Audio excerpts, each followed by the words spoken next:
welcome to the Feywild for the first full session after meeting Leo, who on Earth wants to do the recap last time.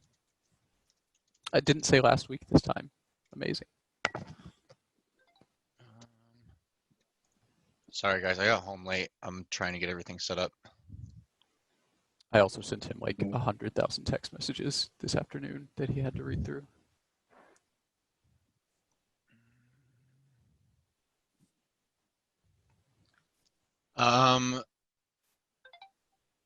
So they're pretty loose notes because I was actually mostly watching you guys play last time. I was mostly watching, but things of note, Claribolt is no longer handicapped in the noggin. That is what I wrote. So that's pretty cool. Do you want me to go through my notes? I mean, yeah, you can. Is there more before that happened? Yeah. Okay, yeah, go ahead. That was on 10/17. So we are all awake in the tower, except Narfrin, because we found out Narfrin's not with us. And let's see, sorry, I'm reading all this, see what's, and everyone's coping with that in their own way. There's the gemstone that's in the tower with us, kind of like the one that we had seen previously with the dragon, except it has like all this like who sits and what sits all around it, and like Zephyr and Claribolt are trying to investigate it. Obviously, what Reed said, Claribolt did get his memories back, so awesome there. Zephyr was able to, what's the word I'm looking for? Like analyze all our weapons and figure out what they are. Identify. And everybody got some cool shit, not just weapons. And then Logan's still studying that book, which she's trying to decipher. Oh, there are the little floaty orb things outside when we were taking our watches, and they would change color. And Leo has called them pseudo-wisps at this point in front of you guys, by the way.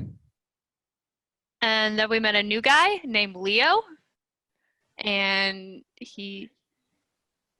Michael is muted. Oh, okay. Zephyr used commune, meaning he talked to Onatar. And he made Lex lockpicks. Thieves' tools. We also went through Tito's door, and it looked like that he seemed to have a gambling problem, so that's interesting. Might have to touch base on that. B-Rad reached out to his tattoo, hoping to talk to Tate, but it was a girl voice, so don't know what's gonna happen there. And then at the very end, we broke through this stained glass window essentially, and we entered the Feywild. But at the very end, Lex, being the last one to leave, looks back, sees some sort of maybe a doorway inside, maybe not. That's up to interpretation. And there we have it. Slight addendum to open the door that led down to the forest floor within the Feywild, 550 feet below. Leo Flynn put his hand up to the hand of the stained glass picture that was adorning the wall of this beautiful elven chamber, and had his energy sapped to create the magic that turned the flowering border of the beautiful stained glass window into a very steep staircase that you are currently walking down. Lex being at the very rear, Kalora being at the front of said staircase. Anything else to add? Wait, I'm just, Oh, you're muted, Mary. That's a weird echo. Okay, now there's no echo. Correct. Wait, so did the stuff with me and we opened the door at the beginning of the session, and then we went to the Feywild, right? Correct, yes. Okay, I just wanted to get the order right. All right. Well, there's nothing else to add. I have an addendum. Okay. Kalora and Hezrian both would have heard Zephyr and Draconic ask Onatar about his mom.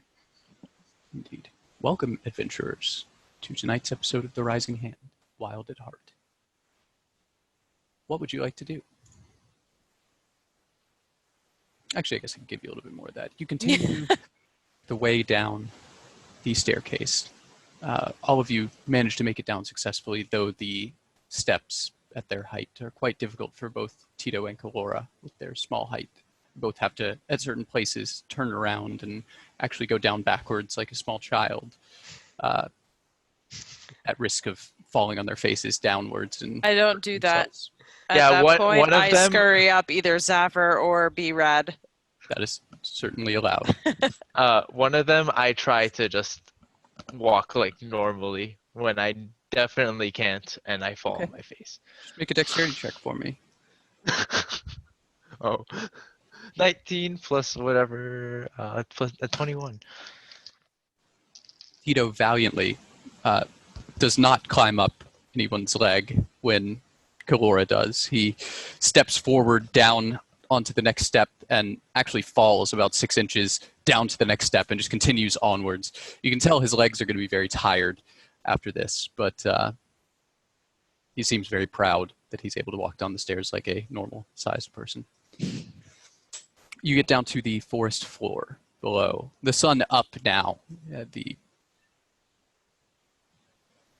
woods have still this ethereal darkness to them. It's not bright like a summer forest in Faerun. It's almost like a warm twilight as the pseudo-wisps conglomerate further around your group. The area around you is more and more illuminated. Kalora, you begin to notice small pockets of wildlife, squirrels, some deep black, some almost ginger in coloration, dashing up and down trees, chasing each other in normal squirrel behavior. You see the deer from before, now about 150 feet off. It's green and silver, standing out brightly against the dark trunks of the trees. Down on the forest floor's level, the greens and blues and reds that make up the Feywild are even more vibrant and alive. Each berry on each tree is as though it was coated in wax and then polished, shining, enough that you could, if you got close enough, see your reflection off of it, each perfect, with no sense of rot or over-ripening. The colors almost have a depth to them. Looking into the leaves, it almost looks as though a lattice structure has caused them to have depth, almost like you were looking into a hologram. It's beautiful. None of you, except for you, Leo, have seen a place of pure nature so beautiful before. It's so familiar and yet so strikingly different at the same time. You feel as though you've walked a forest like this a million times but never seen its true beauty until today. Looking back at the tower, you see it reaching up past the boughs of the trees. The the canopy of the trees cutting it off at about the 600-foot level, and you can see no further up.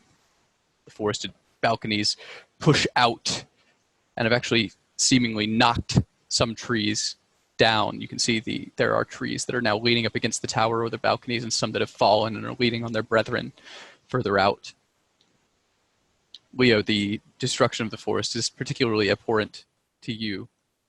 Yeah, I was about to say that I would have looked at that and probably frowned.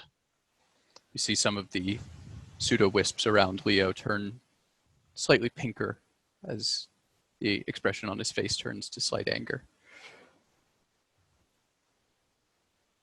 You hear the sounds of the forest, some familiar bird song and the like. Kalora, you would notice that the bird song coming from this forest is different from any bird song you've ever heard before. Still lovely. The melodies of these birds aren't random or natural, even. They have flowing music to them that you can actually discern. Tito, you pick up various stanzas of music, different birds acting as different instruments in an orchestra of nature Are surrounding any you. of them familiar at all? No, they Okay. still feel very natural. It's as though someone wrote down the notes to the wind and began playing it. I try to remember all the good ones I hear. Okay. Leo, you know where you need to go. You recognize the floodplains of the River Elba from up on high, 500 feet up the tower. You know now, based on that rough triangulation, that you're roughly 2 days out from Valahastra. A bit north, a bit west, so you need to travel southeast for 2 days, likely along the riverbank, in order to get there most safely. With that, having fully set the scene now, rising hand, what would you like to do?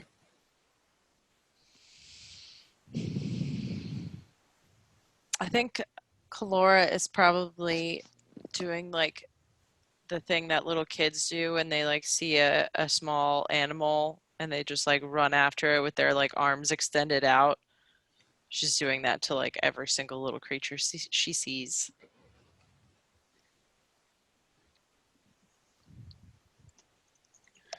As she's doing that, I'll call out, be careful. Please be careful. Why? That They're was- so we don't cute. want to lose you so early. Oh, I thought you meant like that the little squirrels might hurt me. You never know. Zaffir's probably looking around for big rocks that could have like mineral deposits, just curiously. I'm Okay. just holding the back of the line and just kind of keeping my eyes peeled for anything, like even though it's an enchanting place, just being on the safe side. Sure.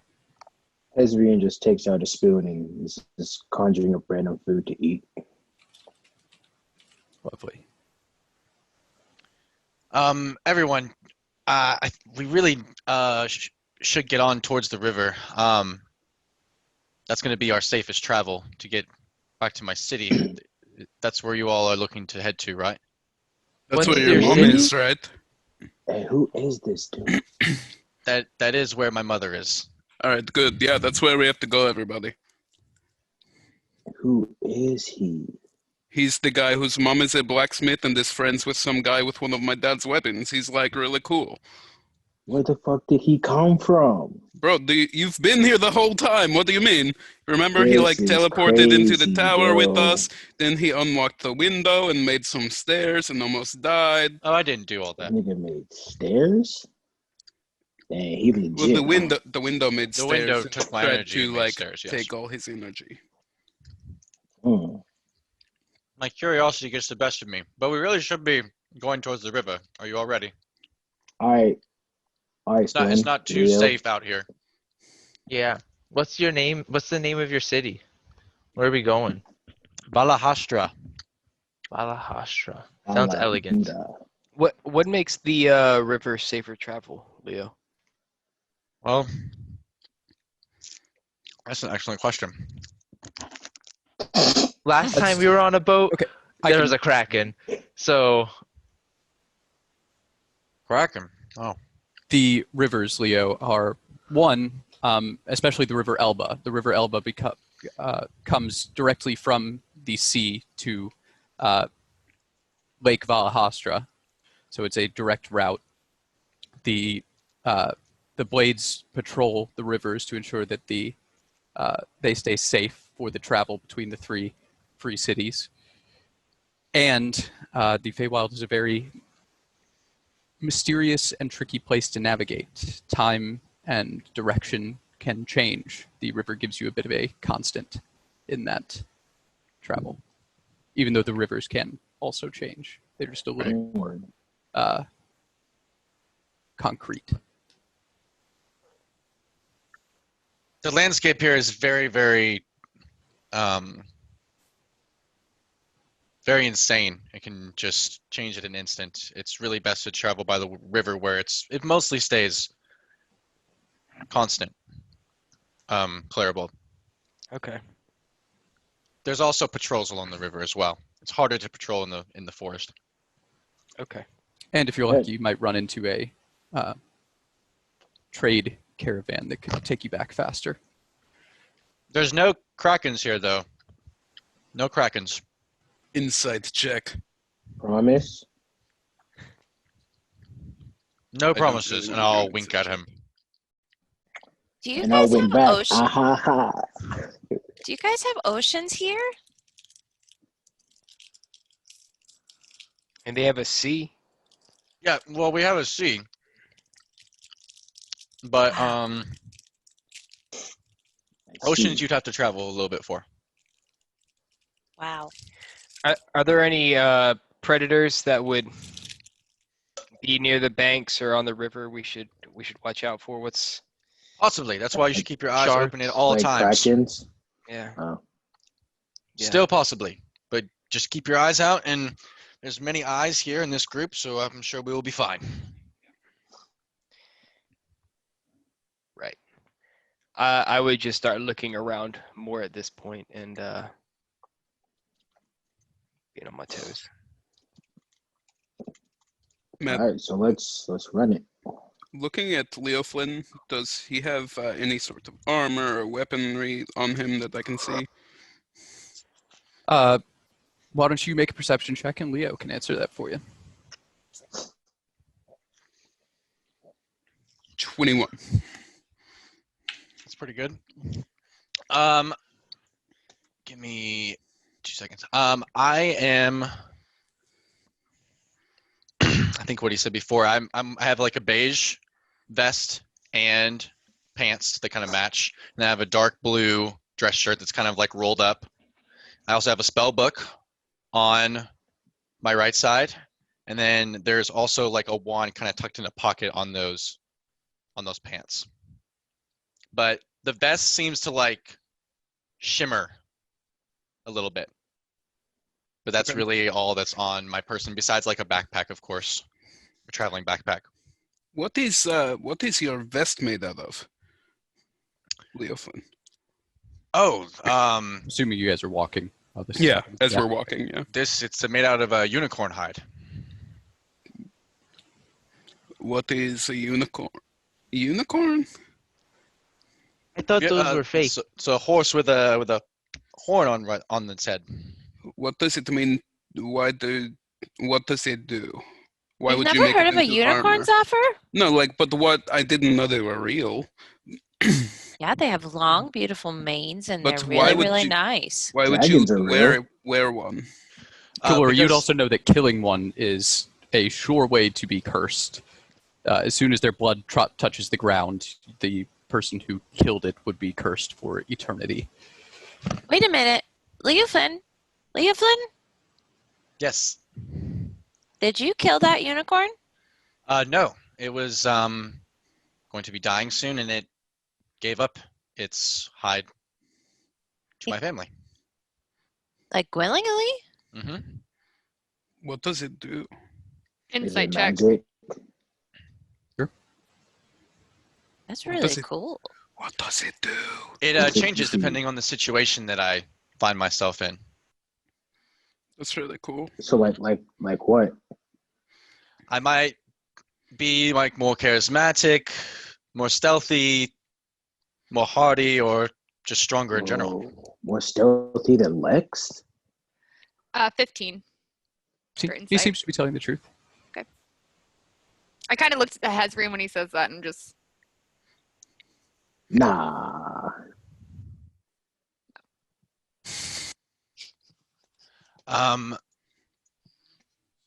Yeah.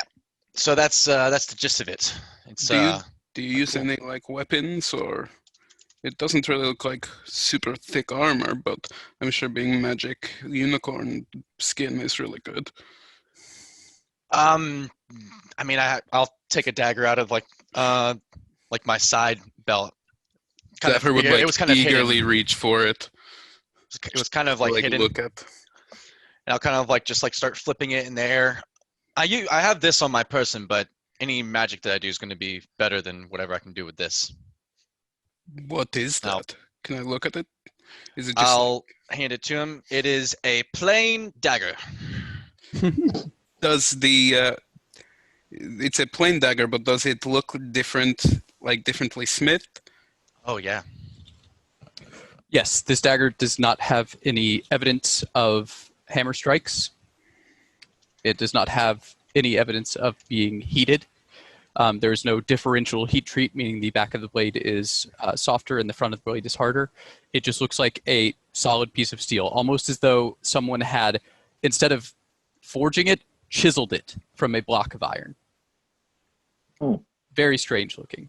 But is it rough like it was chiseled, or is it like No, perfectly it's smooth? perfectly smooth. Like almost like a marble statue, but made of iron. Did your mom make Hmm. this? I think so. It's been so long since I've gotten it. I'm sure she placed it by my belt one day as a good luck gesture. It's really cool. Thank It you. doesn't look like daggers from where we're from. Do you guys use magic to smith? Yes. That is really cool. And I'll hand him back the dagger. And just Zephyr, isn't that kind of what you do? You use magic to smith. Yeah, it's exactly what I do, but I don't know if it's like the same, like not the same magic. That's when I kind of sneak up to Zephyr after hearing this. Thanks for the thieves tools, by the way. Oh yeah, you're welcome. Do you like the adamantine? Yeah, it fits. Remember the key from the prison we got locked into with the dragon? It was that key, or those keys that would have got out, but you got us out anyway without the keys. So I was like, well, this key is better suited to make thieves' tools because clearly she can use them better than a key. So I was like, pretty good metal for it too. Yeah. These are cool. Thanks. Yeah, you're welcome. So we should head out, yeah? I mean, Yeah, we're we're walking Been right now. heading out. Yeah, I assume we're Hasrian, are you walking. okay? Hasrian, I you've didn't- got to catch up! I didn't know anyone said that we were actually walking, so Yeah, we were, when I started talking to Leo Flynn, we said we're walking just so Matt wasn't like, all right, you guys are stopped in the forest okay. and wolves attack. Gotcha. Yeah, I thought we were just standing there like the fuck. Wow. Matt, what part of the Elba are we at? Like, did you say the northwest? Do you have the map? Did I ever send that to you? No. Okay, fuck. Let me do that Yeah. real quick. It's on our jam board. If you go to page 2 is the map of our jam board. How do I get to the jam board?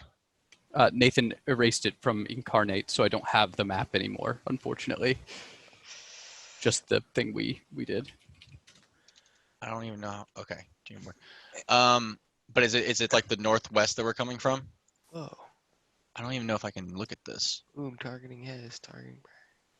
Let me see if I can send you the downloaded version I have of it. It's slightly older, but Wow. We should be. I think you said we're coming from the northwest. you're at part, the though, bend. Yeah, you're a little bit northwest. There's a bend up there that you're pretty near. Here, one Okay. sec, I've got it. Right? Gotcha. Is the fog of war kind of on purpose, or is it just kind of doesn't really matter right now? It doesn't really matter right now. Okay, okay. I'm gonna cast sending to Lenoris. Is that how you say his name? Nilo, the guy that does the boats, Matt. Yeah, that's Lenoris. I'd look around at how many people we have. How many can fit in the boats, Matt? The boats, I mean, it depends on the boat. The ones that you'd get at the stables, those can seat anywhere from 4 to 6, but the larger trading vessels can hold up to like 10 or 15. Okay. Please. No. Please. Sorry, this is Leo Flynn. Send trading vessel up northwest part of the Elba for rescue. Thank you. Thank you. We'll see you soon. I'll send that to Lenoris. You A guys would moment have heard that. passes. I would have said that out loud. And you hear a familiar, if slightly annoyed, voice responding back.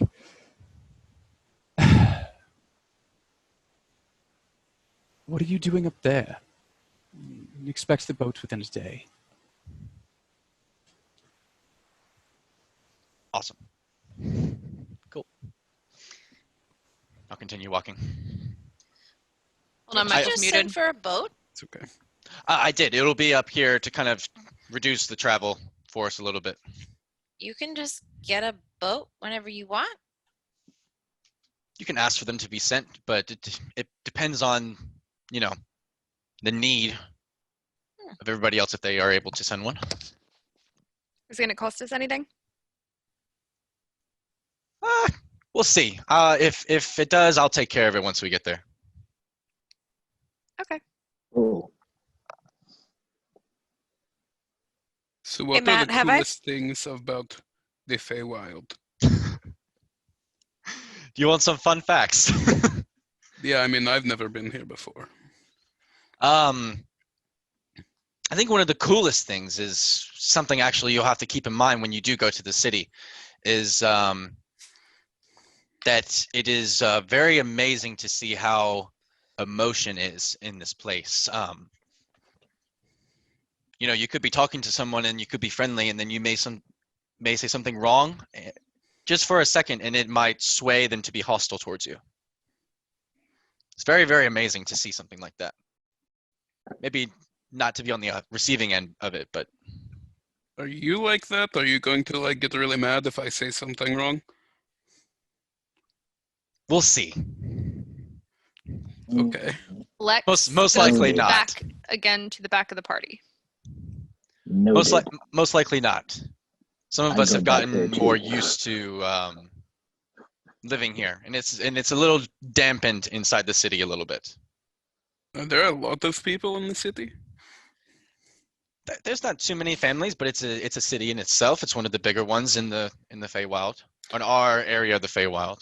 And is your friend with the weapon that my dad made there or somewhere else?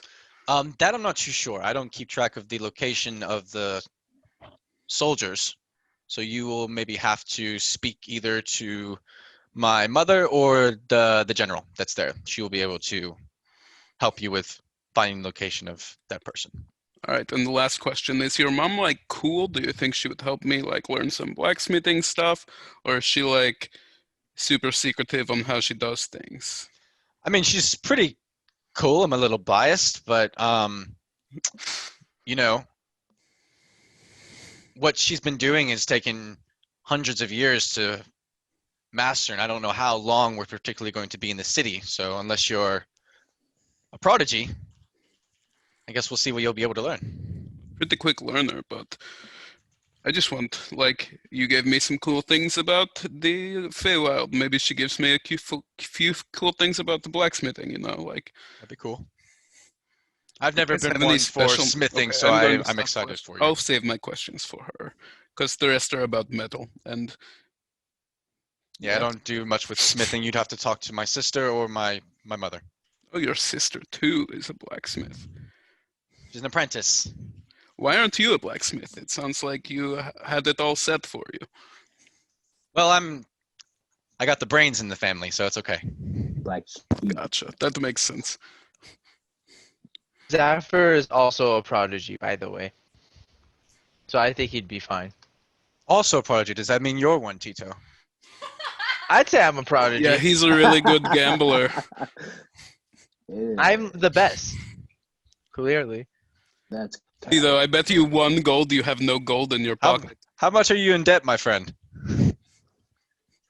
Who isn't in debt these days? Hey, you should sell those bagpipes you just got. Can't say I am. I don't know what you're talking about, Hezrian. I think the bagpipes are probably going to make him more money with him playing them than by selling them. Yeah, and they'll just make me happier. And paying off debt doesn't really sound happy to me. I'll reach into my bag. I'm gonna reach into my bag real quick, and I pull out like Tito, you'll see me pull out a small like bell plant that has like a stem near the top, and it's kind of like, I don't really know how to describe the color. I don't know if like iridescent is maybe like the right word I thought of. So, and I'll kind of walk over to you and kind of lean down and hold it out to you. What is this? It's called a melody bell plant. Take it, blow in it. Nice. I'll blow in it. What? Take it in your hands. I don't want to. Yeah, like I'll something take it and blow in it. As you blow across the bell of the melody bell plant, you hear a sound like almost like a violin at the beginning of an orchestra when it's just beginning to tune itself. Almost ugly and discordant at first, but then resolving into a beautiful one note as the breath from your lungs goes across. Oh my gosh. You can blow over it. Put your finger across the top. You can blow into the stem. What happens when I blow in the stem? I'll do that. You blow into the stem and it sounds almost exactly like a B flat on a French horn. Whoa. Is it like immune? Is it like sturdy, or do I need to take care of it like a plant? Always take care of plants with great care. It's still a Oh. plant, just like All a right. flower. I was like, is there like a band in my top hat? There is a band in your top hat. I'll You just- currently have a flower in it. I'll just put that in there. So as Tito walks by, the air from the movement of him walking forward, you just hear little notes from violin coming from Tito's headband. Mm. I'll resume walking up ahead towards the river. Mary, you going to ask something? It got resolved. Okay. Just like my flower. Ha! A couple hours goes by. Continued walking in the Feywild. The pseudo-wisps continue to follow, and you pick up more as you continue on. Had 150 when you came down the tower. It's probably 200 now. In a big sphere of around 100 feet around you, these wisps are gently flying. As they get close to each one of you, changing colors slightly and then traveling on. Never quite getting close enough to you that they touch you, just floating near in your space and then floating away. After a while, you reach the river, the Elba. And as you reach it, you reach the banks of the wide and swift river. Glittering in silver as flecks of sunlight pierce the canopy and dance along its length. The water has a brilliant aquamarine hue and seems to luminesce slightly in the shade. Though the color is beautiful, even more striking is the water's clarity. Smooth river stones of various colors rest serenely on the riverbed, unconcerned by the tumult of water rushing above. Also visible are several species of freshwater fish. Unlike the fish in Faerun, however, these fish shine with various metallic hues, some gold, some silver, some bronze, all burnished to a polished gleam. As you watch, several other fish dart by, these ones colored blue, red, green, yellow, black. These fish chase the metallic ones, darting past, cutting them off, or nipping at their fins. Above the rushing water, butterflies of every shape and color dance in the choppy air above the river, alighting occasionally on small plants with bell-shaped flowers at the end of their narrow stems. As a breeze from the rushing water pushes along the riverbank, you realize that all of these are melody bells, as you saw from Leoflin just now.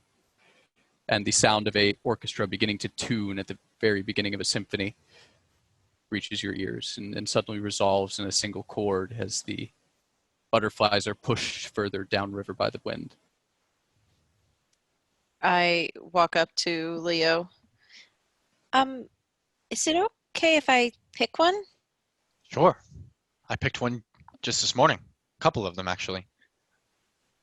I'll walk over to a patch of them and whisper down close to them and say, "It's nice to meet you." And I pick a stem. Okay.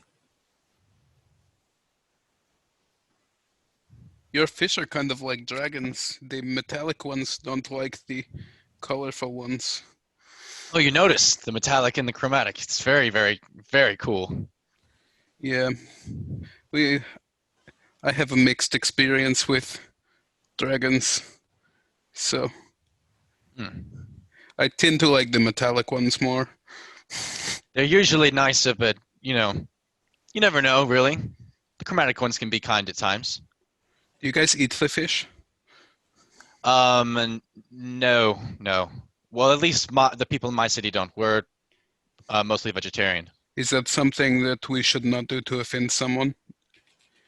I would really refrain from killing any of the animals, please. Oh yeah, I mean, We try not to harm any wildlife or anything in any of the forests. What about the water from the river itself? Can we take some of that? That's a good question. Yeah, fresh, clean water.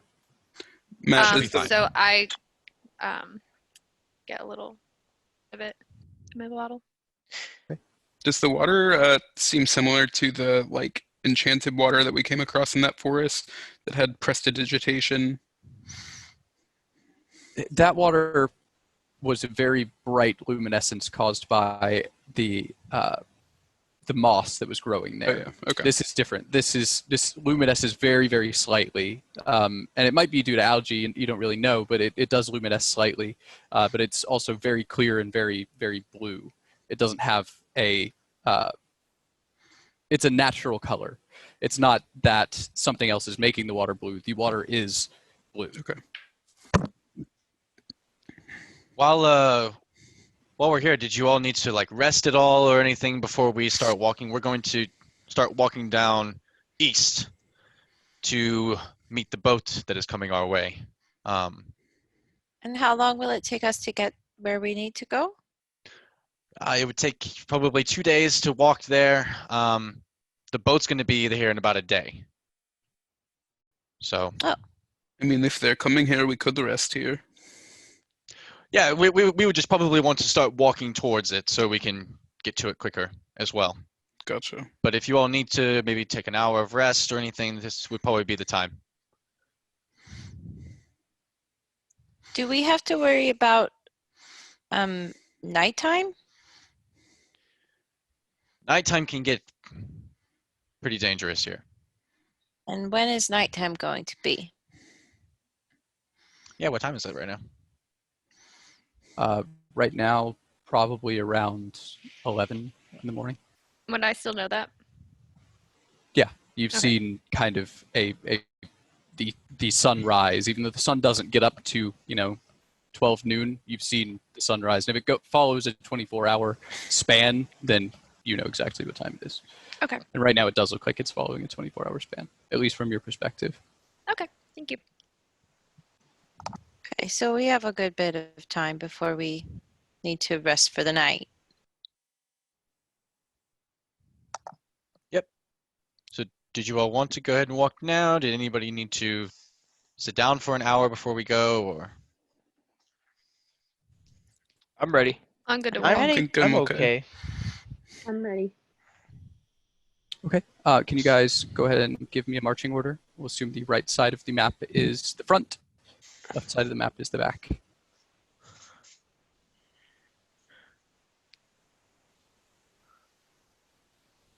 Yeah, Zaffir's probably right where he would be, so he can ask all sorts of random questions. Perfect. I'll be kind of in the middle. I got to get used to not being in the front anymore. Oh, I get it. There's very low light, and then there's little spots of like, okay. Now I understand. Where's everybody going? I'm in the was middle. going toward the back because that's where I've been. I'm going to the back. Who Yeah, I wants know to walk in the Hezrian. front? I mean, I'll walk up front. I was just trying to be by Leo Flynn to ask questions. Erad, stop going ahead of me. Red, Kalora, whose shoulders are you riding? Well, I guess you I'm got off walking to now. pick your flowers anyway. Yeah. Oh, yeah. Yeah, Kalora's probably feeling all this on like the grass and everything with her feet and just taking it all in. Absolutely.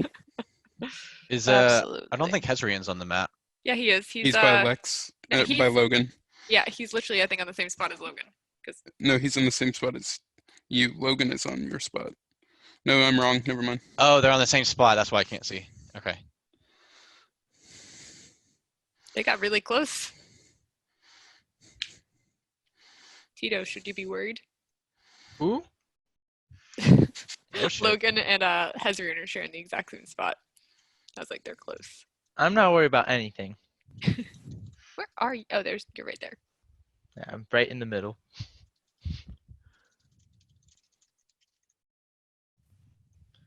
Hey God, random question. Shoot. With my new bagpipes, like, can they get like, how like quiet can they be? Are they like the same like volume wise of like any other bagpipes? Yep. Okay. Yeah. Just wondering. Bagpipes plus quiet doesn't really. I know. It's just like I didn't know. Maybe because of like the material, maybe it like required. Like, I don't know. I'm in magic. Just Where did Logan go? random question. Does anybody know how to change their name on this while the video call is going on? Yeah. Click the little dots. Click the dot I can dot change the it. ellipses. And go to Oh, yeah, rename. I forgot about that. Don't Okay. don't see dots. I changed it. Blind? Okay, cool. Thanks. Did Logan go back? Yep, No, you're sitting there. Yeah. you're still there. You're good. Both Hezrian and Logan are there. Thanks. Okay. This is your marching order? Mhm. Man, I love this map. It's just like we're only using like 20% of the map we made. I know. Well, I'll have to remake it again. Yeah. That's Awesome. life. I like it. It makes sense though for it being a map that you are creating. I Yes. think works. It'll be filled in further as you explore more. Sounds good. Continuing on, following the banks of the Elbe River, the going is actually fairly easy. You guys have been in a very, what's the word? Intimidating forest for quite some time in Stale. And the Howling Woods were nowhere near as beautiful as this first forest you've visited in the Feywild.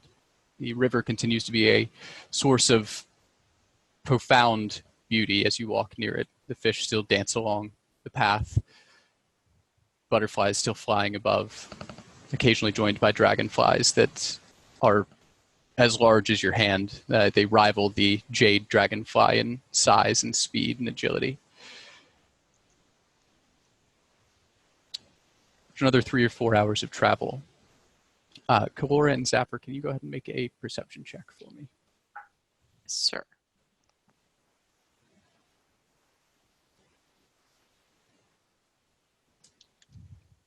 Oof. Not 19 for a total of 26. You're muted, Zapper. 24 for me. 24 and 26. Okay, it's going to be hard to get anything past you guys anyway. As you guys are walking onwards, you're kind of following a slope on this river. You guys are on the left-hand side of the river. You're going kind of south and east from your perspective. In reality, it's southwest. But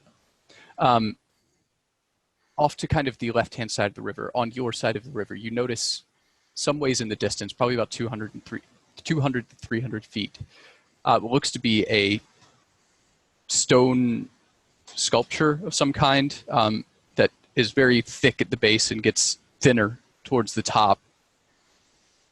And it looks to be sparkling slightly. It's also in kind of a clearing, and you can just see through the trees that there is a bed of tons of flowers all the way around it. Leo Flynn, what is that? I'll point over Beautiful. to it. I'm not sure. I don't know if I've seen this before.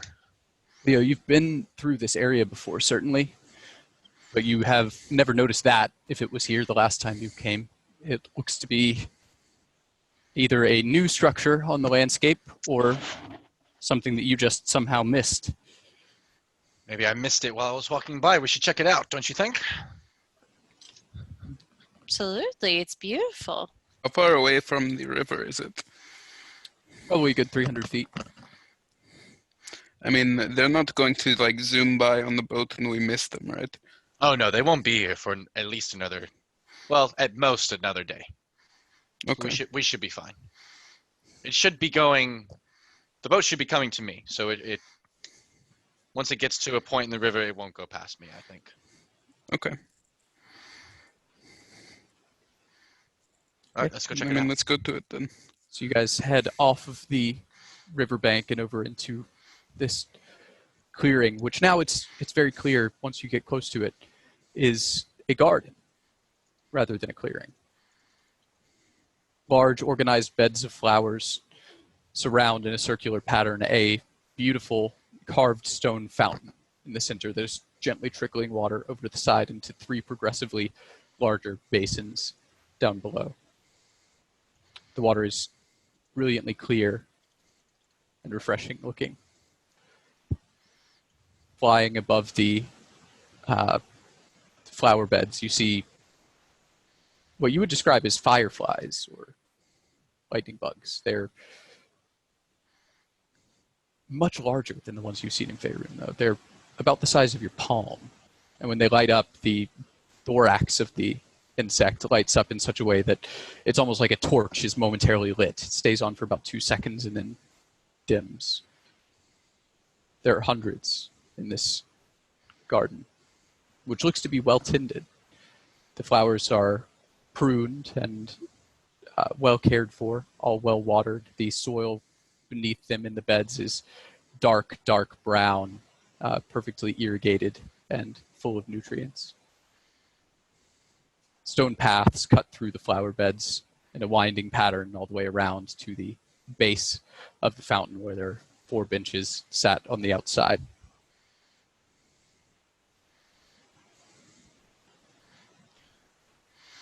I mean, this is pretty big to just miss. Could it have just popped up? Well, the land changes at times. This whole realm that you're in is very volatile. I mean, I may have just walked by it, or it may have been hidden. Who knows? But I really am sad that I didn't find it when I first walked by. This is amazing. Is there any like recognizable symbology or writing or runes anywhere? That was all kind of the perception you guys had from on the outskirts without actually stepping in. Okay. You're going to go in and investigate. Yeah. Yes. Hell yeah. Okay. As you guys make your way into the garden, down one of the paths, and smell the fragrant scent of these beautiful flowers taking over, you get hints of berry and strangely fresh bread coming to you from I the want to go up to the fountain. bells. Okay.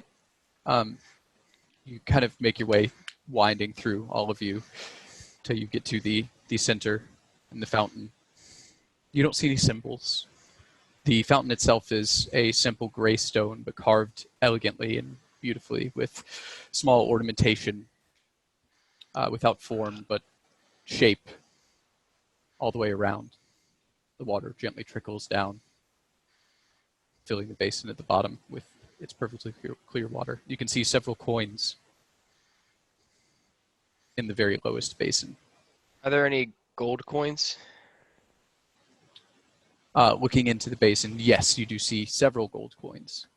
There are probably a total of 12 coins in this low basin, the one you can see. The other one's a little bit too high for you to be able to look into without standing on your tiptoes. There are probably around 6 gold coins, a few platinum coins, maybe 3 or 4, and the rest are copper or silver.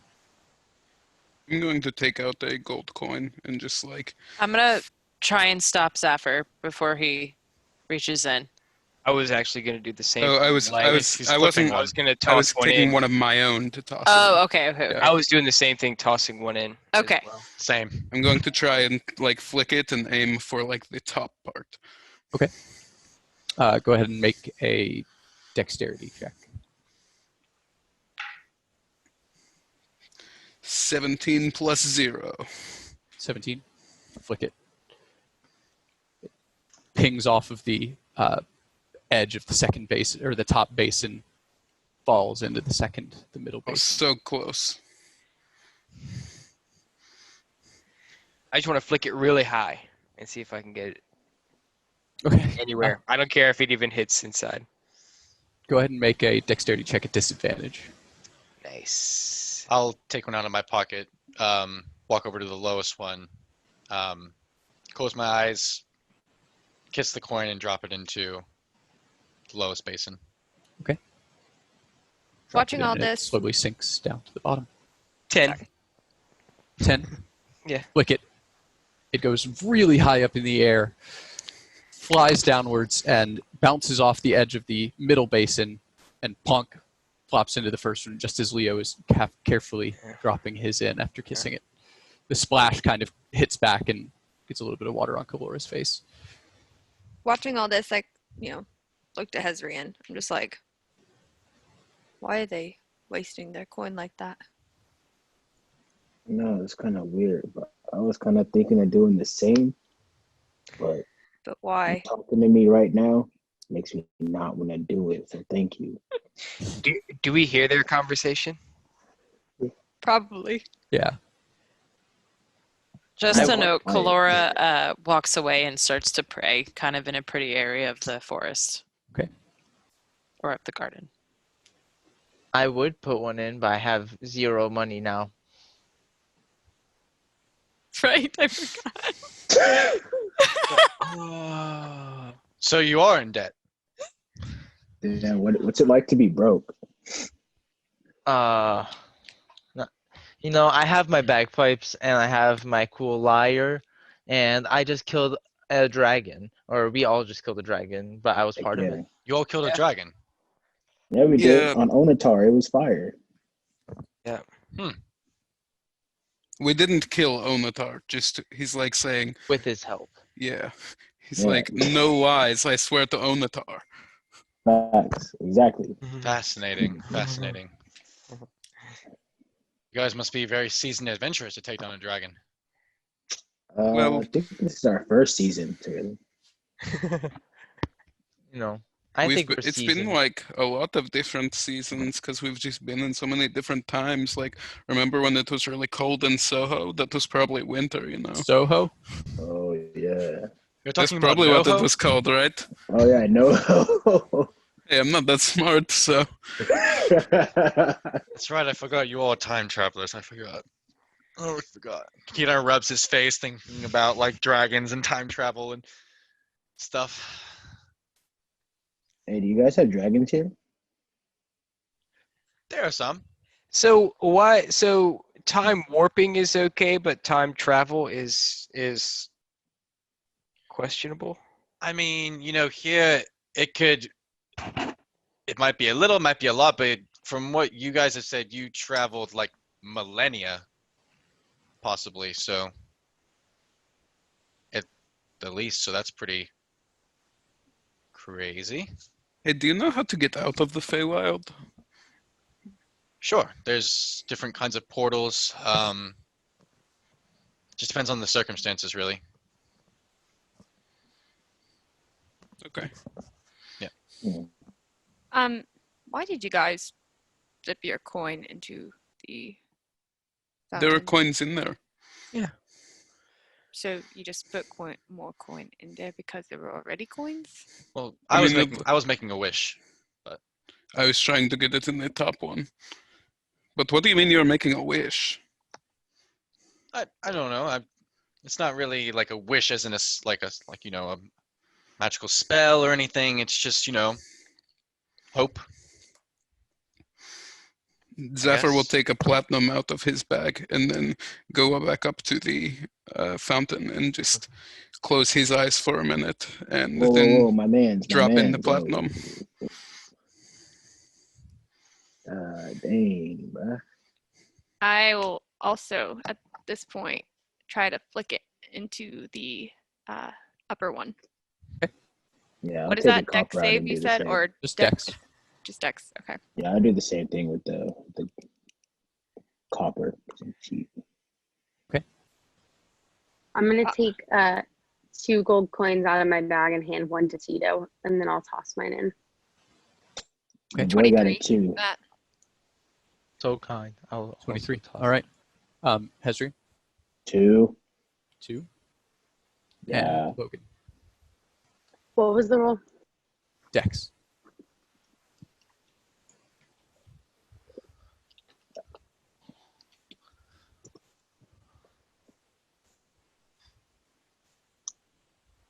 Four. 4. Okay. Hell yeah. You guys kind of all flick your coins in at the same time. Hezrian's and Logan's kind of slipping off their finger at the last second. They flick it, and Hezrian's hits wide and actually just lands on the stone path to the side, impacting on one of the benches and laying flat.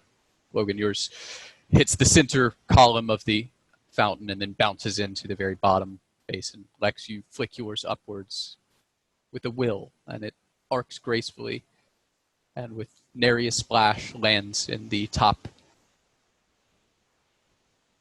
basin of the fountain. As it does so, you see the very top of the fountain, the pressure of the water increases slightly, and the bulge of water at the top where the pump is pushing the water upwards grows, filling the upper basin and causing a solid sheet of water to fill downwards from the top to the second basin. Shortly thereafter, another sheet of water comes down from the second to the final basin, which begins to fill and then overfill and cascade downwards. As the first drops of water hit the bottom basin, the fountain itself begins to slowly sink into the earth below it. Lex, you broke it. As it does so, the illusion of the flower bed is dispersed, and you are left with a single barren piece of stone, or stone courtyard, surrounded by arched walls, small, or a rather large, actually, what's the word? Gazebo at the north end, surrounded by a moat of clear blue water. Whoa. If you go to Foundry, you can see what I'm talking about here. Holy moly. Very cool.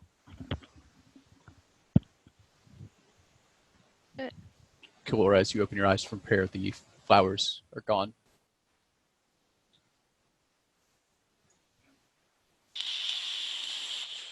That actually Hey, yo, looks this so is cool, dude. crazy. It looks amazing. Wow. so I didn't make a mistake. Dang, Lex. Still not loaded in on mine. That's crazy. I had to refresh, Mary. Oh, okay. All right, who wished for this? Not me. I didn't. Me. I'm kind of like gazing around, like wide-eyed and with a smile on my face. Are there any signs or anything on anything that is here now, Matt? Do you want to kind of walk around and... Yeah, I just wanted to, like, on the walls and on the gazebo, look for any, like, sigils or anything like that. Sure. Go ahead and make a perception check for me. I get up and I walk 22. back to the group, and I'm kind of like, "What happened?" I made a wish Oh, I Lex flipped my did coin. something. in the top one, and then all of a sudden, What did you wish for? not this. Matt, it was 22. 22. No discernible symbols anywhere. The columns and archways are well decorated. They're beautiful, but you don't see any symbols anywhere. Was there anything inside the archway? Or not the archway, the gazebo? Like inside of it? Walking inside, you see nothing but a small stone altar. Not really small, about 10 feet long, or as in wide, and 5 feet deep, about 3 feet up. Can I do an investigation check on it? Sure. Okay.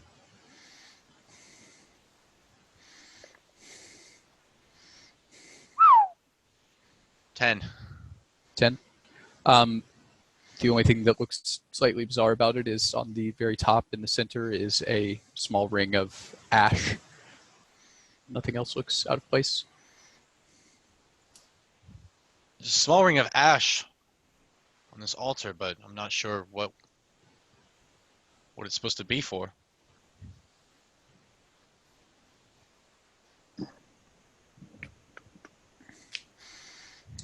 Maybe it's part of a spell. Is there a way to communicate with anybody that here? I don't know. If you know, can we ask? What? Who are you asking? You, Leoflin. You, Oh, I so don't- you don't know who this altar is for? You don't know anything of this? I've never seen this before. Hey, Matt, does the surrounding forest look the same? Only Yes. this has changed? Mhm. It's like a chameleon. How could it have been one thing and then changed to another? Was it our presence? Was it the coin? I mean, that's the only variable that really changed was the coins. Coin. Once the coin went into their Lexes, Had Started anybody to else move. put one in the top? No. I tried to get the top one, but I Yeah. missed. It was Mine just didn't even get mine into the didn't know it fountain. either. it's a very good observation. Leo, if you don't mind me asking, what did you wish for? I wished for my sister to get better. Okay. What did you all wish for? I didn't wish for anything. I was just kind of trying to stick to being part of the culture around here. And I didn't want to pass by a well and not give an offering and offend someone. Well, if anybody was going to be forgiven, it would probably be you, sir. Oh, yeah, you're going to be a celebrity, aren't you? I certainly hope not. I'm not sure if I'm up for that, but I'll be on my best behavior. Well, I'm not really sure what we're supposed to do here. I don't worship really any other gods beside my own, so I don't really know what we're supposed to do here. And what god is that? A Corlon, the father of all elves. Do I recognize the name? That it's specific? Is it specific to Feywild or? Don't think somebody that's not an elf would recognize the name. Not a lot of elves remember the name. Yeah, I agree with that. I've Cool. heard it. Never heard of that one. Is that who everybody here worships? For the most part, he's been gone a long time, and you see me start to kind of get a little sad and kind of shake it off. Did you meet him? No, I haven't. Do you know So- the Earth Mother? I can't say I know her personally, no. No, I mean, do you know of her? I've read about her. What do you guys think of her here?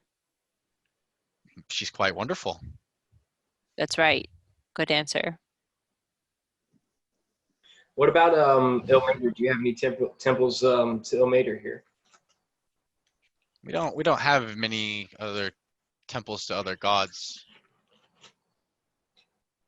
Okay. Unfortunately. But we could build one for you though, if you want.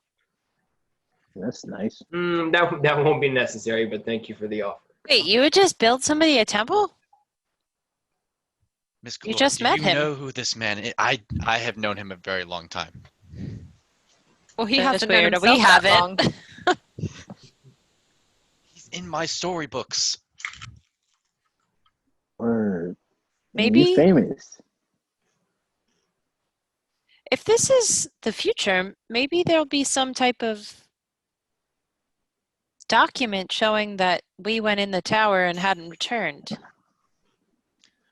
Maybe, but we need to, I guess, remember this is maybe at most a year into the future, depending on, I don't know what month you all went in, but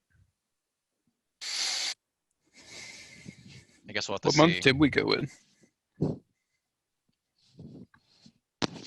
It's whatever is after Erie, or however you pronounce it.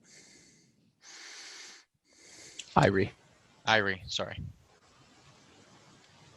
I don't know. You have to shout group me. I don't have that in front of me. I don't have access to my phone because it's my camera. I'm on it. What do what you do know of my deeds in the tower, Leo Flynn?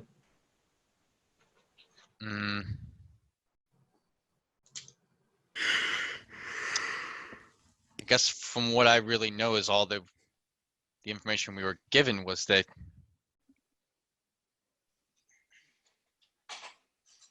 He was the only one brave enough Yeah. and worthy enough to enter. And a couple of weeks after he went in, the tower was destroyed, and he was never seen again. and that is why it is amazing to see you now. So you can keep on doing amazing great deeds. Well, except for the fact that the tower was still there. He can finish the amazing great deed. So what do you guys think about this altar here? Should we look at it more? Should we maybe go away from the spooky thing that we don't know anything about? If you're apprehensive about it, I don't want anything to do with this. I mean, I just don't want to do anything that may. I'm kind of like looking around, like kind of looking at different sides. I don't want to offend any deity that this may belong to, possibly.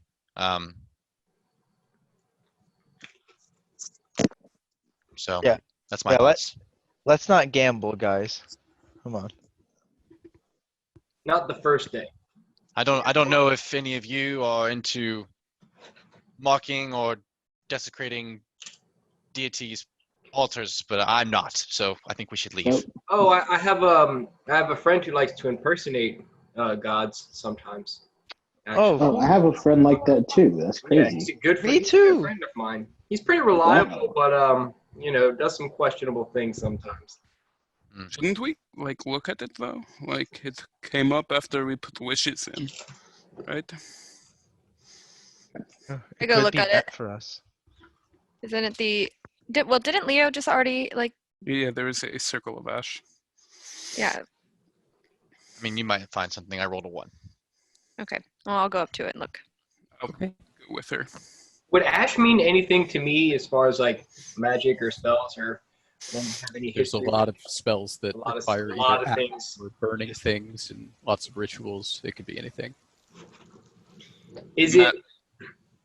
I was gonna say Zaffir's probably gonna roll a separate check for perception if that's okay, because he's probably like searching with like almost frantically like trying to find something. So can I get a little bit closer and look at the ash? So sometimes is it just like ash, or is it like sometimes when you have a fire where there's like large pieces or objects of anything I could identify within the ash? Yeah, make an investigation check. Okay.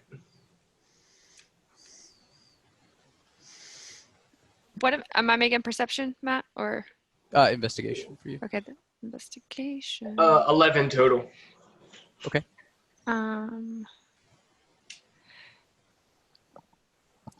22. 22. All right. Yeah. Zafir, looking around the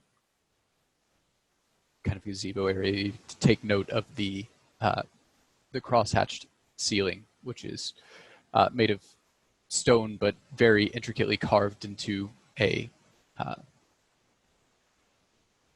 lattice pattern. You can only imagine the size of the piece of stone that had to be actually carved to form these very delicate triangles and diamonds of empty space, and how it was placed here without breaking. Mind-blowing in terms of craftsmanship, unless it was done by magic. Even with magic, it's an incredibly difficult feat, but looking around, you do see just above the altar at the very center, there is a ring of discoloration on the stonework from presumably smoke. Clairbold looking through, you can tell that the ash is organic, meaning that something that was alive was burned here. That's all you can really tell. There aren't really any pieces, very fine white and gray ash. Lex, what you get with your 21, examining the altar, you do recognize that this ash wasn't just placed here, that something that was in the center of this table was burnt, and thus the ring of ash, and you can also see, when you move a little bit of the ash out of the way, a scorch mark in the center of the table, roughly circular, about the size of a fist. It's cool to the touch. So it's obviously been here. Okay. Does it look like it was like a plant that was burned? Or like... The ash is so fine, it's hard to tell. All you can really get is the shape of the thing that was burnt. The rest of it is pure carbon at this point. Hey, Leo Flynn, does this shape look like anything? That if it got burnt, like a plant or like a little squirrel or something? Do I need to make a check for that? You can make a nature check, since he's asking specifically about plants and animals. Okay. 23. 23? Okay. I mean, yeah, there's plenty of plants and things that are that size. It could be a pine cone that's particularly large. It could be a squirrel. Usually, burning things with bones, you would have bones left behind unless the temperature was very, very, very hot. It could also be just a uniform lump of incense. It's hard to say. It's kind of hard to tell. There's not much residue in any of this, and if it was an animal, there would have been like maybe some bone residue in here or something. It's just hard to tell, to be honest. Okay. Yeah, Can I I didn't pop get Divine much. Sense? I would like to pop Divine Sense. Okay. You certainly... Wait, what can you sense with Divine Sense? Celestial Fiend Undead within 60 feet. Oh, okay. You don't sense anything. Hallow as well. Nope, nothing. Okay. Would I know of any like ritualistic, like communion based things that would be similar to this? I mean, you can certainly look through your spell list, and if anything requires burning something, you could try to make that. I guess I'm trying to get the sense of do I think it was done in an attempt to contact a god? Does it look similar to something that I would do? I mean, all you've really got at this point is a burnt spot on a table. Okay. I think you're probably gonna have to make your own conclusions. Okay. You don't have any of the accoutrement with it, right? There's no candle holders. There's no large crystal ball. There's no gem worth 500 gold. It's just this one thing. Yeah. I don't know what this is, guys. Maybe we should Yeah. just walk away. I'm sorry, I'm not more help. I just, with the lack of things that are here, it's just hard to tell. Yeah, I don't know. I don't know anything. I'm good with just walking away and continuing on. Yeah, that's okay. Did anybody else just hear the creepy woman's laughter? Uh-huh. Mm-hmm. Was that really happening in game? No. Dang. Is everyone fine with moving on? Yeah. Yeah, you can do it. You guys exit this small island in the middle of the forest and make your way back to the river. As you turn around to glimpse back at the river's edge, you notice that it is gone back to the beautiful field with the flowers and the fountain in the center. Continuing back down the river, you spend the rest of the afternoon in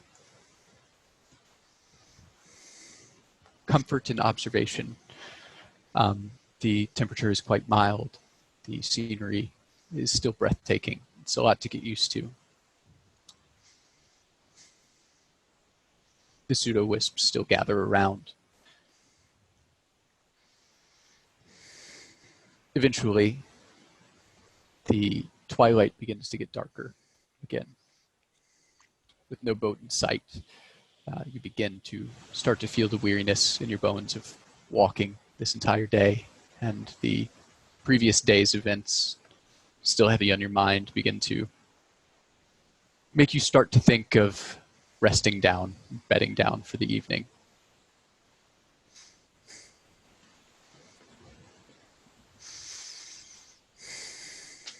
I think we should probably make camp for the evening. Yes. I'm pretty tired. I'm quite ready.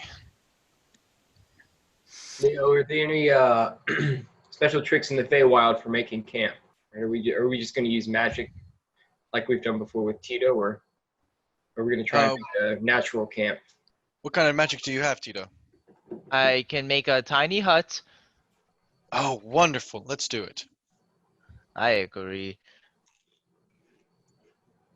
All right, I start casting. Wait, how many people are here? Think 9. 9. It's perfect. Okay. So all 9 of us, just for the next 11 minutes, it will be tiny hutting. As he is doing tiny hut, I'm going to ritually cast unseen servant. Okay. While he's doing that. Tito, what color are you making the dome tonight? It's like that purple-ish color. That's like on the map. Okay. Because that will blend in, right? Yeah, Right. the grass is still, green here. It's just a very deep green, and the blues and purples and reds of the pseudo wisps kind of make it look the color that's on the map. Okay. I'll do that. The purple on the map, just for fun. Sure. So both of your spells finish. Your unseen servant appears, Leo, and you are all now comfortably inside your protected dome for the evening.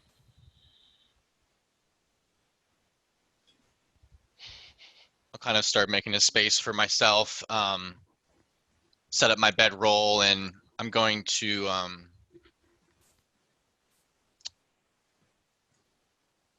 I'm going to be saying like, oh, bring this out, bring this out, bring this out, and you'll see like things start like popping out of my backpack, like books and quills and parchment, and you'll see like a candle light as well, and I'll start sitting down while the candle is just sitting in the air next to me, floating.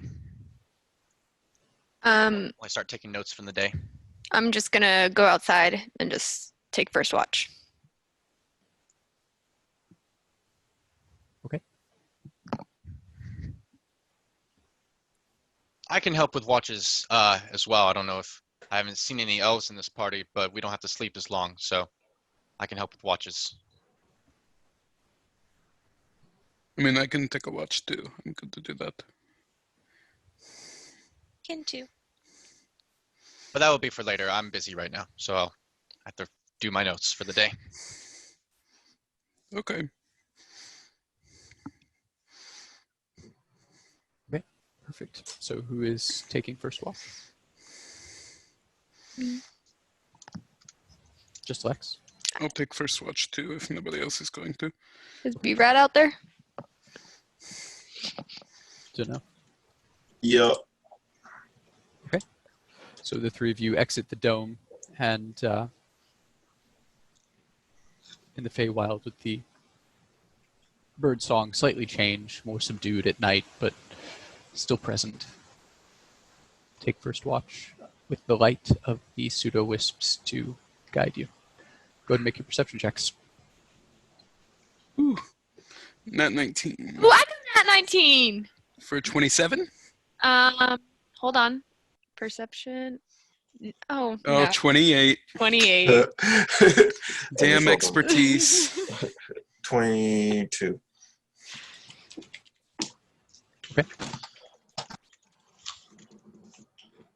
Good job, all of us. Above 20s.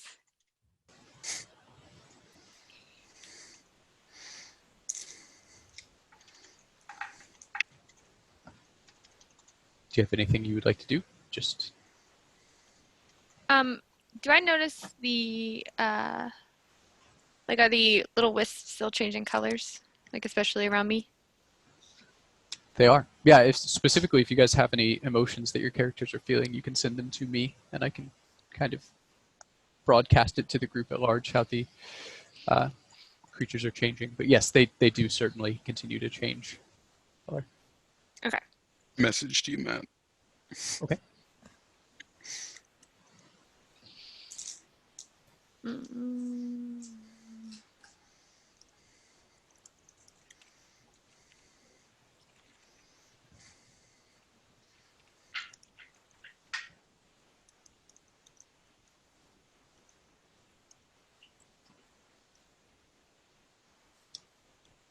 Yeah, B-Rad and Lex, you guys would notice that around Sappher, he's probably got 5 to 10 wisps in his space at any given time. Whenever they get close, they do that thing where they rapidly shift in color between yellow, red, and blue, changing over and over again. Whereas the ones that get near to Lex kind of have a strange pale blue, almost white, and then changing to blue occasionally, matching her skin and general aesthetic a lot of the time. That's how I like it.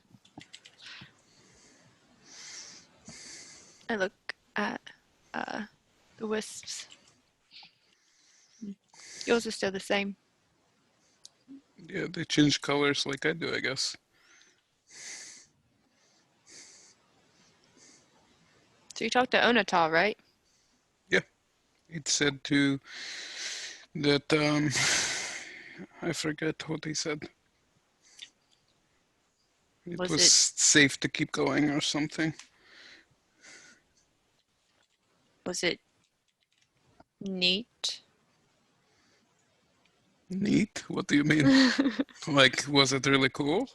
Yeah, Yeah, I got to fly with Onatar. I assumed it was a good thing, but I don't know exactly. I didn't know if he was all that you hoped that he would be. Yes, Onatar was awesome. I don't know what you mean. I just, my mom might not be safe. I asked him if she was safe, and he said no. And I tried to talk to her before we went in the tower, and she was like, I can't talk right now. But is she still alive? I mean, I don't think she could be unsafe if she were dead. True. So then we still have time. Yeah, but what time? Like, what if we get out of here and it's like really late, or something bad happened already? I really wanted to find out how to make the wishes from the fountain like into real wishes, you know, or make them come true. I mean, I more pray to Onatar anyway, but Yeah, he's just kind of anxiously sputtering.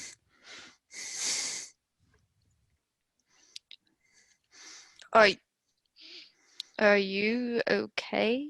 Or no. I'm worried about my mom. Yeah. I know. Well, the most I can say is get the fuck out of here. Go save your mom. But obviously, that's kind of on everybody's thing, is getting out of here and saving the people they care about. We just added another one to the list, which sucks. Yeah, but it seems like that's kind of what we do now. Just So add I to the think we list. could. No, help people. Yeah, did you hear Leo say like his sister needs to get better? Yeah, Yeah, I thought I heard that, but I wasn't sure. do you think he meant like as an apprentice blacksmith, or like is she sick?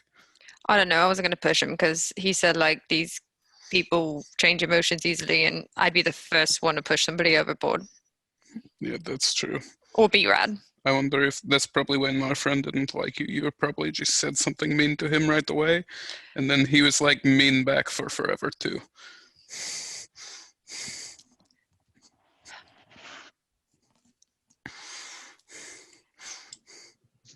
Yep. I don't like mean that. You don't have to get sad. You guys were good, right, before we left. Yeah, but I spent the majority of the time hating him. He did kill that person, remember? The one we were like, we're not gonna kill you, and then he just shot him in the face. And I've probably killed way more people than he has. He was like triple my lifespan. You don't know how many people he killed. He could have been like a super bad guy at one point and then became a good guy. You don't know. But anyway, like you had peace with him before we were disconnected. That's I fair. don't think he holds anything against you. At least I didn't see it. And I'm pretty good at seeing that stuff. Yeah, you are actually good at that. I tend to think I am, and then tend to not be exactly right every single time. I mean, you're just kind of an angry person sometimes, so you see the worst in people a lot. I see them for how they are. But, I mean, at least we tend to see people's emotions. Then I look at B-Rad. And all the gray orbs kind of just floating around him. Is it really that dull of a night, B-Red? Yes. It's I don't know. Yeah. You know, nothing here had made you ask any questions, nothing. You didn't even flip a coin. You really haven't been involved. Yeah. I'm just going with the flow. Like the river. Yeah. Mm. Float up the river. That's fair. I'm just hoping something exciting happens. You mean so you can kill more things? Yeah. Well, remember we're not supposed to kill the woodland creatures. I know. Not those people. Just, Well, if Leo Flynn, turns out to not be a good guy, you can be first to hit him. But don't hit him before we know. do I have to? No, you don't have to hit him at all. I mean, do I have to wait? Yeah, you Yes. definitely have to wait. Yes. His mom is a really cool blacksmith, and he seems like he knows lots of stuff, so, I mean, he could probably help us while we're here. I still don't like him. That's okay. You don't have to Hey. be rad. But you know what's really good? You don't like him, which means you kind of have an emotion, right? I guess. I just kind of look at Zephyr.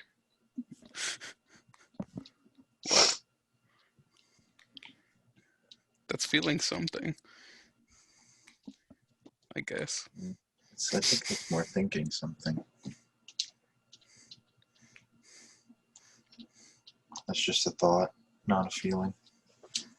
What, do you feel anything if I said, like, we're going to kill a bunch of bad guys in 10 minutes? And it'd be fine. I don't know if that's a feeling or a thought. I don't know. I'm not very in tune with my emotions. I don't really know either. I'm not very in tune with what words really mean all the time.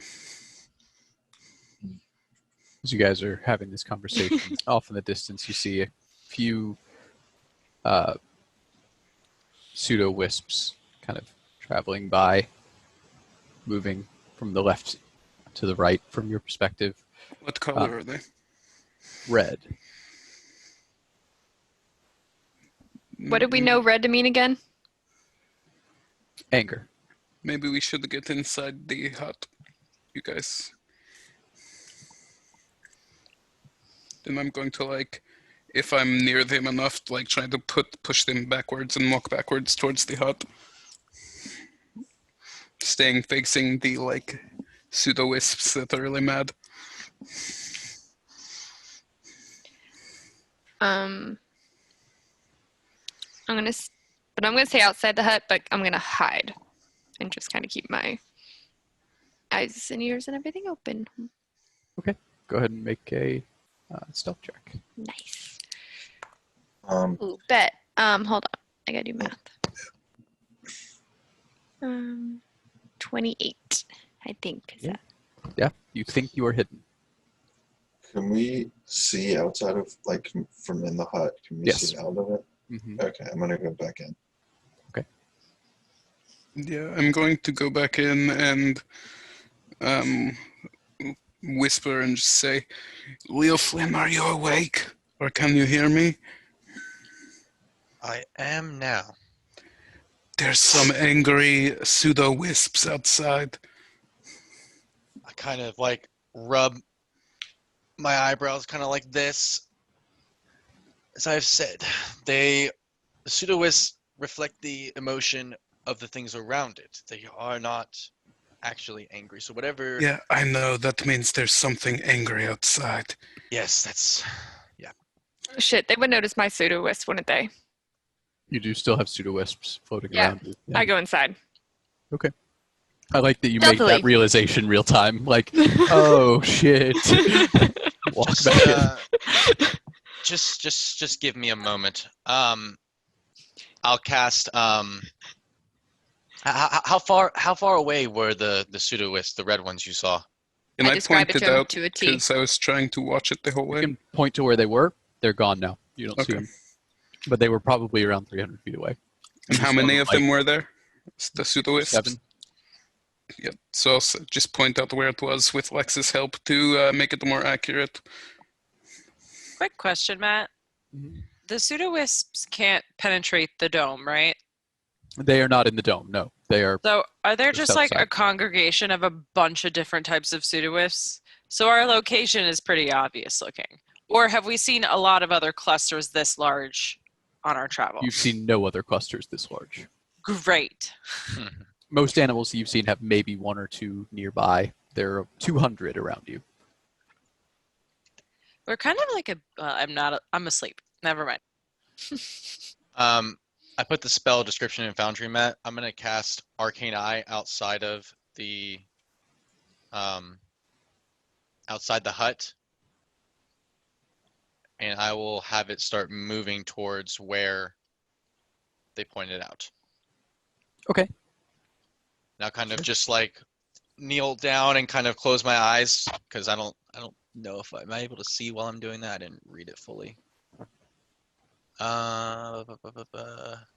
Looks like it. Okay, yeah. So I'll just kneel down and kind of just let the eye just start slowly going towards there. Did he step outside of the hut to do that? Nope. Okay. Magical effects can't leave the hut, so you would have to walk outside the hut to do that. Then I would stay like inside the hut right behind him where if something like were to jump up while he's blind where he's at, I could pull him into the hut really quickly. I'm not blind. I can see. Oh, okay. Luckily. You're going to step outside the hut to do that? Yeah, sure. Let's do it. Am I able to see outside the hut? Like, is it? Can I see outside of it from inside? From inside, you can see outside of the hut, yes. So am I able to cast it within 30 feet outside of the hut? Or like inside, outside? Okay, so the way the magic hut works is like you can't be sitting in a hut and cast fireball at something outside of the hut, for instance. Okay, It doesn't work. So if you were to cast Magic Eye outside of the hut and then you stepped into the hut, the magical connection would be severed because magical connections cannot exist between what is outside of the hut and what's inside of the hut. Then I will go out there and cast it. And Okay. send the arcane eye towards where they said. Sure. You send it over there, and go ahead and once it kind of gets to the general area, make a perception check for yourself looking through the eye. Okay.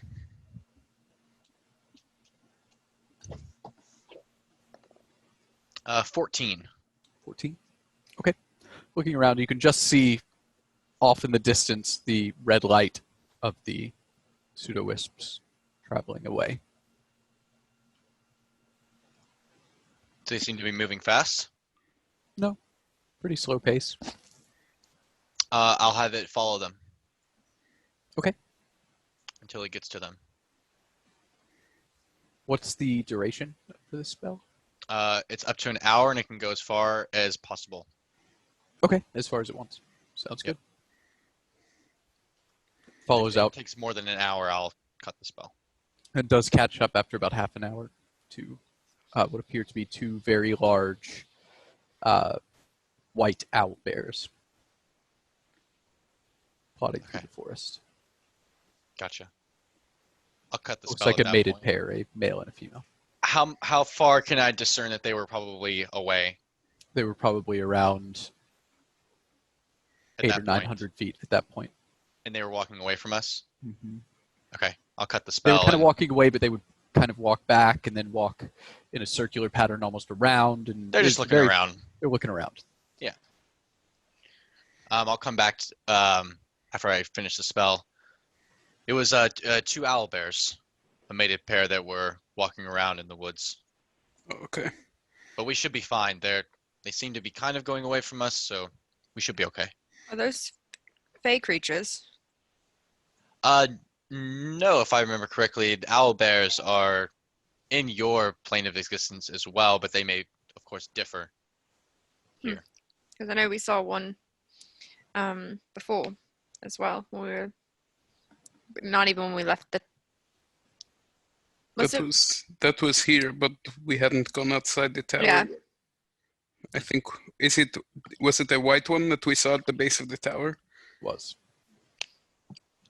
Yeah, we saw a white owl bear at the base of the tower when we were still up there.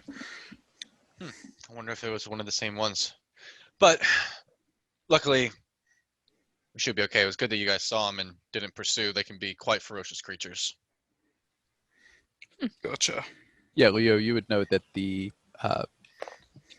Feywild variant of the owlbear is not actually as closely related to the Faerunian version as you would think. They're both creatures born of magic, but these are more closely tied to that magic and thus more powerful. Right. Well, thank you for waking me to make sure everything was okay, but I'm going to go finish my rest before I attend to the watches with you all. Sounds good. Thanks for looking. All right, I Sure. go back outside. Okay. Finish the watch. Perfect. Yeah, the rest of your watch goes by without incident.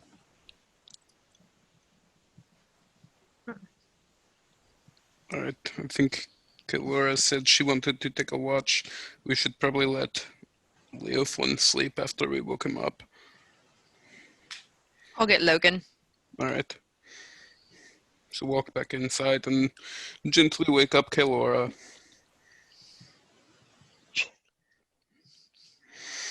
It's time to watch. We figured out a really good way to find scary things. If they are really mad and want to kill you, they'll have like the glowing red things above you, right? We saw You're muted. 2 owl bears. You haven't found your voice yet. You got to wake up. You got to Got watch. it. Okay, there you go. But quiet, the people are trying to sleep. Sorry. And then I will find a place to lay down and go to sleep. But I I say a prayer and I'll send that to you. I go over to Logan. Logan, your turn. All right. Did anything happen on your watch?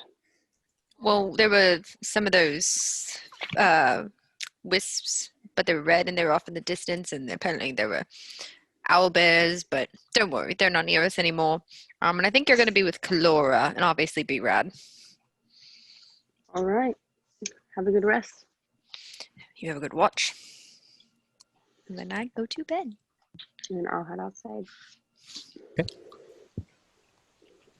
I walk up to B-Rad. Hey, B-Rad, Yeah. do you ever wonder what it would feel like to sleep?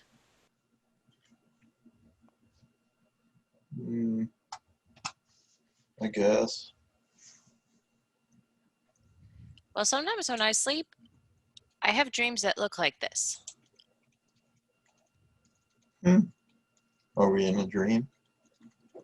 I don't know. Definitely looks like it. Hey, Logan. Hey, Brad, you saw the owl bears? Owlbears? Lex told me there were owl bears last watch. Zafra just told me there was some angry wisps. I didn't see an owl bear.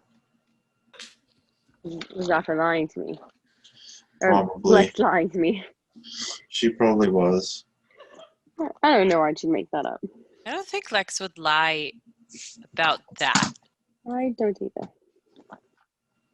Just that specifically, though. Well, I'm going to keep my eyes out for owl bears.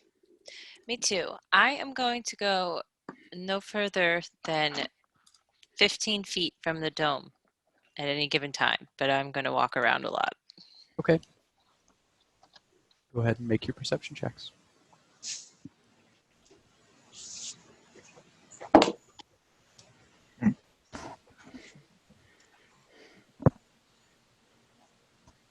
$22. Okay. Oh, man. 18. So I rolled a cocked natural 1, and then I rolled a natural 1. Wow. Woo. Nice. Ensign B, man. Yeah. B-Rad, you are never going to believe it. Walking around on your watch, kind of just looking around. You were thinking about the red lights for a while. And then you kind of forgot that they were actually owlbears. And you kind of like look down, thinking maybe if there were some tracks or something, you could find something to fight. And there, at your feet, you find a perfect green acorn. Oh my god. Iridescent green rather than brown, but it's perfect like the other one.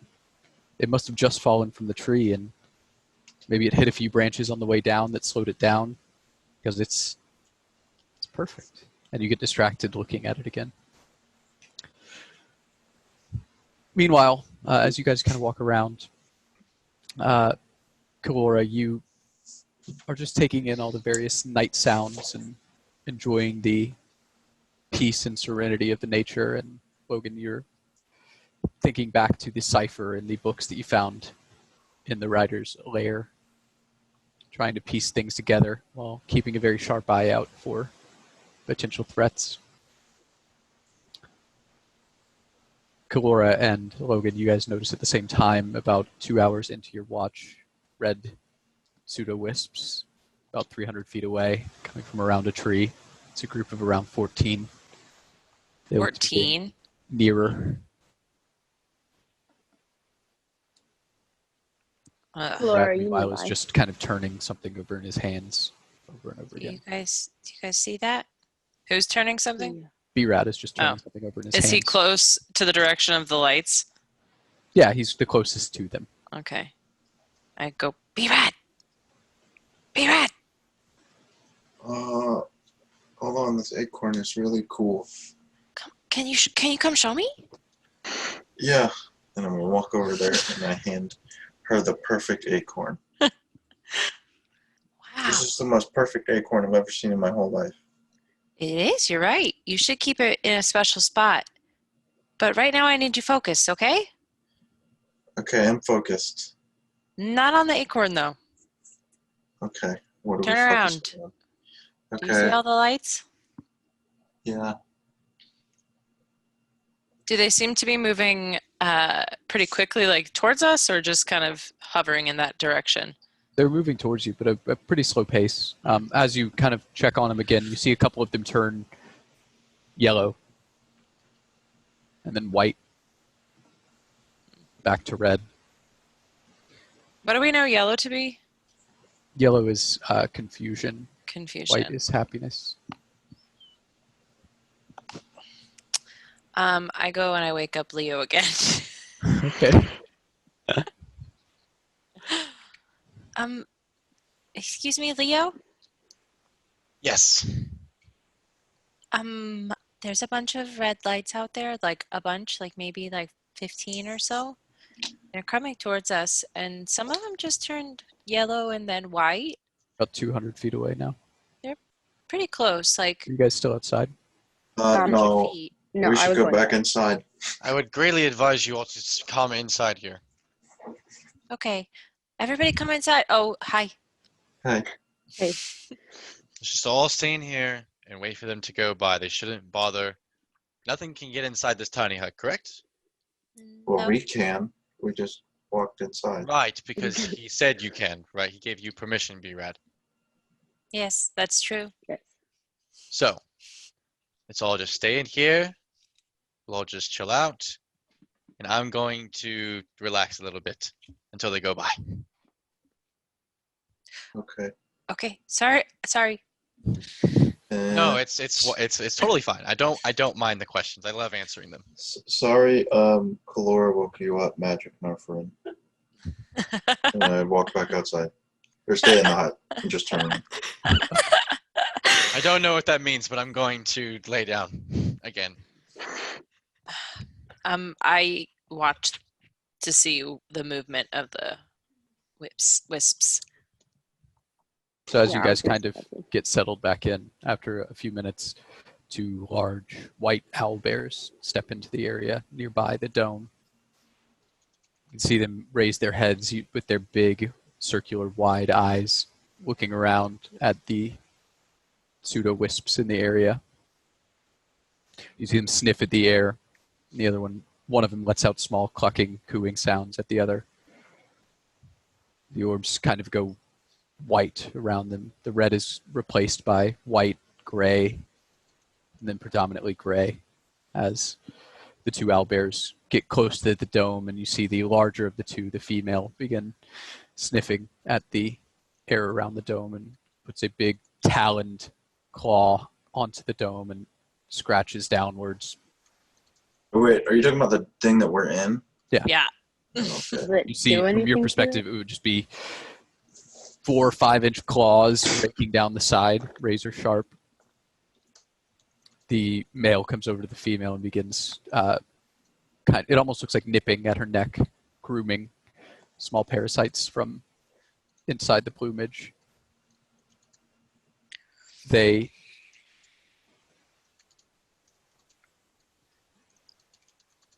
seemingly begin to bed down in the area surrounding the dome. The gray orbs around them dimming somewhat in brightness as the male lays down right next to the dome and has his back actually leaning on the dome itself as he rests.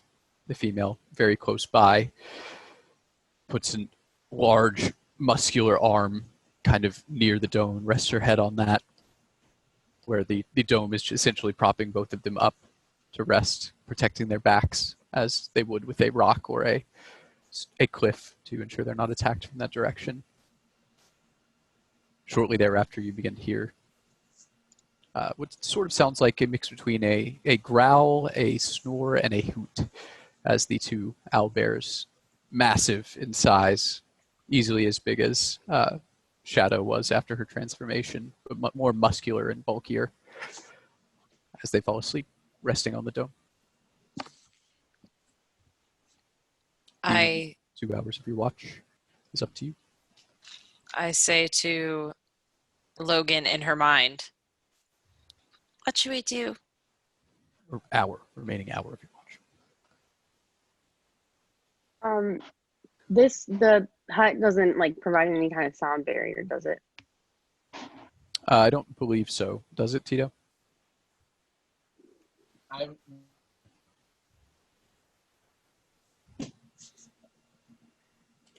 just look at Cooler and I'm like, I just not. I don't know. And I mouth. Should we wake up someone? I respond back in her head. Try and be very quiet. I think either we're going to wake up and the dome is going to disappear and then we're going to be with some owlbears, or we do it now, or we just try and get away. I don't know. See, I'm just worried that if we do try to fight them now, the rest are going to come. The rest? They were not. Were there? I thought there were more. Well, no, they only saw 2. Oh. Just a pair.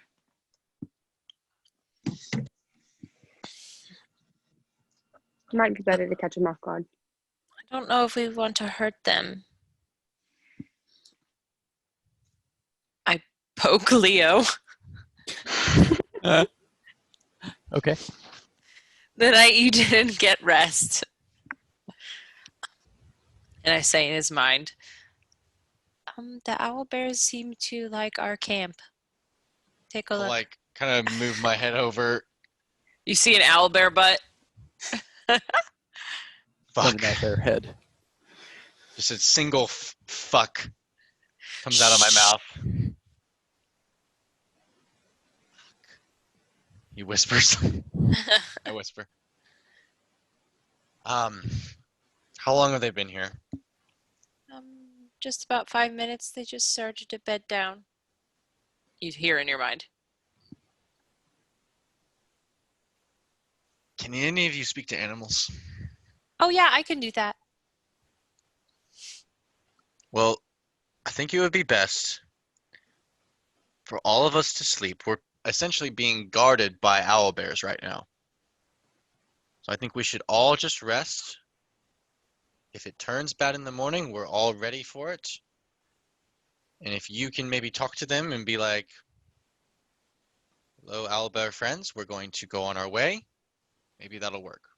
I think we should all sleep though, just in case the worst happens. Yeah, but what if some of my friends wake up and they want to just hurt the owlbears? Shouldn't I wake them up and tell them? Have I rested a total of 4 hours yet, Matt? You have rested for a total of 3 hours. Fuck. I will wake up in 1 hour and then I will stay up and be ready to stop anybody if they try and attack the owlbears. Okay, and we have like 1 hour left on our watch? 1 hour left on your watch, correct. Okay. How does that sound? Okay. Wonderful. And then wake me up first in the morning so I can prepare my Speak with Animals spell. Okay. That sounds good to me. I will see you all in 1 hour. For the love of God, please let me sleep. Or let me rest. Got it. I'll kind of like bow my head at her and then resume resting. Okay. The last tense hour of your watch is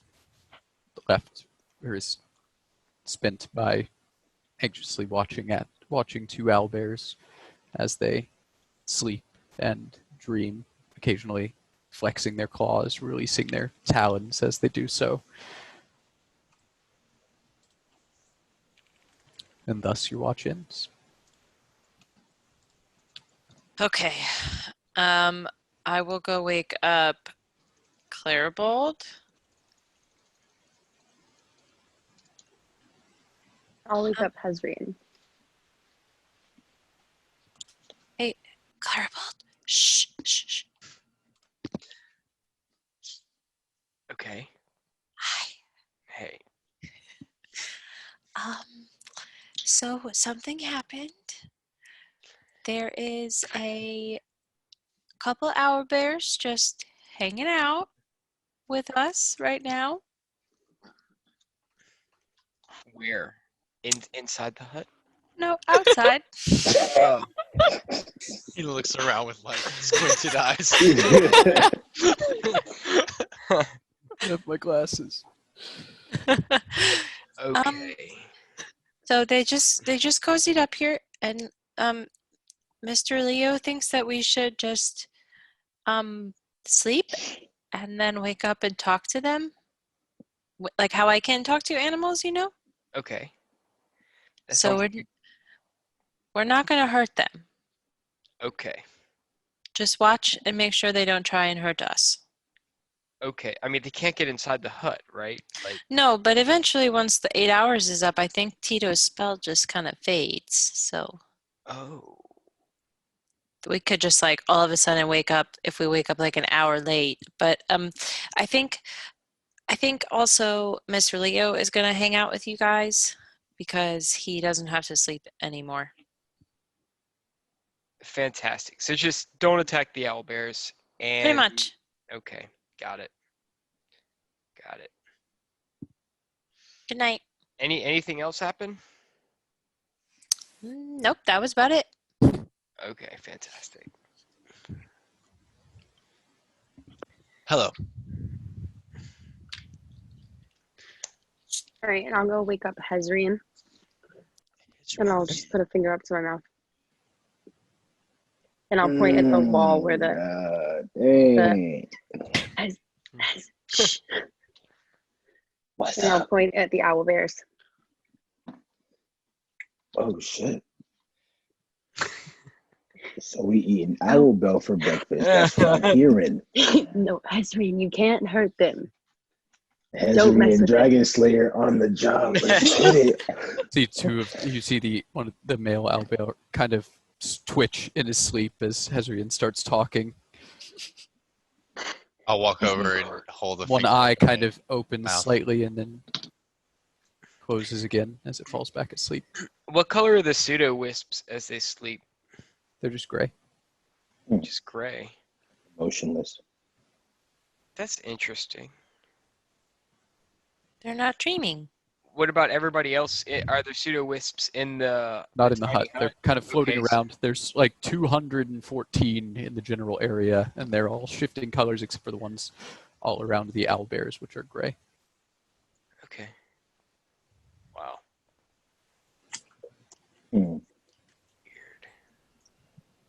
So, whispering. Yes, we As need to be quiet quiet. as Hezrian could. Right. What are we gonna do about this situation? Well, I see three different scenarios.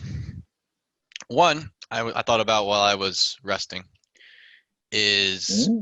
you know, they're just sleeping here right now. We could always possibly, if it'll work, have Mr. Tito renew the tiny hut so it doesn't drop when it runs out, and then we just wait out for them to wake up, and then once they walk away, we walk away.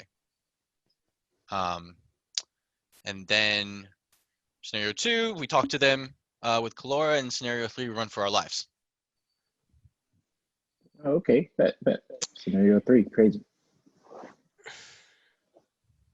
Yeah. I mean, problem with scenario 1 though is we don't know how long they're gonna stay on the hut. That is true. I guess we could wait So- until maybe an hour or two into daytime and see if they move, but then otherwise we might have to go to a different scenario. Yeah, you might have to move to scenario 2. And scenario 3 is a last resort, possibly. Yes. Yeah, I think scenario Alright. 2 is probably the most probable. All right. Can any of you, either of you, outrun owlbears? And I look like at their very heavy armor that they're wearing, both of them. It's a brisk jog. Ah, yes. So you're going to die. Again? No, not I. No. I don't know if we would end up running from the owlbears. Maybe just not killing them, but letting them know that they don't want to fight us either. If that makes sense. Yes. So it's like kind of posture up to them, right? Maybe. We'll see. Letting them know where the alphas. Yes. Right. Right. No. I was no. I was thinking more of just you know, showing our group, showing our size, and then just backing away. You know. I'll kinda Yeah. That's what I meant too. I'll Exactly. kind of look over at a couple of the smaller members of the group while they're sleeping, and I'll say, right, size of the group, right? Yes. You seen that big one over Hey, there? I have seen the big small. one. Harry's face. Don't be. Those small ones. They'll. These small ones pack a punch, Leo Flynn. Yeah. Don't underestimate them. I'm sure they do. I'm not disrespecting them. I just thought your statement was funny. I was making a joke. Yeah. That's true. We'll have Kalora Sorry. and Tim. Maybe I'll wait a little bit before I make jokes. I try and make uncomfortable situations better with jokes, and Hey man, they don't hit joke sometimes. Joke away before we die. It's gonna be okay. Actually, Kalora and Tito combined would probably be the most intimidating. They would just polymorph or transform into something wild. I don't know. That would be pretty cool. Well, I guess I I'm wonder. gonna sit here and wait it out. Do you know about druids in the Feywild? Yes. So, if she transforms into something she knows, is it from where we're from, or if she's in the Feywild, does?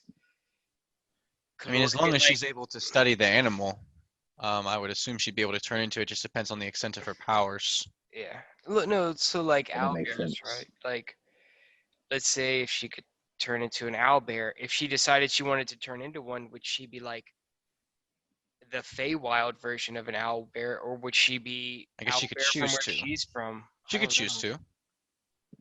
I assume. I don't know. I just didn't know if you knew any Interesting. druids that had lived out. I've met some. And from what I have been able to discern is that whatever they decide to wild shape into, that's what they wild shape into, from what I understand. Very interesting. I would like the three, actually four, because B-Rad's awake too. The four of you to make intelligence checks for me. About an hour into this final watch. God, I hope B-Rad gets it. I like those. 24. I got an 11. I rolled an 18. God, Okay. I'm stupid. You have other talents. B-Rad? Okay, That's a 5. Firebolt and Leo. Damn, bro, you fucking dumb. Yikes. You three, or you two recognize that it has now been 7 hours. You have an hour left until the spell drops entirely, and Tito is still asleep. B-Red's just wondering where his acorn went. Laura's still got the acorn. No, I handed it back to him and I told him to keep it somewhere very safe. Oh, okay. I'll kind of nudge Claribold. I guess it's time to wake our gnome friend up. And I'll walk over to him and kind of shake his shoulder. Oh yeah, Tito. Tito, wake up. We need you to recast the spell. Are you muted?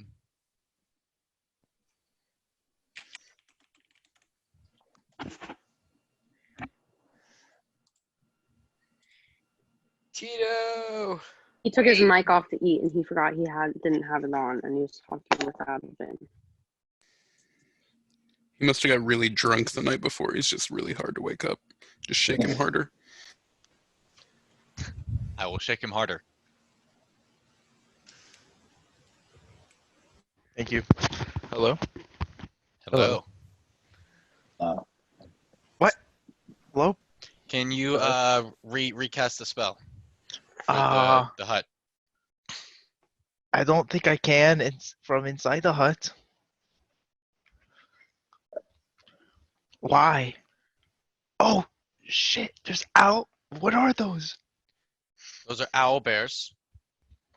If you don't recast the hut, you might die. Jesus. I all think- right. You know, there is a problem with this plan that you would understand. Yeah, I Um, can't If you cast it. if you begin casting it again, the first one drops. Yeah. Hmm. I can't cast it from inside because it'll get rid of this one. Plus, So this, scenario 'cause- 3. What about this? What about this? What if oh shoot, it would drop for a certain amount of seconds. I was going to say you could drop it and then immediately recast it again, but they would probably it also fall takes a over. minute anyways. Oh. It's a minute plus 10 for ritual. No, I mean if you just casted it without being a ritual. Well, it's still a cast. minute. Still a minute. Mm-hmm. I think we need to speak to them.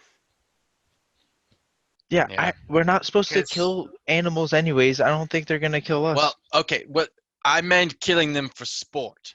Sport. Hmm. If If they get to owl bear, swinging, I'ma if swing an back. owl, exactly what Hezrian said. If they attack you, you are well within your right to attack them back. Ah. But yes, I agree. We probably need to try and talk to them. Should probably wake up Kalora. Yeah, can she just like sneak out and then like, talk, cast her spell and then go talk to him and then? I'm assuming there's a door, right, on the I- hut. No, Are they leaning on the? No. there's no. No. I mean, that way she can wake them up so they don't just fall over out of their sleep so they don't get angry. That could be like doing them a favor. It's like, hey, just so you know, we were actually under there. So we're gonna let you know before we drop it so you don't fall in your I mean, sleep. it depends on how intelligent they are. Do I know them to be very intelligent creatures, Matt? Nope. No. Kalora is it's not pretty gonna- good with animals. I think we give her a shot, and we should probably wake everybody up just in case. Would everybody have been able to get a full rest by now?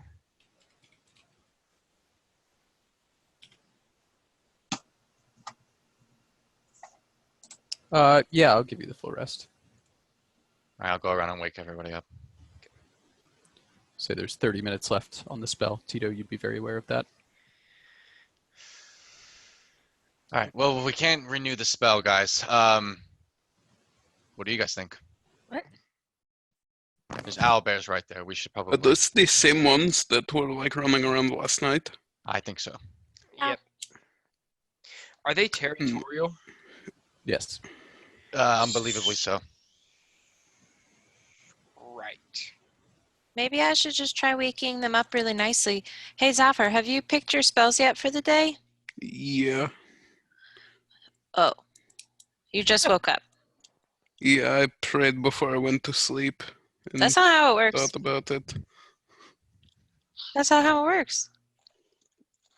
Well, I picked them like instantly when I woke up because I'm Did just you that happen guided to on the pick dark. create or destroy or create food and water by chance? No, but I think I could know a little bit more since we killed that dragon, so I might be able to do that. That's a good idea. We could possibly lure them away.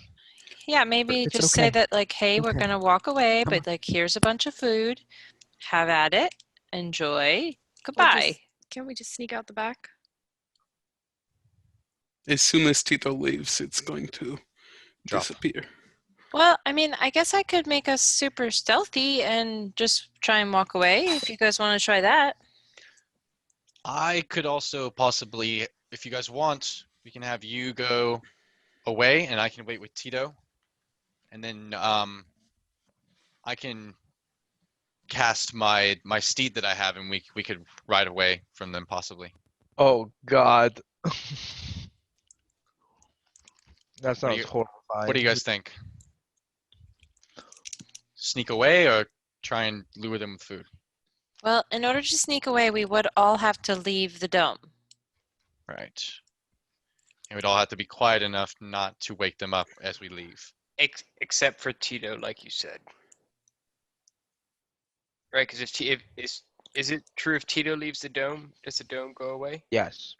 Yeah, so Yeah. so Tito has to stay. Well, then what? let's- Well, yeah, I guess if you want to have him not wake up. Well, wait. Why doesn't Tito just cast sleep on the owlbears? I don't have that spell anymore. It was boring, you Or know. like the It coolest was thing you really ever did, you sleepy. got rid of that Yeah, spell. but Okay, that's cool. That's only really good when you're already like kind of hurt and you just want to be like, go to sleep. We'll leave you alone now. All right. Yeah, if I Well, remember correctly, it works best on weaker creatures. we have less than 30 minutes, guys, by the way, so we probably need to make a decision quickly. All right, Kalora talks to animals. If that doesn't work, then we fight them and we kill them. I think that's our We best just- bet. we just Maybe try not to- the She second talks part. to them, then we just try to leave, and if they attack us, we have to fight back. That's kind of Yeah. what I I was like saying. that. We could always start leaving as she's talking. Are you able to fly at this point, Kalora? Away Uh-huh. from them? If I need to, I can just poof into a bird. Or an owl. That's a bird. Well, it's a more please, but it takes a lot of energy. Okay. It's not as natural for me, you know. Hmm. All right, so do we want to try and sneak away a little bit as you do that, Kalora? Sure. In order to cast that, I will need to leave, so let me go first. I'm going to brass myself. I am going to first, Why do you need to leave? because magic can't pass through it. You can still cast a spell on yourself. I know that, Matthew. You're not casting a spell on them, right? I might be. Okay. I mean, I just was saying if you're casting Speak with Animals, I know. you don't need to leave. If she's gonna go outside the hut, I'm gonna go outside the hut as well. Okay. I do cast Speak with Animals first on myself. And then I step outside and I cast Animal Friendship on what I believe to be the female, It's a larger one. I guess one. assuming that the female might be maybe the more aggressive one. It's a wisdom save. Okay.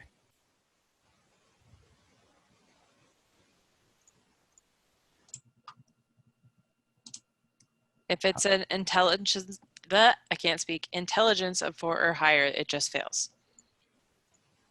Right. It also needs to be able to see and hear you. Ah, fuck. Beast that you can, no, it just says choose a beast that you can see. Oh, It fuck. must see and hear you. You're right. Okay, then never mind. I would know that about my spell. Ignore Yeah. everything I just said. Okay, so I just stay. Always wake it up. Yep, I stay inside the dome, and I say, "Hello, my name is Kalora. We seem to have happened upon the same camp.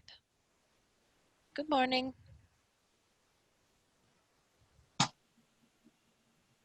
To your slight snoring hoots.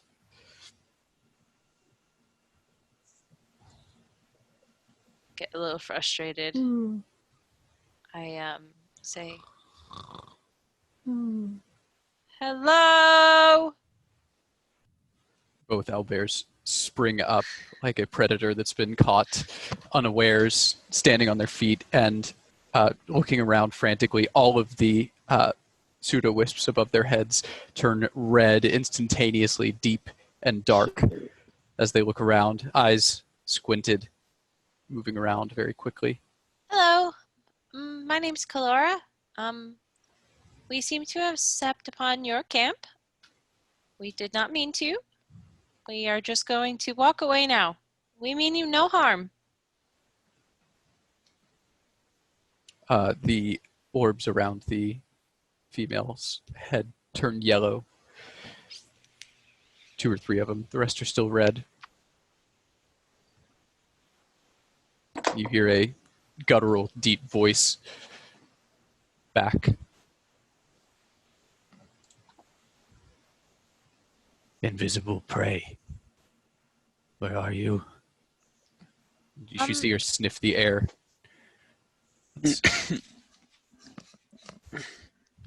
We don't have to be prey. We are very nearby.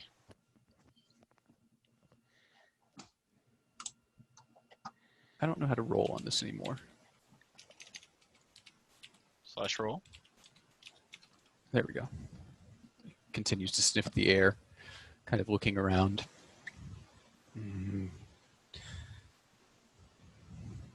What are you?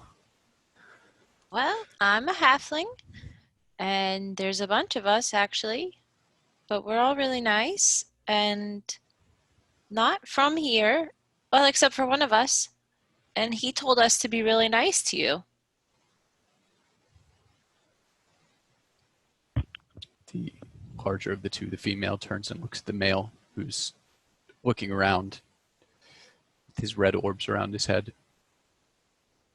They start to pace around the dome, not really paying attention to the dome itself, but looking off into the forest surrounding, always keeping their back to the dome itself. So they still perceive it as cover of some kind. Why should we let you leave? Huh? Why should we let you leave? Oh, well, because we have no intent to harm you, and we can say that you were very nice to us if we meet any other owl bears. Lord, tell them we have food for them if they leave us. Oh, we do? Okay. We have food also.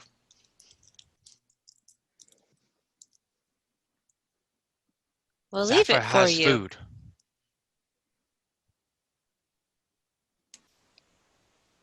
Go ahead and make a persuasion check.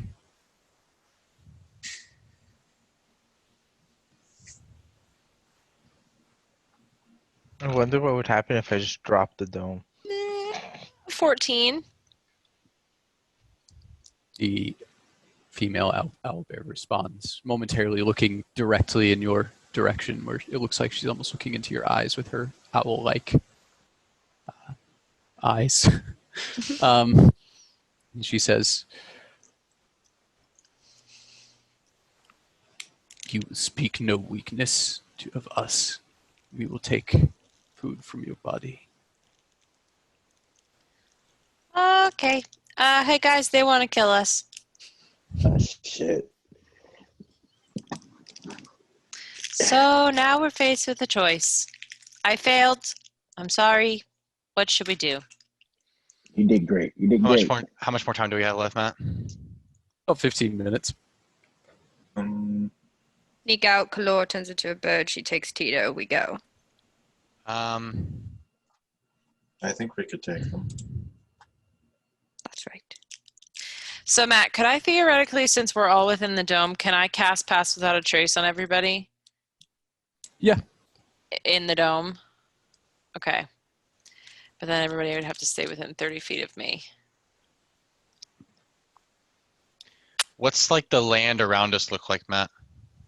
Not like what's on this map. It's the river's probably about 40 feet to the south of you in this map. The rest of it is, forest, and imagine all of these pools are instead the trunks of trees, but everything else is pretty accurate. You're in a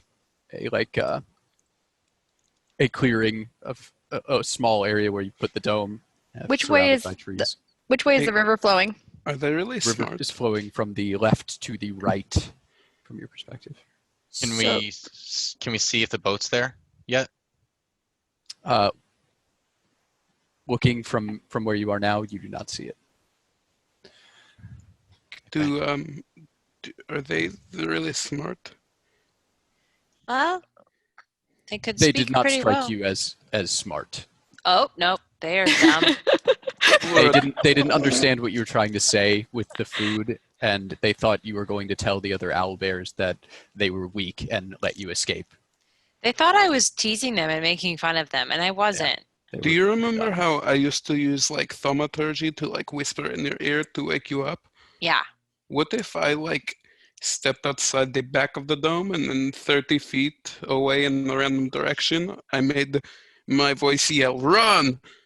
Like we were running that way. And then we could try to sneak away this way. Could you just make like a really loud sound, like over in that direction? I could Like a make roar? really loud, like thunder right here. Maybe Or just like spook 30 them feet away? away. Can Yeah, you just do that right here? I could do it right here. Let's try that. But I was thinking, if that doesn't work, are any of the rest of you able to cast a spell, banishment? We could possibly banish them and then run away for about a minute. Maybe we could lose them.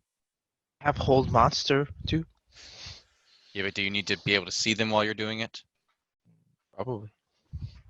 I can't do banishment right now. I guess I could cast it very well and do it on both of them. I mean, do you want me to try and make them think that we already snuck off first? Sure, let's do that. Do that, and then let's see if we can sneak off. All right, Matt, with thaumaturgy, it says I can do an instantaneous sound that originates from your point or choice within range, such as rumble of thunder, cry of a raven, ominous whispers. Could I make it sound like footsteps running through a forest? Yeah, so that's probably fine.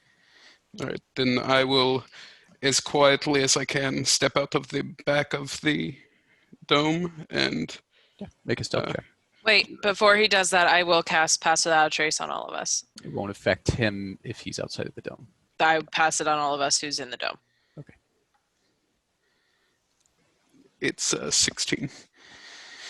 16. Okay. So you step outside.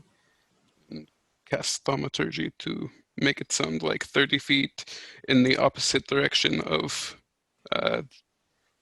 where we were going, the direction we were moving, and make the sound that way. And as soon as the spell's complete, I'll step back into the dome quietly. Okay. So you cast the spell, and it sounds like footsteps are running in that direction. Let me roll for them and see if they hear it. They do have advantage on being tricked in this case.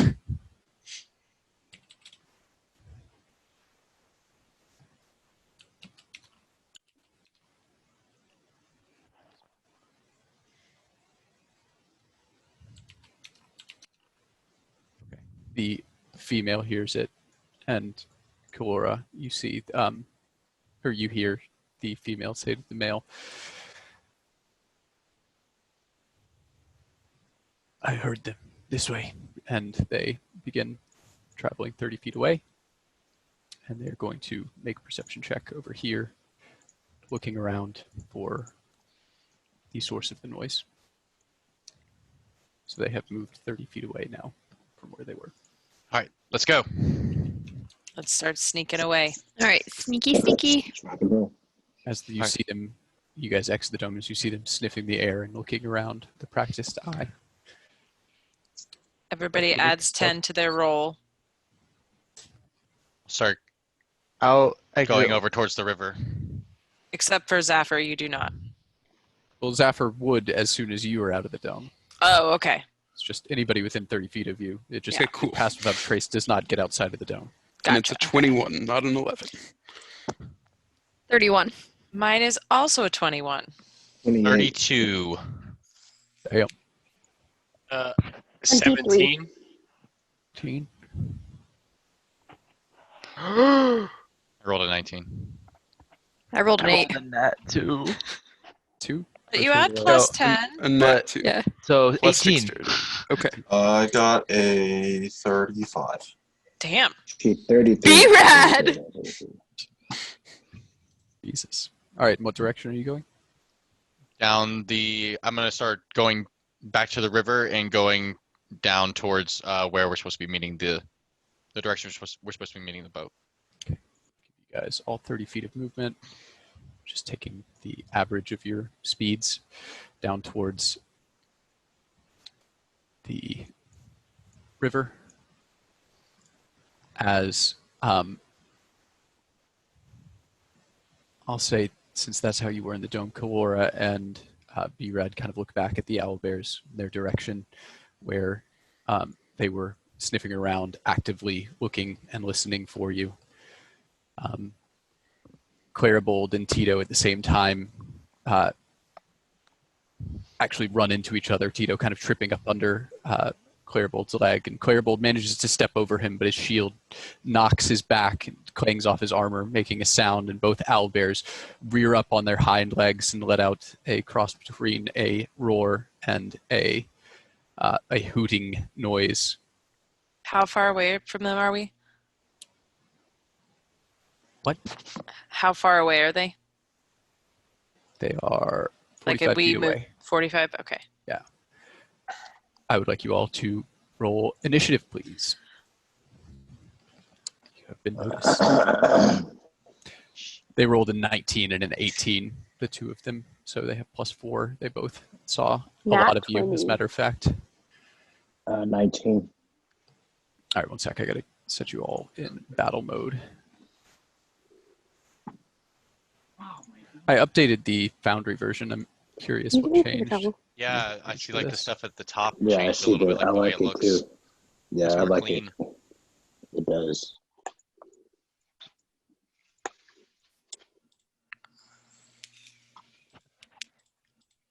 Man, I cannot see most of this map. Am I supposed to have terrible vision? Yes, Okay. Good. you are indeed. This is your actual dark vision stats. B-Rad, Got a 12.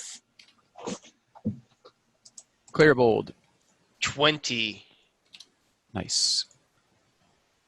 Hezrian, 19. Kalora, 17.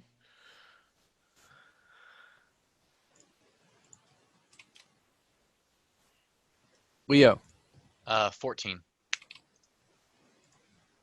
Logan, Rolled a nat 20 for 27. nice. Holy shit.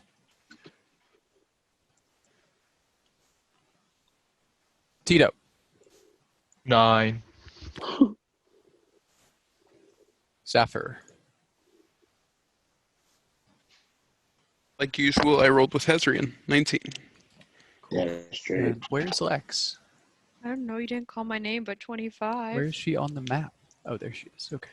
25? Yeah. Damn. All right. I rolled a nat 20. Okay. As I said, both owlbears have noticed you. They rear back on their hind legs, let out a screeching roar, and look in your direction. They've noticed your group, not necessarily the individuals, but it is Logan first. What would you like to do, Logan? Are they like coming towards us? Yes.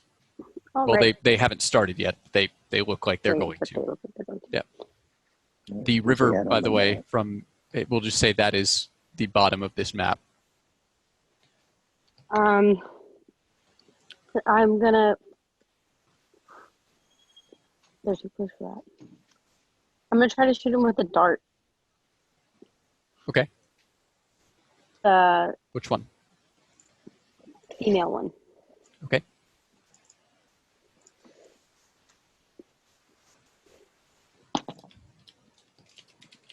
It's an 18 to hit. 18 hits. Go ahead and roll damage.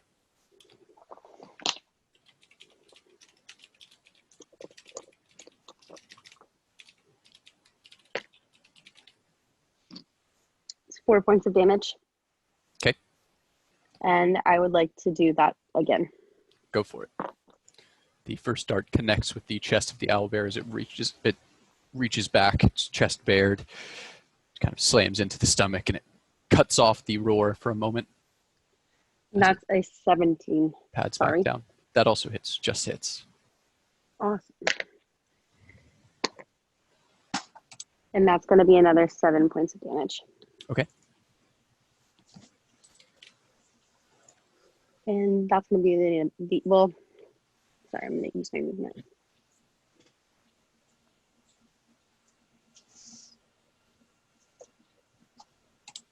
Where are the bears? They're up kind of towards the top right. Okay, I see them. What's the range on your darts? It's 60 feet.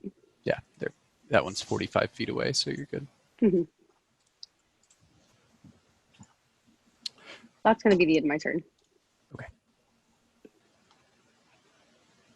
Next up is Lex. So I can't see them anywhere.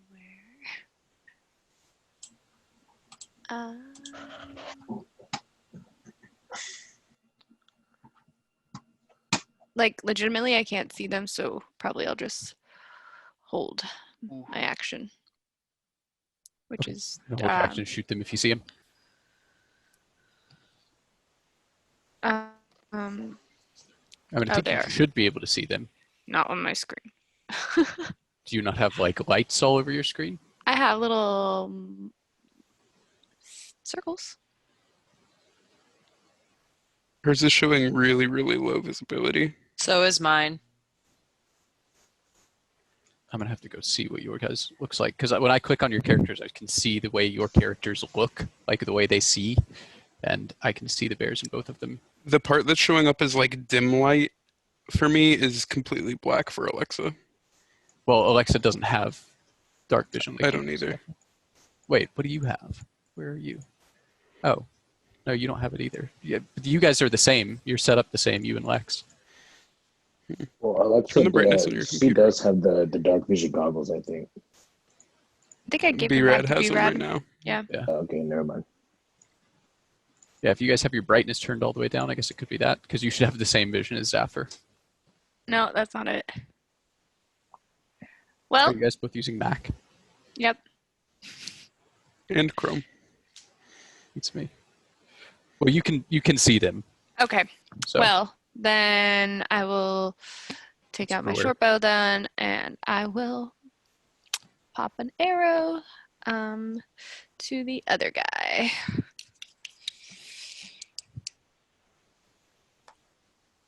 Oh, fuck. Do you have advantage because of assassinate or no?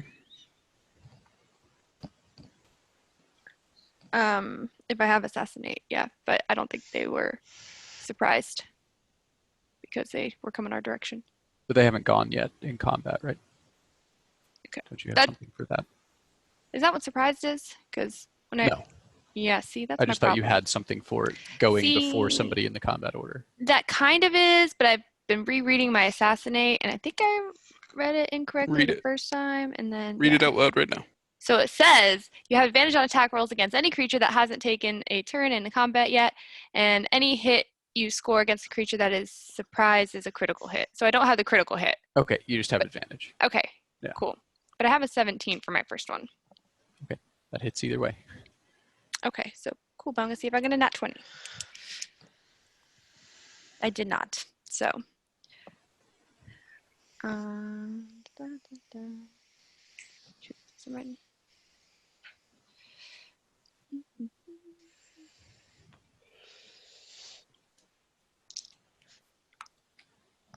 Oh, the turn timer's gone.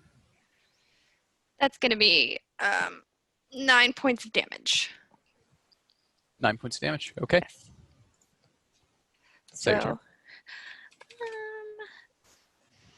and then I will just. Sorry.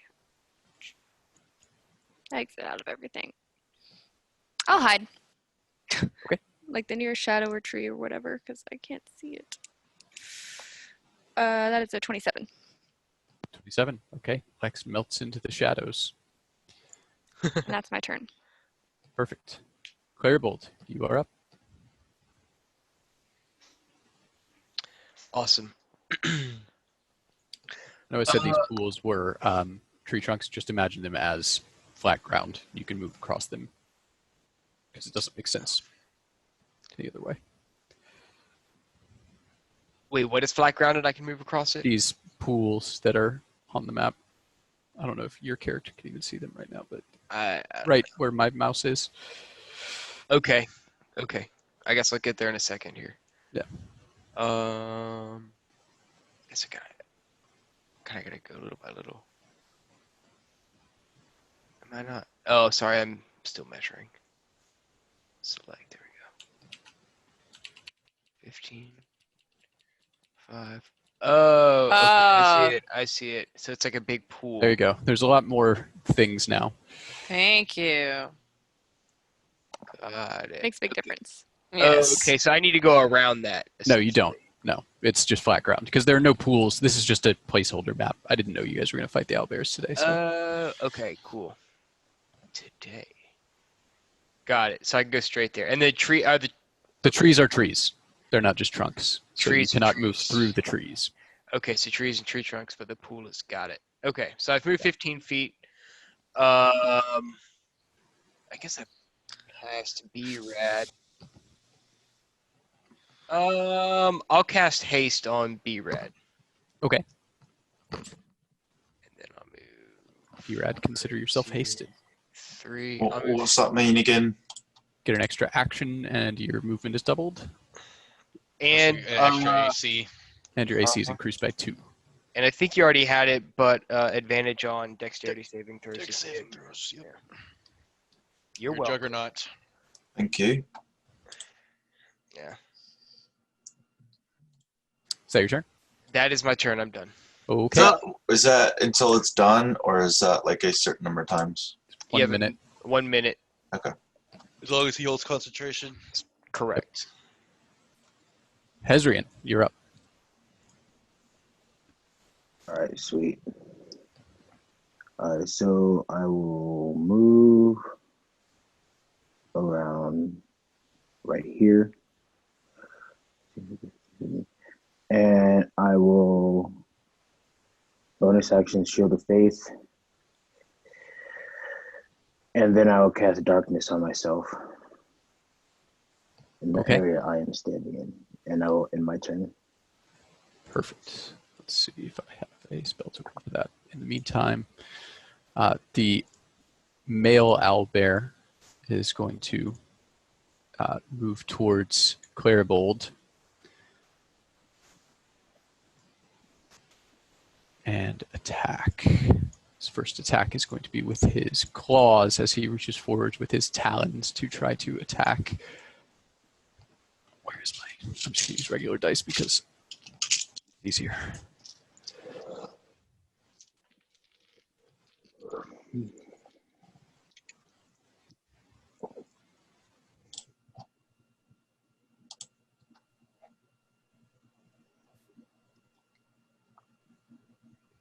First attack is going to be a 25 to hit. That hits. Okay.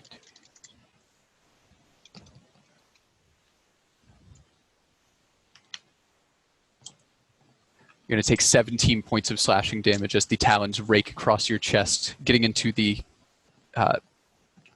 place where your shoulder and your pauldron and your chest piece meet, and creating a deep gash down that area. Okay. And the second attack is going to be with the beak as he tries to go for that same area. It's now been exposed a bit. And that's going to be a nat 20. Ooh. Every time on Claribolt, man. Yeah, it's crazy.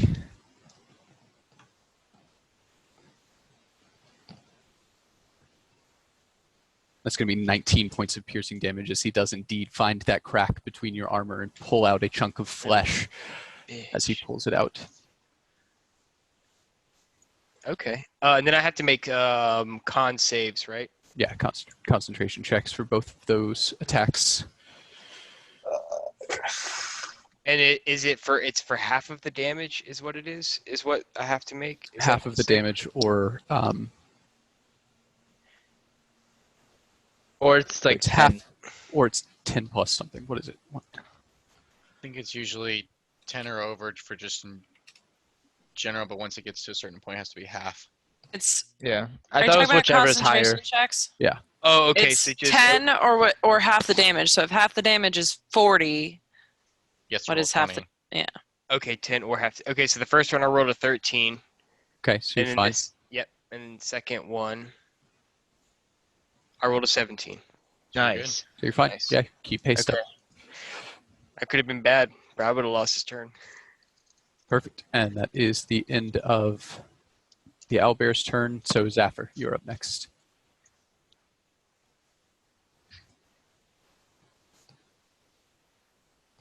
You're muted, buddy. The other one hasn't moved towards us yet, right? Sorry. I had to figure out where I was muted. I'm going back to the page. No, All it right. hasn't gone yet. 5, 10, 15, 20, 30.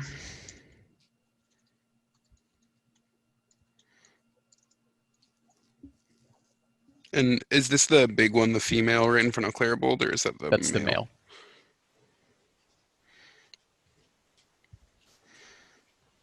Okay, I'm gonna just cast. I'll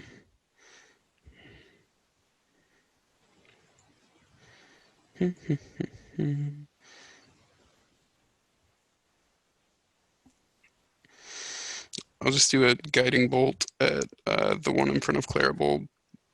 Okay. No, I didn't ever do a long rest. But yeah, that, and it's 9 plus 8, I think. Yeah, 9. So 17 to hit. 17 just hits. Go ahead and roll Okay. damage.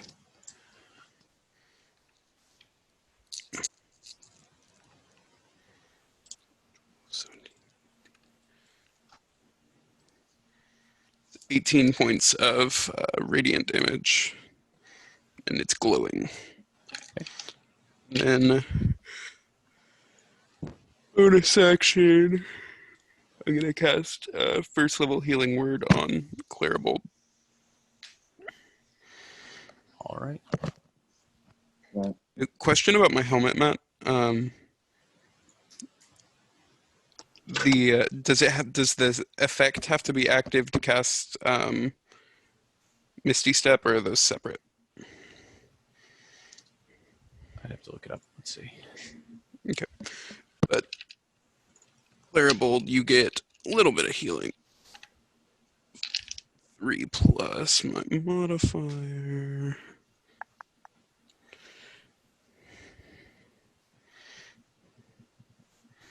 Seven points of healing, Clairbold. God, my internet's being so slow. Why is D&D Beyond waiting for Facebook.com? Stop it.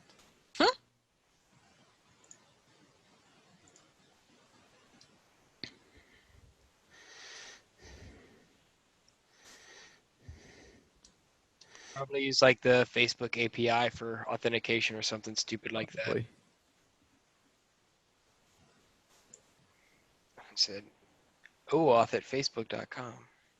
It does not need to be active in order to cast Misty Step, Zafir. Okay, cool. Thanks. It's your turn? Yep. Okay, cool. All right, you're up. All right, I am going to cast Erupting Earth at 4th level. Can I have a 20-foot cube, please? Yeah, one sec.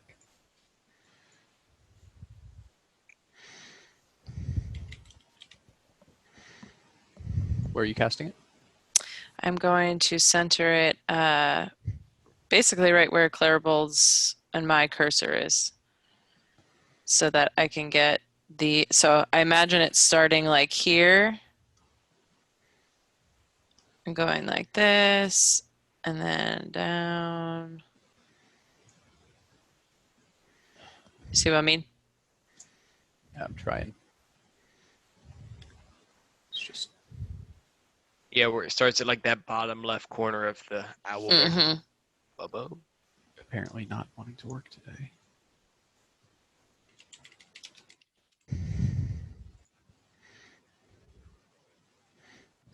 This is a really cool setup, though.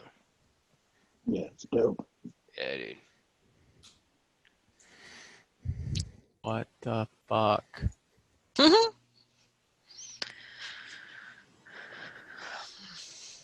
It's okay.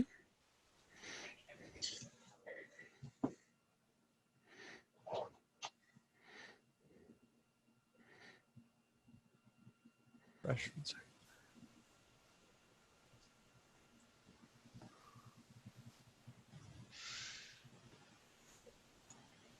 Did it just start the music over for you guys when it did that? Or is it still playing? No. Yeah, it's still playing.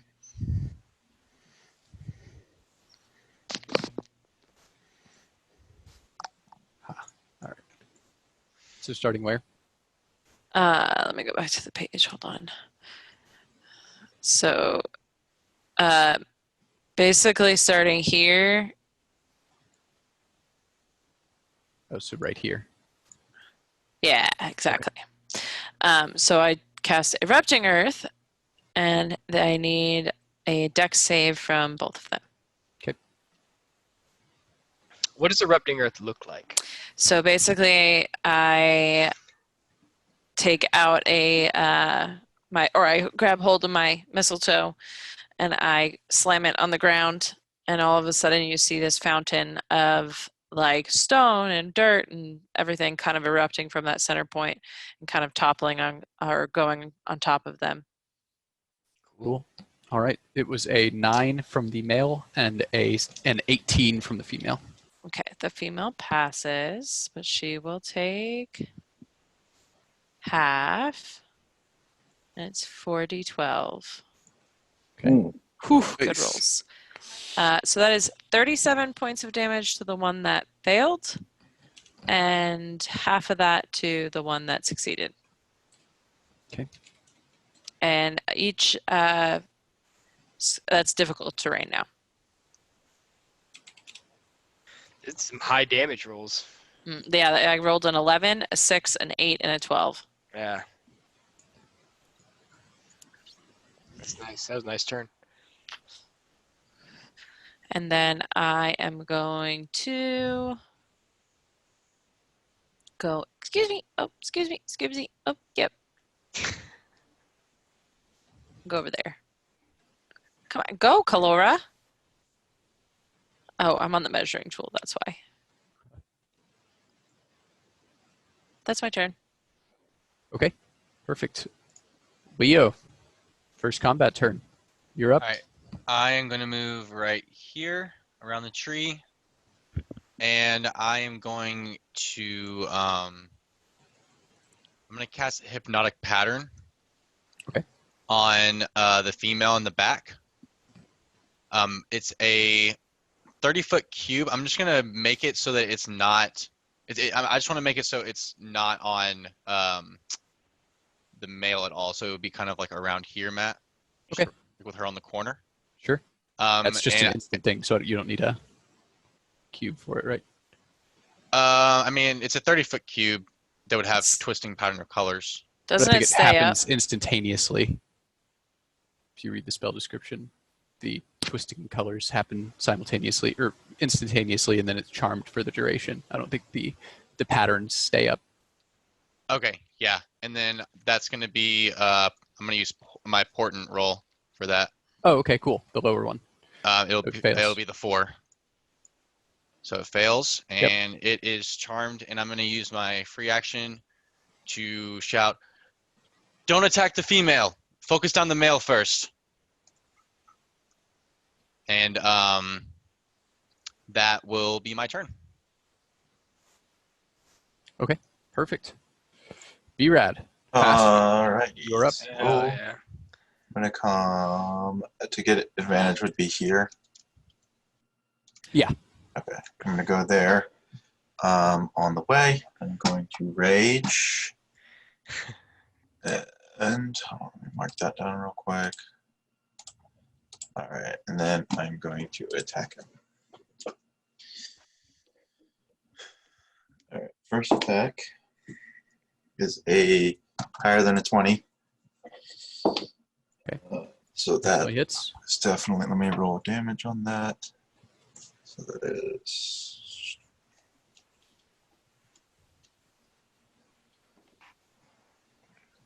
11 points of damage. No, sorry. Hold on.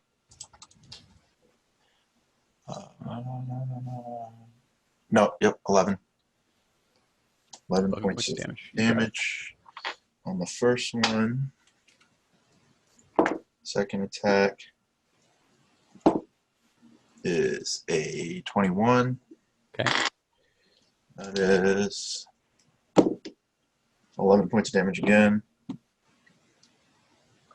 And then I am hasted, right? That gives me an extra attack, correct? Right. Yes. Okay. Third one. An extra action that you can use as an attack. Okay. Yeah. Is a 19, so that is 28. 28. And that is a critical now. Lovely. All right, so that is. I just double the dice, correct? Yes. That is. 12, You just crit on that extra attack. 14. 14 points of piercing damage and 7 points of lightning damage. Okay. And And there's no way you can do 7 points of lightning damage if it's a crit. Yeah. That's. oh, yep, you're right. I forgot to roll the other. My bad. You're right. It would just be 14. You just double it. You don't roll double it. it. Oh. You don't roll another dice. Okay, So another 7. 14.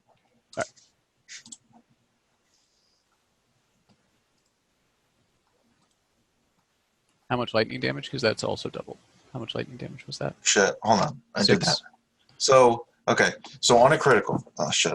You just roll Right. a dice, and then you take the numbers on the dice and multiply those by 2. Then you add your modifiers. Oh, fuck. Did you roll a 7 for the lightning die? That's all that matters. Hold on. Yes, I rolled 7. I rolled a 7 on the lightning dice, and I rolled a. You My did bad. 11 points of damage.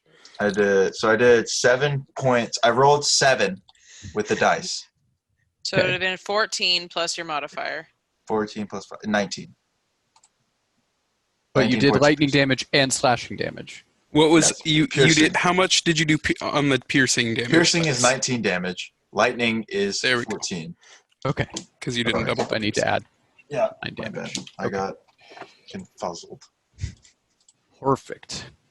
What the fuck just happened? I don't Music know my just thing. stopped. Yeah, I just lost it too. Oh.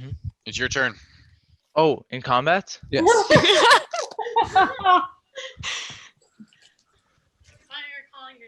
Oh, sorry.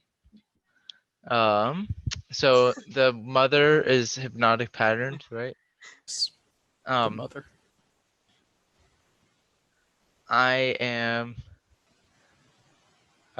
Who's around the male right now?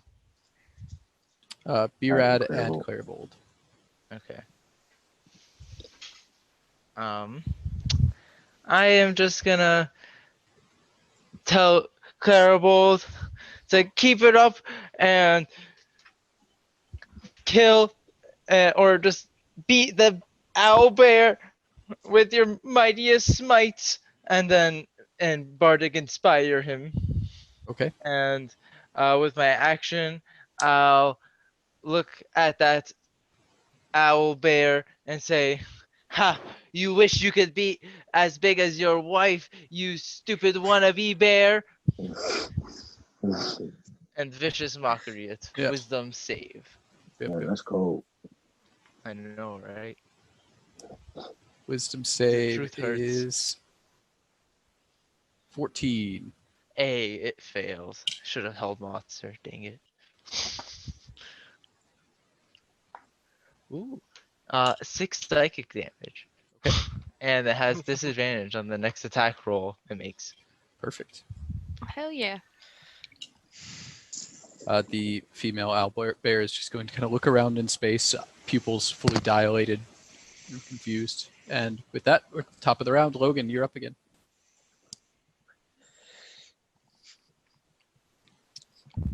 All right.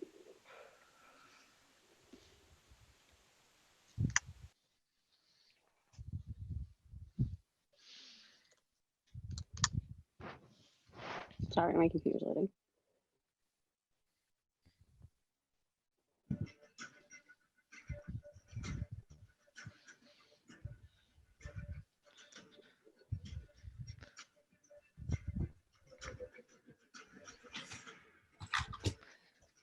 I think our internet is imploding a little bit. I'm sorry. Hey, Hezrian, I have a question. You had an Oh. override score in your passive perception. Do you remember why Yeah? that was? I have no idea. All right, you've been missing out on one passive perception point for God knows how long because you had it set to 14 manually. It was supposed to be 15. Oh, that's weird. Oh, yeah, I see it. They're over there. The Mhm. bears. Huh. Weird. And you know that they said that the back one is charmed and to focus on that one. I'm scared to do this, but I'm gonna go all the way to it. Okay. And can I try to get across from Yeah. Clairvold? Well, I think Brad's already across from him. So I'll just go right here. And I want to hit him double-handed with my quarterstaff. Go for it.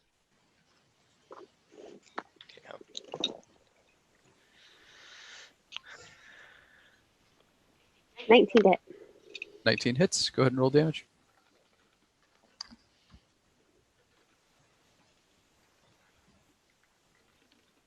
Nine points of damage. Okay. And then I want to swing back the other way and hit him again. Go for it. Natural one. To 8. Gotcha.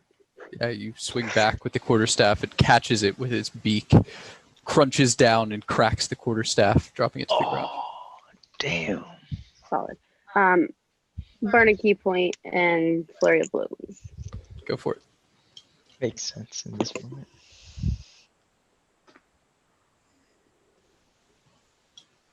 $12.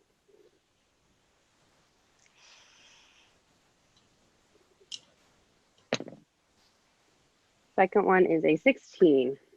Okay. Momentarily shocked by the loss of your quarterstaff, you miss both strikes as it kind of parries them with its claws, knocking your hands out of the way. Yeah. Is that your turn? Yeah, Started that turn a lot better than you ended it. indeed. Lex, you're up. All right, Lex is still going to try and be sneaky, but this time she'll remember she hits that she has extra damage to do. Okay. So, let's see, that's Right now, looking towards the direction of the owlbears, I believe there is a big black blot of darkness in your way. You currently cannot see them. Oh, okay. Shit. Wouldn't I know the direction though? Because Yeah, I hit you, it I mean, you know before. the direction. You would just have to roll a disadvantage if you shoot without being able to see them. Oh goddamn. Okay, let me move. So- Hold on. Thanks for That's the letting thing. me know. You could move like 10 feet and be able to see them, but That's. I'm gonna move here. 'Kay. Cool. And da da da. Let me see what that means. 15. Does that hit? 15 does not hit. Of course it unfortunately. doesn't. Then never mind. Then I will just go hide underneath this tree, and I know I can hide well. Go for it. Yeah, nat 20 on that. And Perfect. plus 13, so 33.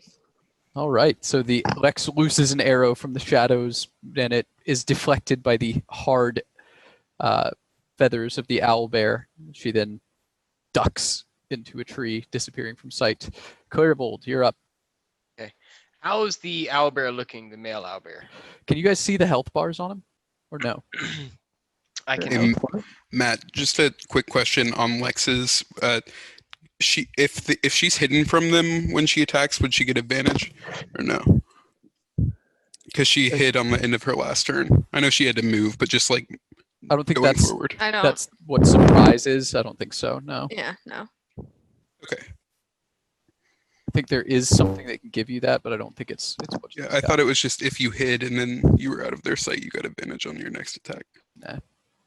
We'll look into it. What's that? Put that into the look at book. If you guys look that up and prove me wrong, then I'll say that's fine. But I don't, as of now, I don't think so. So It's okay. I've already you just let me know. surmised my disappointment, so we're good. Clarable, you're up. Okay.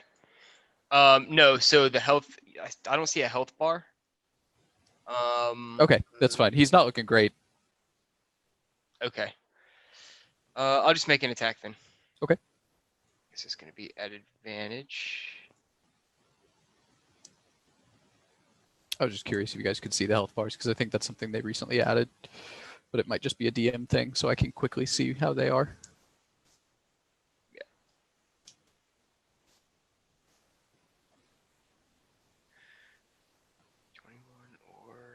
Yeah. So 21 total hits. Yes, definitely. Okay. So it's just a d6 plus 6.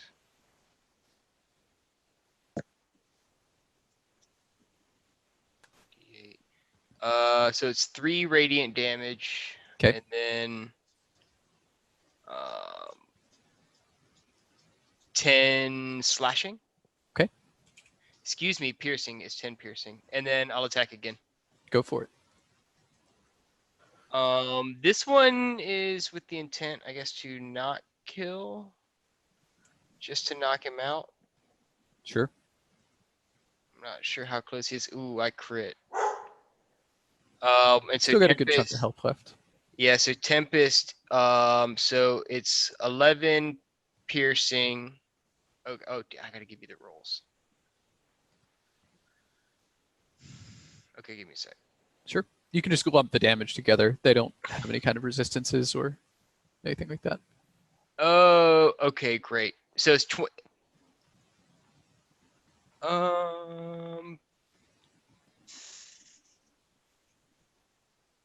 You have Bardic Inspiration too, by the way, don't forget.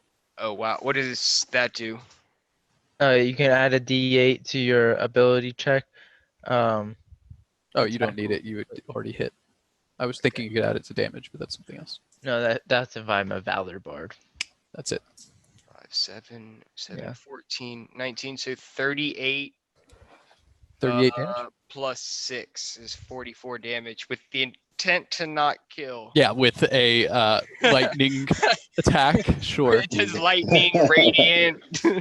I'll do it this way. As you swing down with the flat of your blade rather than the blade itself, going to try to knock this thing out, the lightning springs forward from the weapon, hitting it just before the flat of the blade connects with the skull and knocking out the owlbear.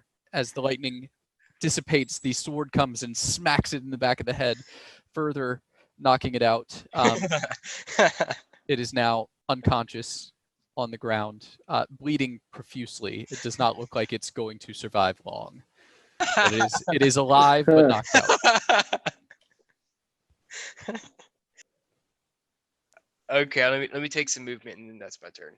Okay. It's ridiculous. Thanks for not killing him. Sure. Okay, 2, 10, 15, 20.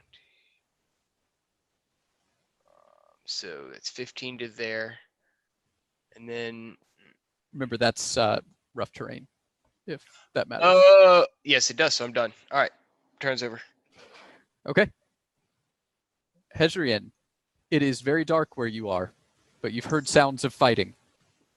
Well, I have Devil's Sight, so I can see in magical darkness. That's what I was forgetting. I was thinking like there's some reason he did this, and I could not remember what it was. So Yeah. Devil's Sight lets you see in magical darkness. And non-magical, yeah. Okay. Yes, sir. I could not remember that for whatever reason. That's why I was looking at your character sheet. I was like, he did that for a reason. Yes. Yeah, I'm not crazy. I got you. Can they make a Constitution save? Indeed. Please. That's not going to be good. Con 11. Bet. I'm casting Blight. Okay. And it's a con of 17 was the pass, but yeah. Cool. Go ahead and roll some damage for me. And that's going to be 42 points of necrotic damage Holy fuck. All right. as necrotic energy creeps around the owlbear and just kind of engulfs them. So you guys hear, what are the components of that spell, Hezrian?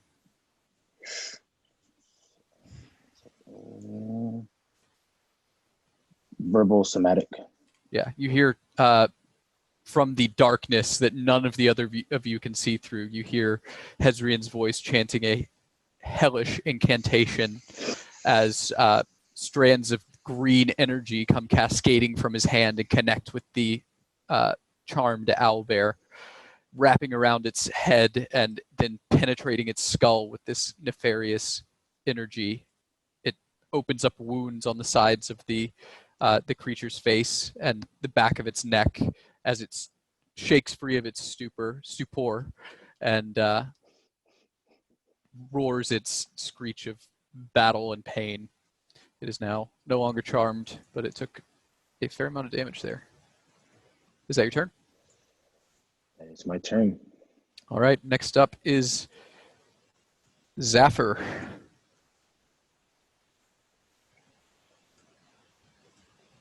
And you said the one on the ground, is it This one's just unconscious, but not dead, but unconscious and bleeding out to the point where I'm going to move to might die stabilize soon. it. Okay. 5, 10, 15, 20. Yeah, I'll use my action to stabilize it. Okay. And then I'm going to cast just a first level healing word on the other owlbear and just yell stop and see if I can. You're going to heal the female owlbear. out there? Yeah. Okay. So she'll take 8 points of healing, and I'm just going to raise my hand and like stop. Make a persuasion check at disadvantage. Yikes. Considering it doesn't understand you, I think that's fair. Lex, you can hide and to get advantage. I've been proven otherwise, so that is allowed.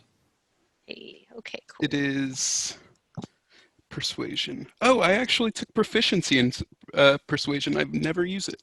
Wow. It's an 18 or a 20, so an 18.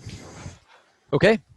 So the owlbear, the female owlbear, seeing its mate in trouble and seeing you kneel down and tending to its wounds, its dumb animal brain can't really comprehend it at first. It looks and almost goes to charge, but then the spell is cast on her and she feels the wounds that have just been created on her body begin to fade and recede, and she recognizes your posturing as not someone who is a threat, but also not someone who is prey, and takes 2 very careful steps back and makes a keening sound towards her mate.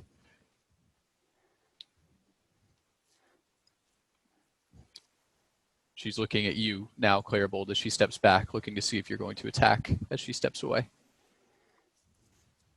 No. She can go. She is now 10 feet away from Clairbold and still looking at her mate on the ground. Can She's I getting anxious.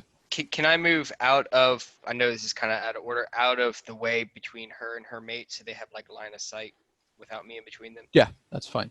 Yeah, if we're out of a combat order, I would cast a Cure Wounds on the one on the ground. Okay. The one on the ground wakes up with this start, and it looks very angry and starts to raise its paw to strike. And Kalora, do you still have Speak with Animals up? You're muted. That's 10 minutes, right?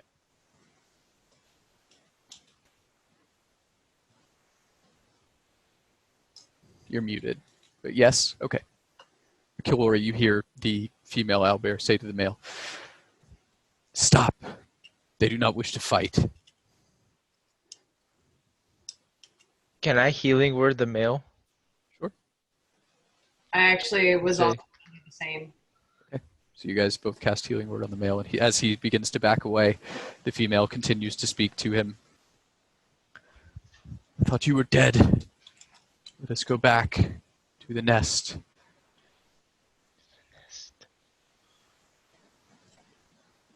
We'll let you be. Have a nice day. The female looks at you very meaningfully, Zephyr. Almost apologetically, though you don't think they can really comprehend what that actually means. And they walk off with their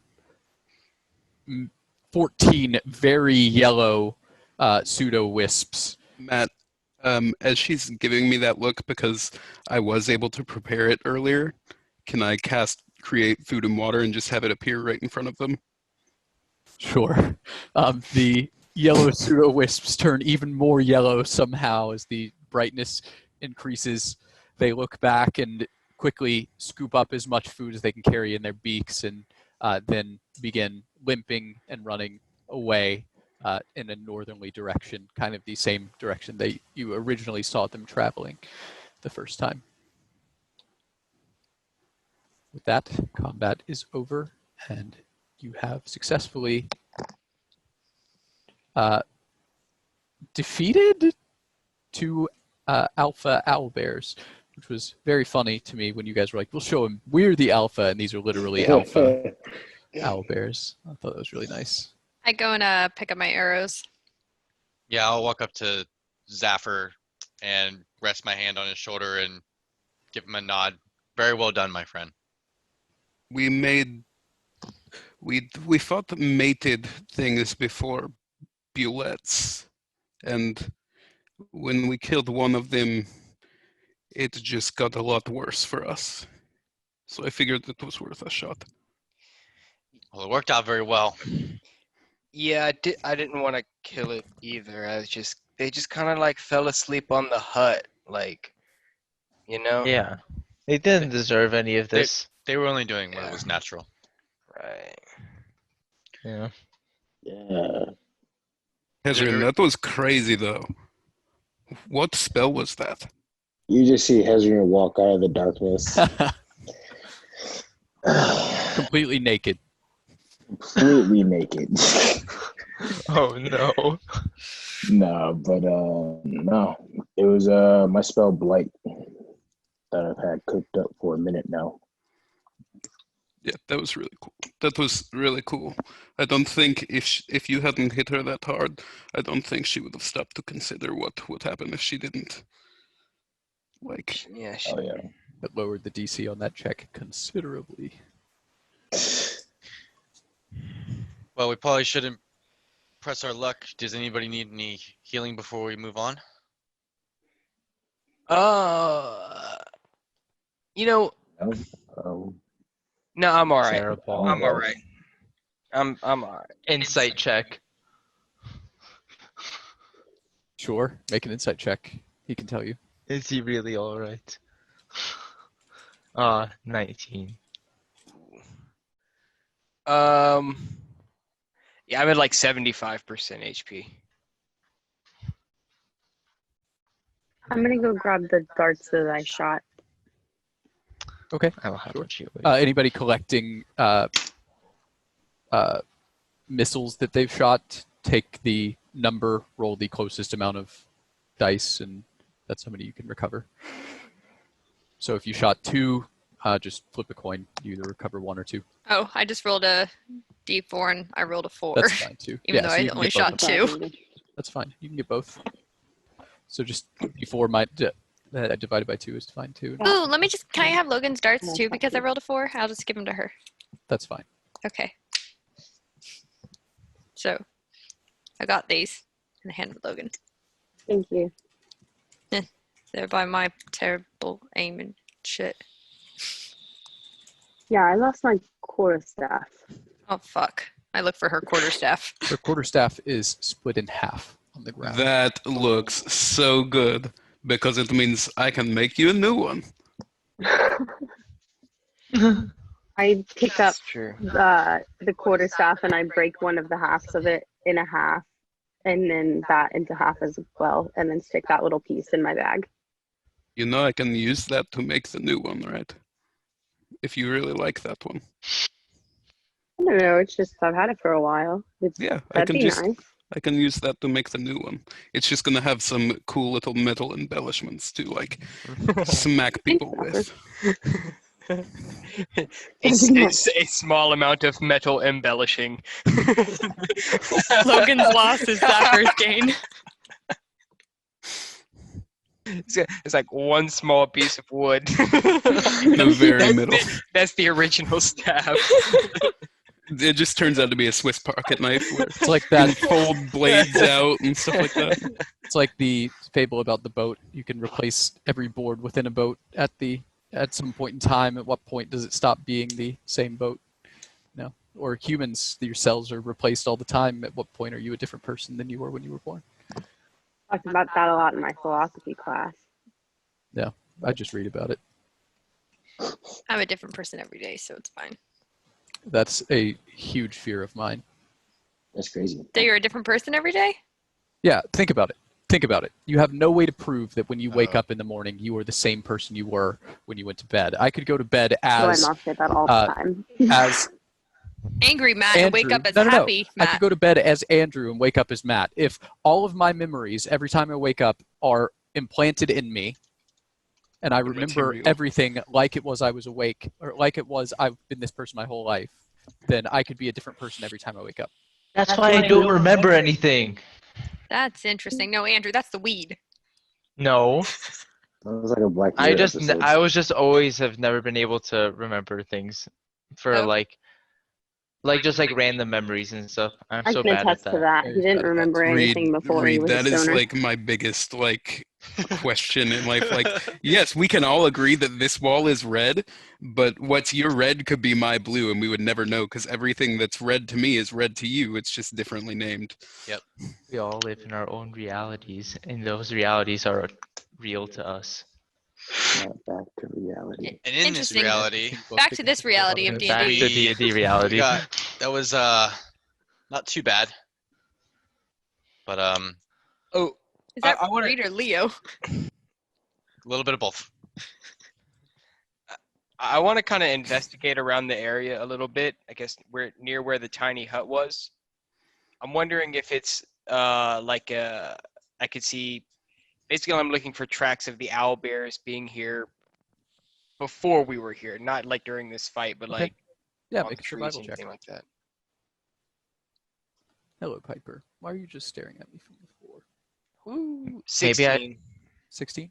Yeah. You don't find any tracks other than the fresh ones, but you do find a small, almost like a haunch of some animal. It has the same green coloration as the pelt of the deer that you saw earlier.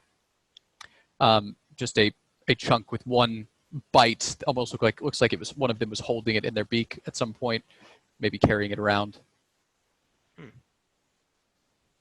Interesting. Dropped when they went to sleep, probably covered by one of their bodies, and when they woke up, they left it. Yeah. Okay. Do I know much about owlbears? Like, would I know like the radius that they would normally, I guess, hunt or stay in? Make a nature check. Like their territory. Yeah. Nature check of 9. 9. I mean, you know about animals. There aren't many owl bears in your home country. They're pretty rare. They tend to stay in very forested areas. But you know big animals. Big animals tend to need a lot of calories to sustain themselves, so they tend to range far and wide. Something like a normal bear, which you do have in your country, like black bears and brown bears, they have territories that can range in the 50 to 100 mile range. Okay.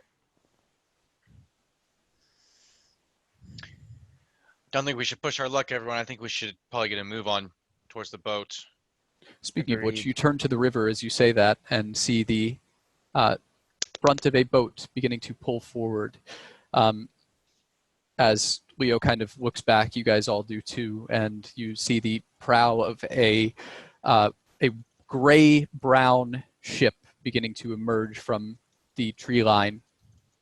Essentially, it looks like a long ship with two very tall, what are they called? Glass. bits at the prow and the stern that are very ornamental. It's a very low boat, almost like a barge, almost very wide and long. But these two protrusions at the front and back are very decorative, and they turn out into spirals at the very tips. The boat itself is very sleek and lithe in the water, and it seems to move effortlessly upstream. It's truly an elven boat, if that helps your imaginations at all. It is very graceful and beautiful, but still very functional in the water. It looks almost like it was grown that way, or designed to look like it was grown and take on some of the natural characteristics of water. It's quite the sight, but it looks at home in this forest. Do I see any people on it, or Not. elves? Okay. There is a stern castle on this boat, a small area at the back that has an actual building on it, but largely it is flat, empty space. There are a few crates and barrels on the front that have been latched down to the side, but there are no people visible, no sails visible, and it is traveling upstream against the current of the water right now. Is it getting close to the shore? It's as you speak and as you look at it, it's kind of getting closer, and then it starts to come sideways towards the side of the shore that you guys are on, slowing down in the water. I will run down there and jump across. Everybody, let's go. I'll follow. Yeah, we'll go that way. All right, let's get it. Same. I think they're called figureheads, by the way, Matt. Are they figureheads in the front and the back, though? I don't know what the back ones are called, because I don't me- think there's usually back ones. Well, it's if you look at Like older Viking ships. ships, Viking they have ships, the yeah. front and back that are the same. Viking ships now.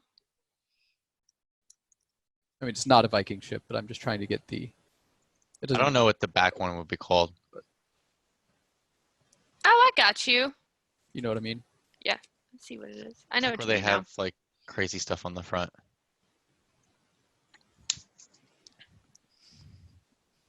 They're called. ru- It's the stem post and the stern post.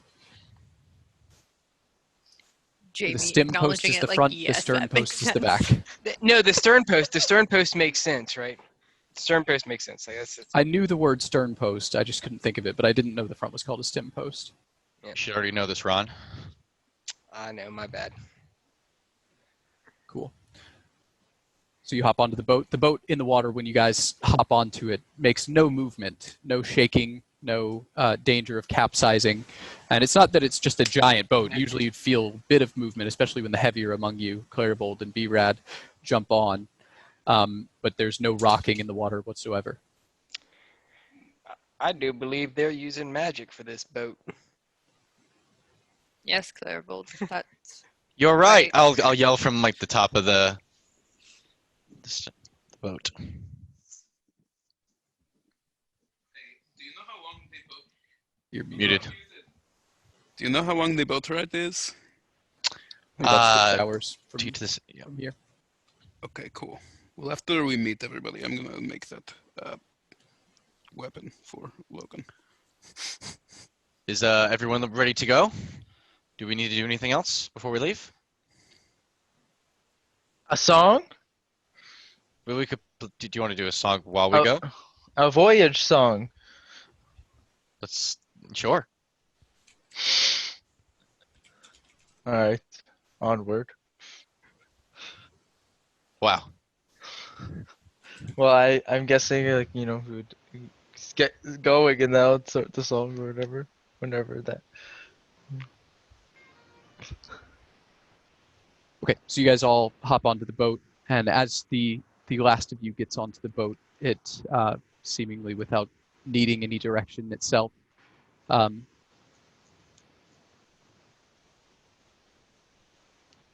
Reed, can you clarify what that question means?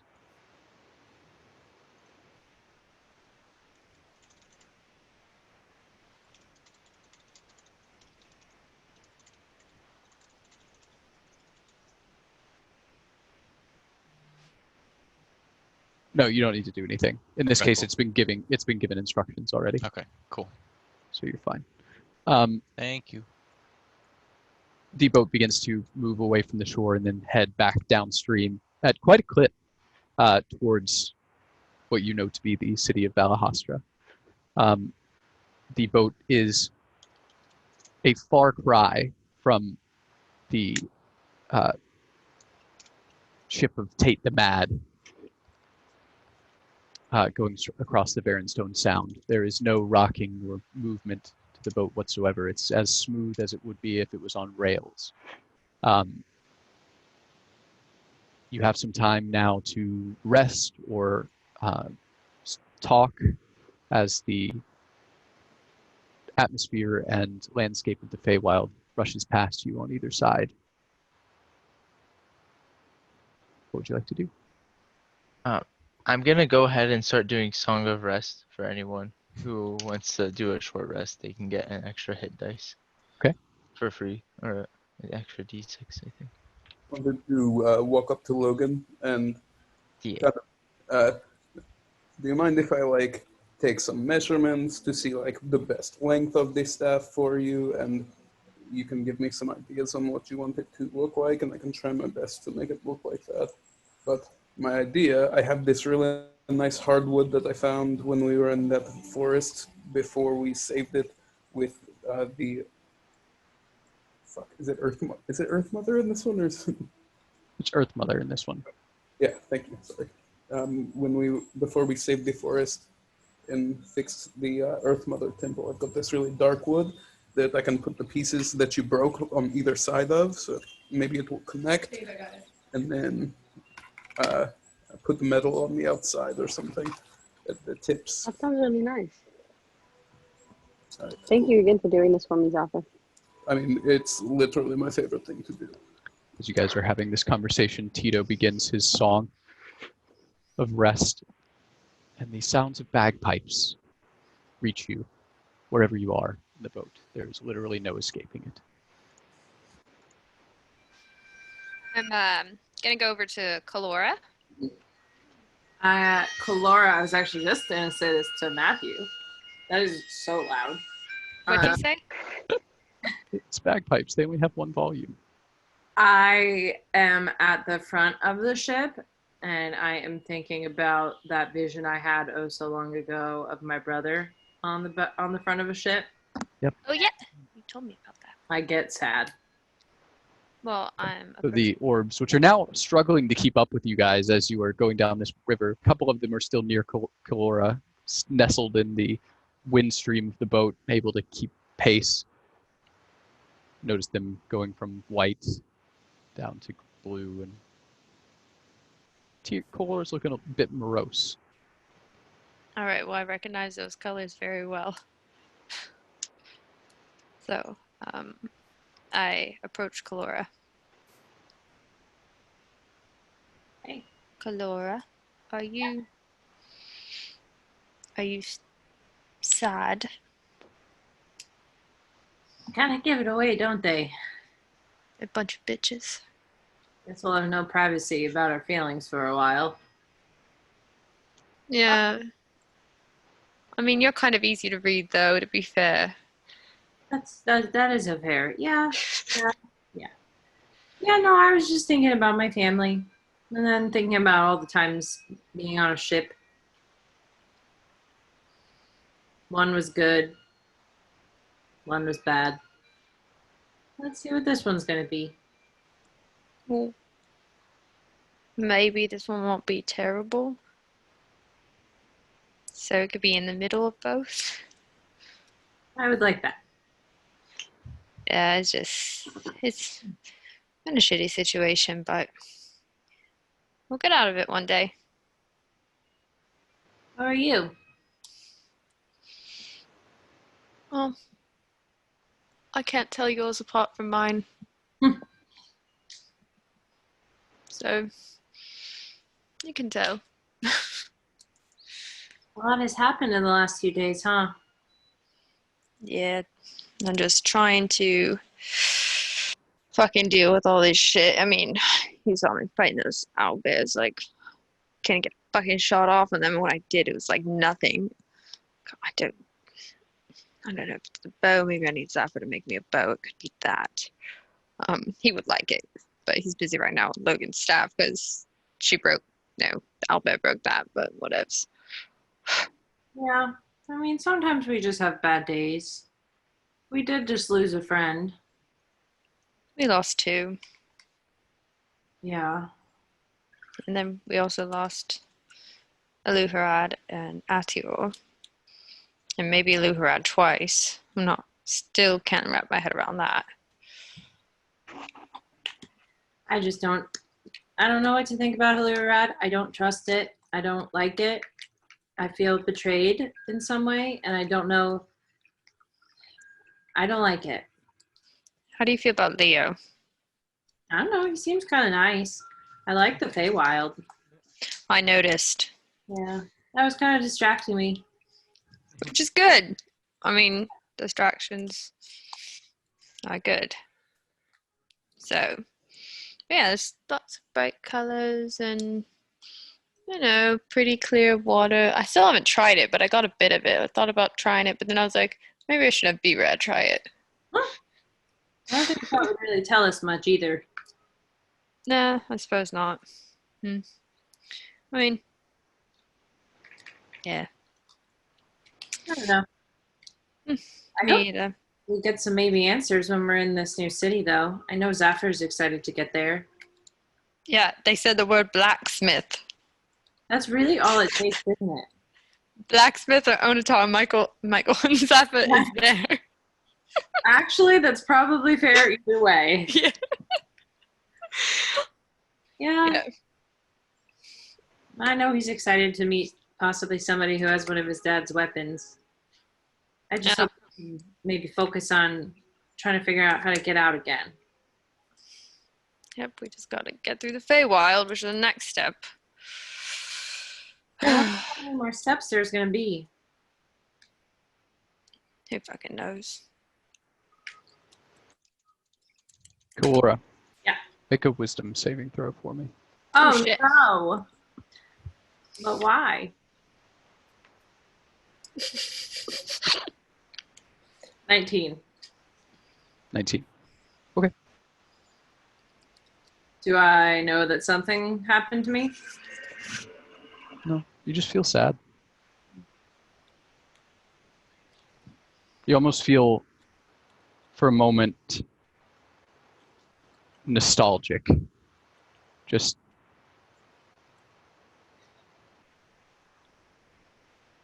that's all. Thinking about better times and how you can connect with those better times. You know what I was just thinking about? No. One time, well, not one time, a lot of times, whenever I was feeling sad or blue, I'm always blue. I mean, not just the color, Mm. the feeling. My mom, she would take me down to the little fire pit area that was right near our house. She would take some bread and some butter and some fresh cinnamon and sugar. And she would make me some campfire toast. And we would talk it out.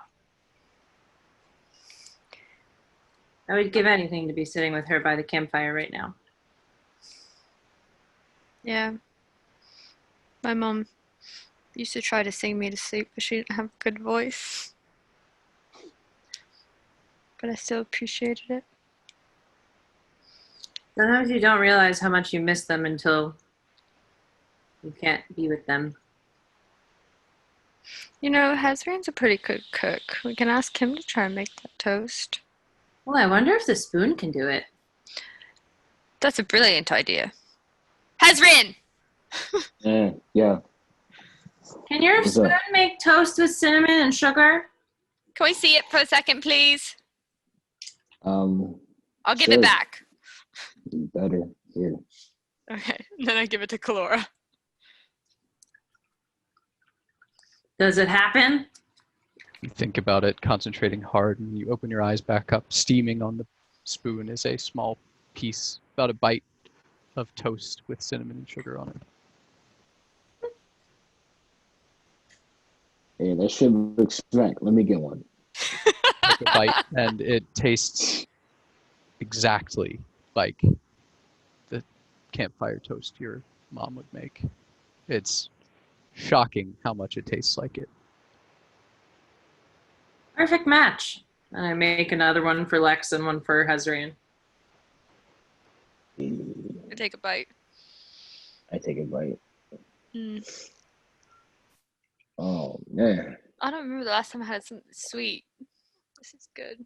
Kind of just tastes like love, doesn't it? Yeah. I mean, if this is what love tastes like, then sure. It could just be the butter, though. It could just be the butter. I was thinking the sugar. Like the sugar. Or all of the above. I go around to everybody and give them some cinnamon sugar toast. Okay. Call it a cinnamon toast crunch. Leo, what are you doing at the moment? What is Zafir doing right now? Praying. With pieces of wood and metal set on front of him. Something you've never seen before. I was gonna say the huge. Are you like kneeling? What are you doing, Zafir? Like when you're praying? Muted. Muted.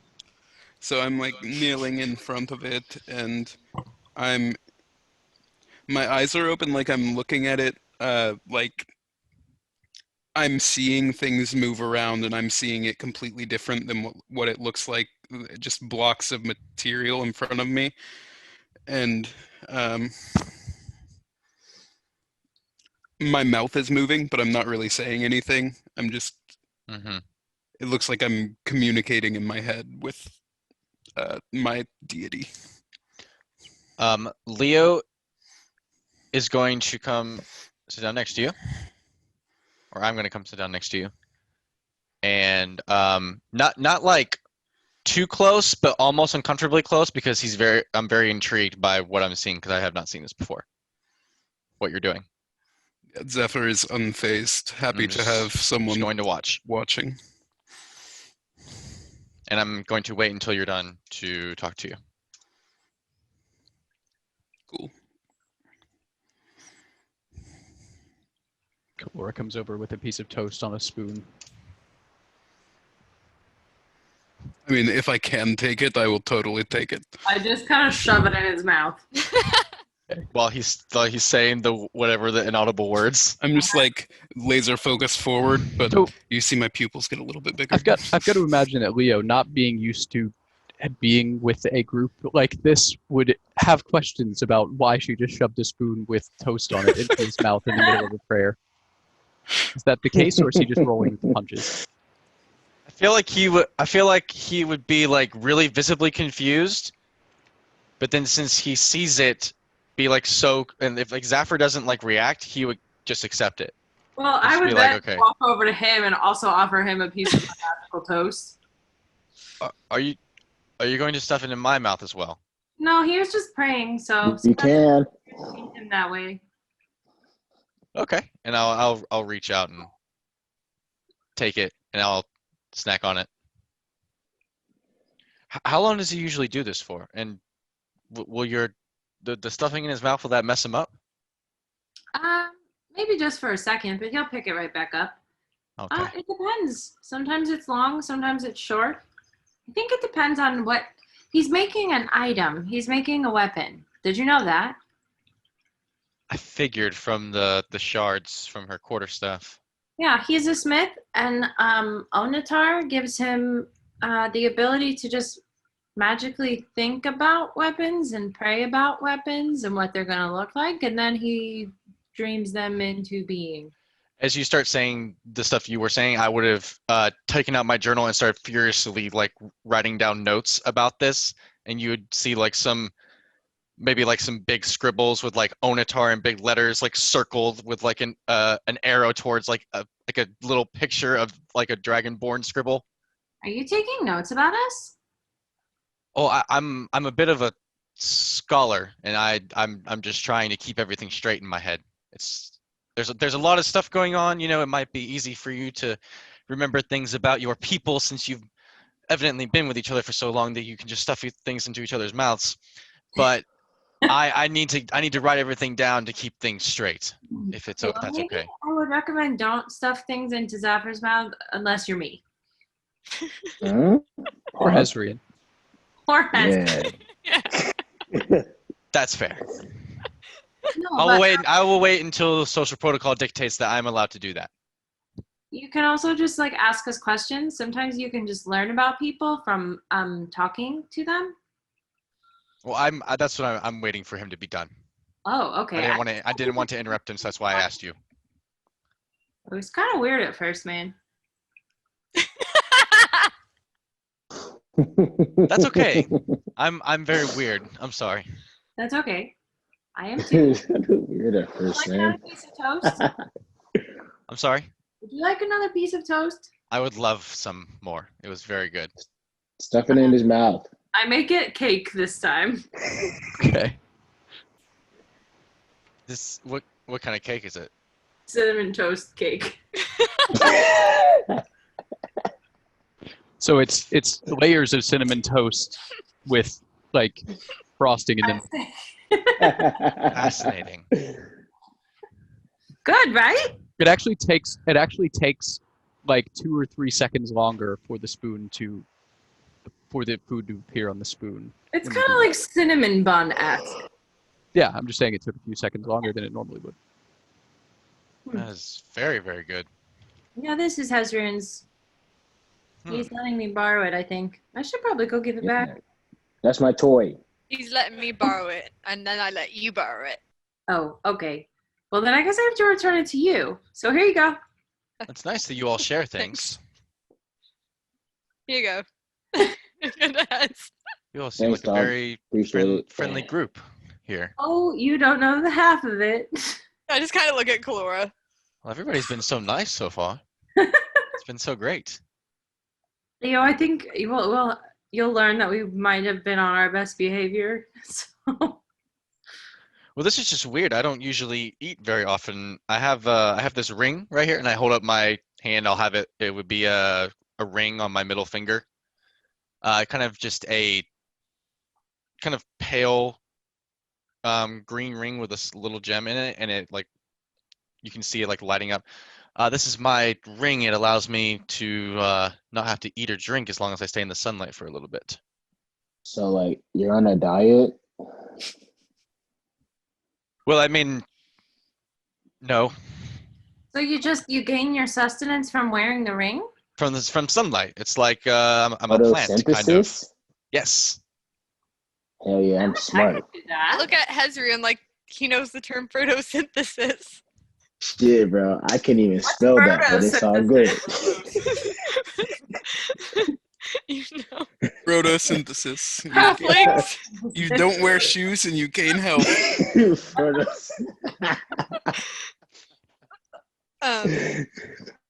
What does Leo look like, by the way? I don't know if I caught that last session.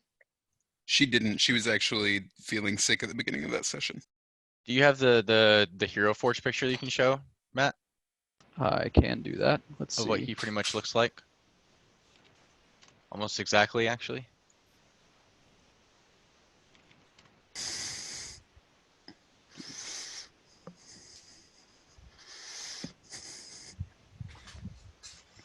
Looks like it's loading.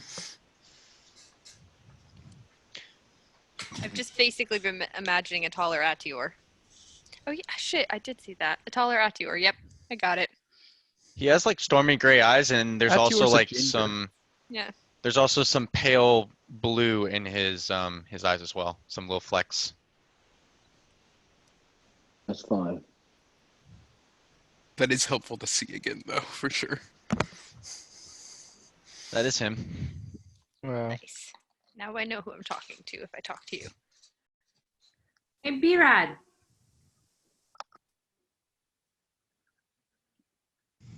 Yeah. You should You should sing a sea shanty. I'll find Tito and we can sing together. But that sounds good. Leo, have you heard Brad sing yet? I don't think so. Wow. Okay. Yeah, it'll make you cry. I look at Clairvolt. Can you sing? Absolutely not. I didn't know if you knew that you could or not. Like now that you remembered. We don't know that he remembered though, right? Oh, I No. thought we did. Oh, then shit. Never mind. Yeah. He has not So- brought that up yet. I can ask if he knew how to sing. I would say absolutely not.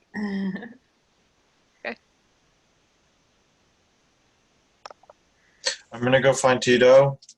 Okay. And hey Tito. Currently blowing through a bagpipe. Um, I'll take it off for a second.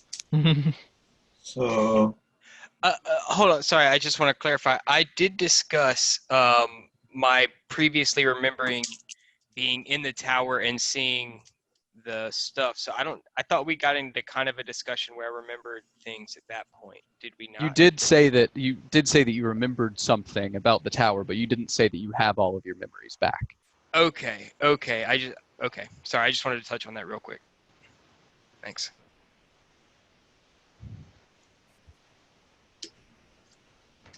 hey Tito. Yes. Hi, Brad. Hey. So Cora wants us to sing. Sing for who? I think for her, but I don't know if that's for everybody or just for her. All right, let's go. What do you want to sing? Is there anything specific? Not really. I think we should ask her because she recommended that we be singing some sort of like song of the sea or something. I don't know if you know any songs of the sea. I know a few. There's some funny ones I know, I think. Okay. Well, I we know. can pick one of those and just do it. As they're walking up, I go, "Hey, Tito, Yes, Colora, hi. do you know some sea songs? I know the oysters of Miss Marshall. Do you know the oh gosh, what was it? It was about mermaids. Do you know that one? I You mean think the I know some Hoppy mermaid song that songs. he learned after we met Dump? No, just about mermaids. Harpies are different than mermaids.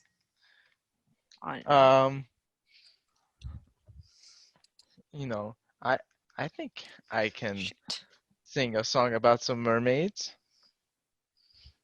Yeah, do you have mermaids in the Feywild? Matthew? Merfolk? Am I aware of any? Not aware of any, no. Certainly not in this area. Not that I've ever seen, Colora. Oh man. Well, it's time to change that. How are we gonna see one? Create mermaid. Tito cast the spell. Yes. Polymorph. I know one that's a love ballad about a budding necromancer and the lover she lost to the sea. That sounds really dark. I just kind of wanted to dance. Do you know the one about No. the sailor and the sea? I That one. I know Okay. the oysters of Miss Marshall. Do that one then. Can you dance to it? Or where did you hear the song about the mermaids? I just was asking if they knew a song about the mermaids. Oh, okay. All right. It's a sea shanty recounting the joys of stopping in port at an establishment called Harbor Bell. The song declares that no sailor can resist the delight of the oysters of Miss Marshall. The shanty, unlike many such songs, is not clearly innuendo, although it certainly may be, and many sailors sing it as such.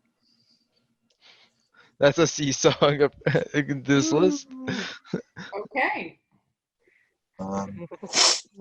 I don't know. I don't know if that's like really what you want to hear. Tito, I really just RP wise, I'm just asking you to play a fun song so Kalora can dance and try and be happy again. All right, I'm going to play I'm going to just improv a mermaid song Lovely. that is Good. upbeat. Well, You know, it's like I'll follow along. it's like what's it called? You take A lead. waltz. Waltz. Okay. A sea shanty waltz. Yes. I like it. Okay, both of you make performance checks. B-Rad, you can roll at advantage and add proficiency. A 28. Okay. Wait, right? I think. It's 15 plus 13. Yeah, 28.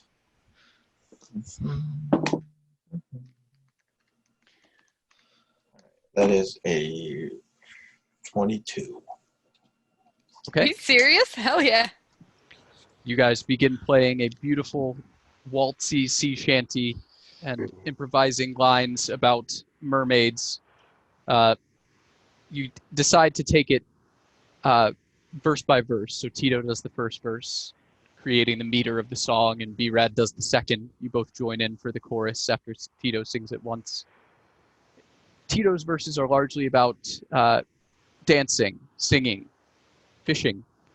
B-Rad's are largely about fighting krakens and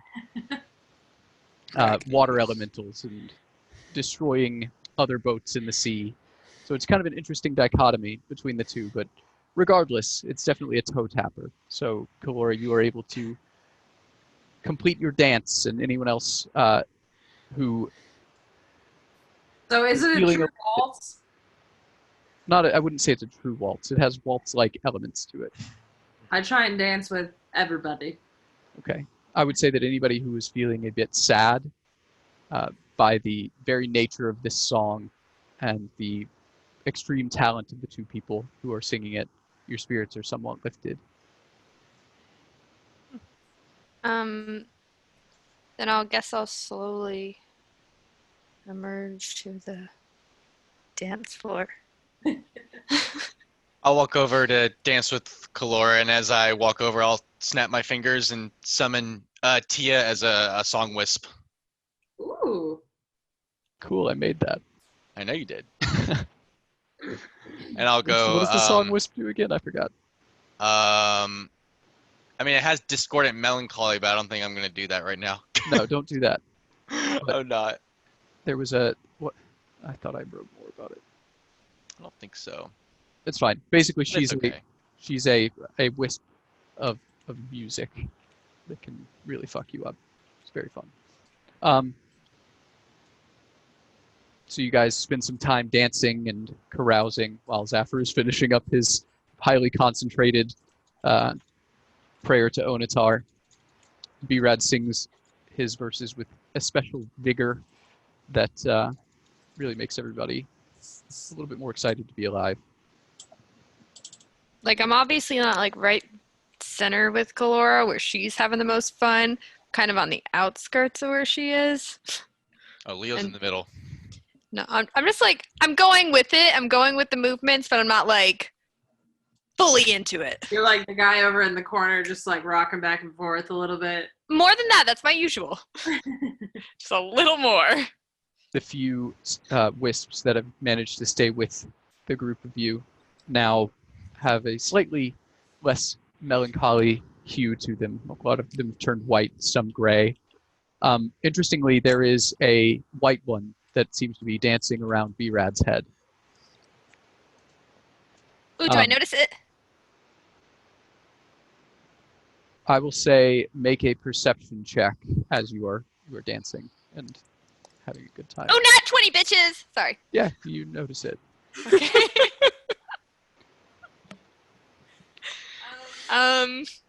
Cool.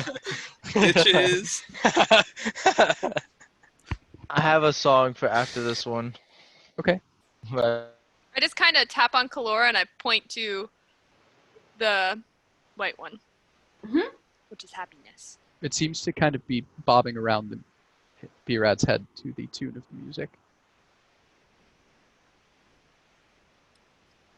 I And I nod get and keep dancing.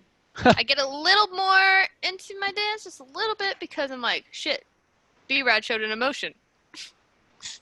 Like, whoa, Birad, you aren't groundbreaking. certain that you're feeling an emotion right now, but you are. So singing this song and making up the verses, it kind of reminds you of landing a critical hit, hitting something really hard.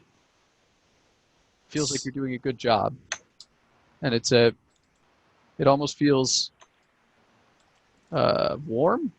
It's hard to describe, but it feels different. You feel something. Nice.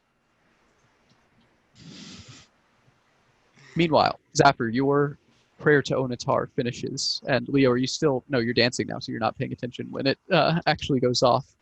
I felt pretty entranced by the music.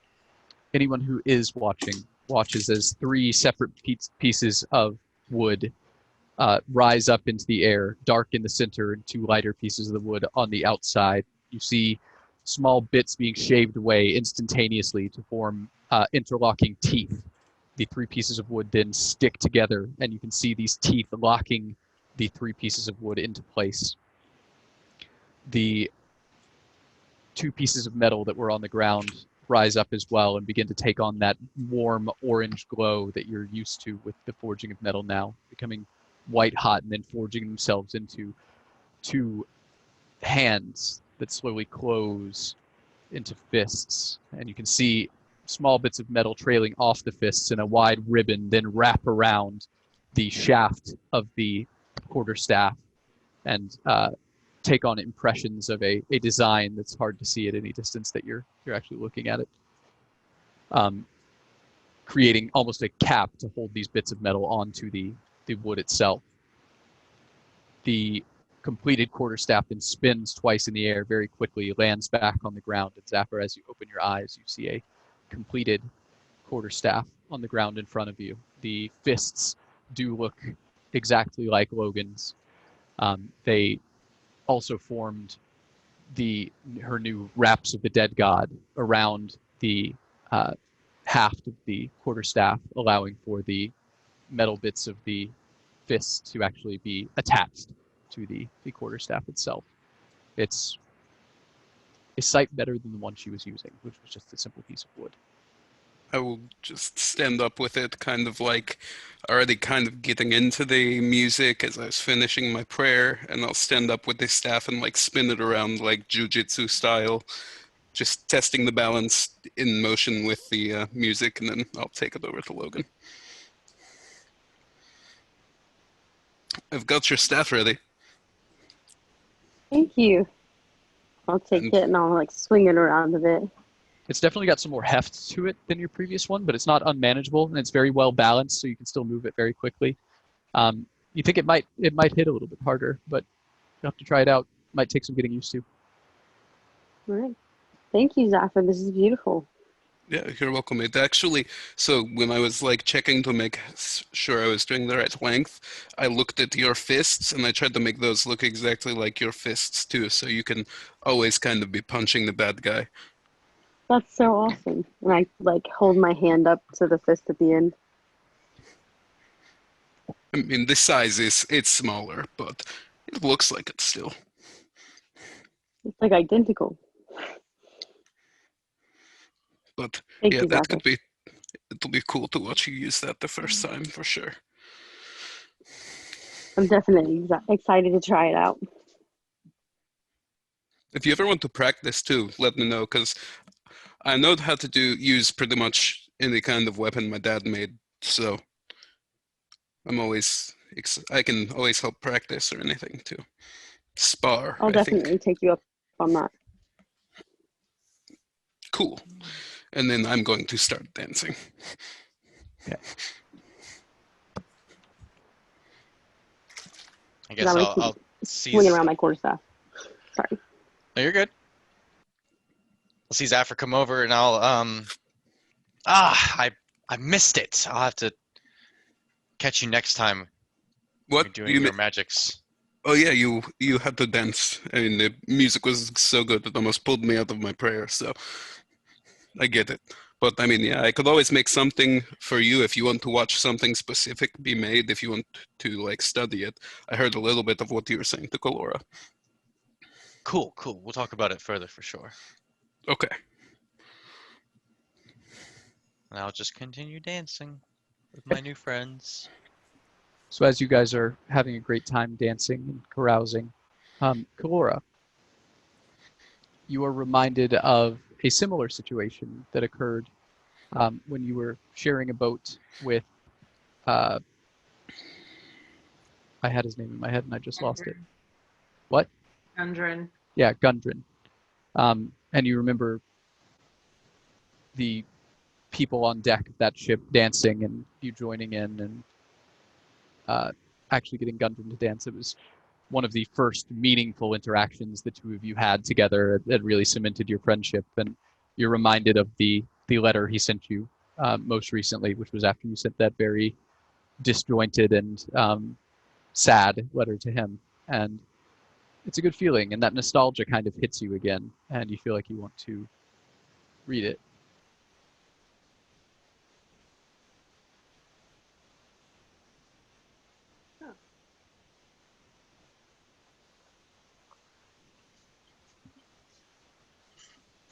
You guys finish your dance and your song, and everyone's spirits are somewhat lifted.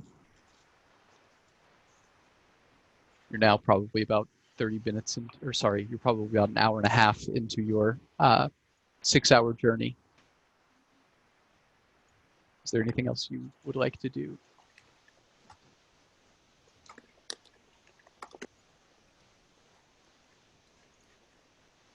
I'm going to, once we've stopped dancing as much and stuff, I'm going to pull Hezrian to the side. Okay. Hey, Hezrian.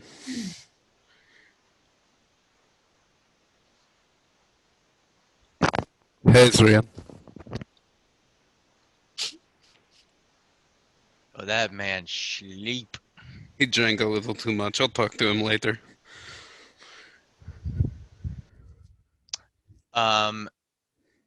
Did you want to do anything else right now, Michael? As the dancing is coming to a close, I'll walk over to Lex. Okay. And I'll nod to her and kind of lean over on the what's it called, the railing of the boat, and kind of look out into the Feywild a little bit.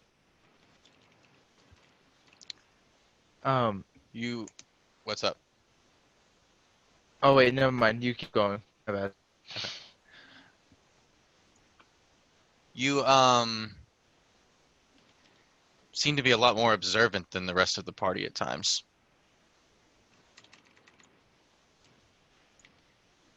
And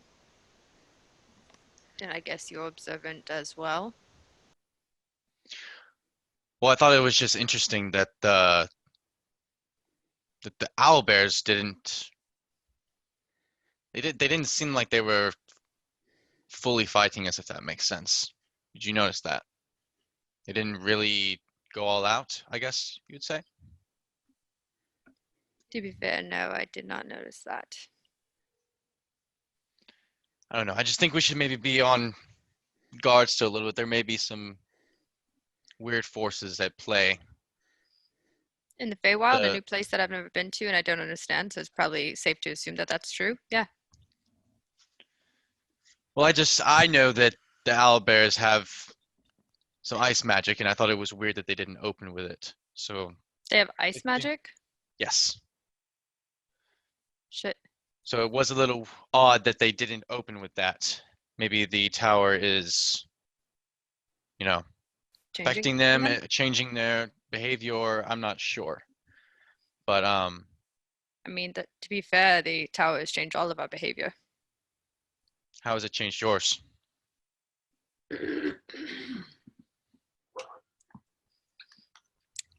I wasn't particularly the best person prior. Still not the best person, but more acceptable.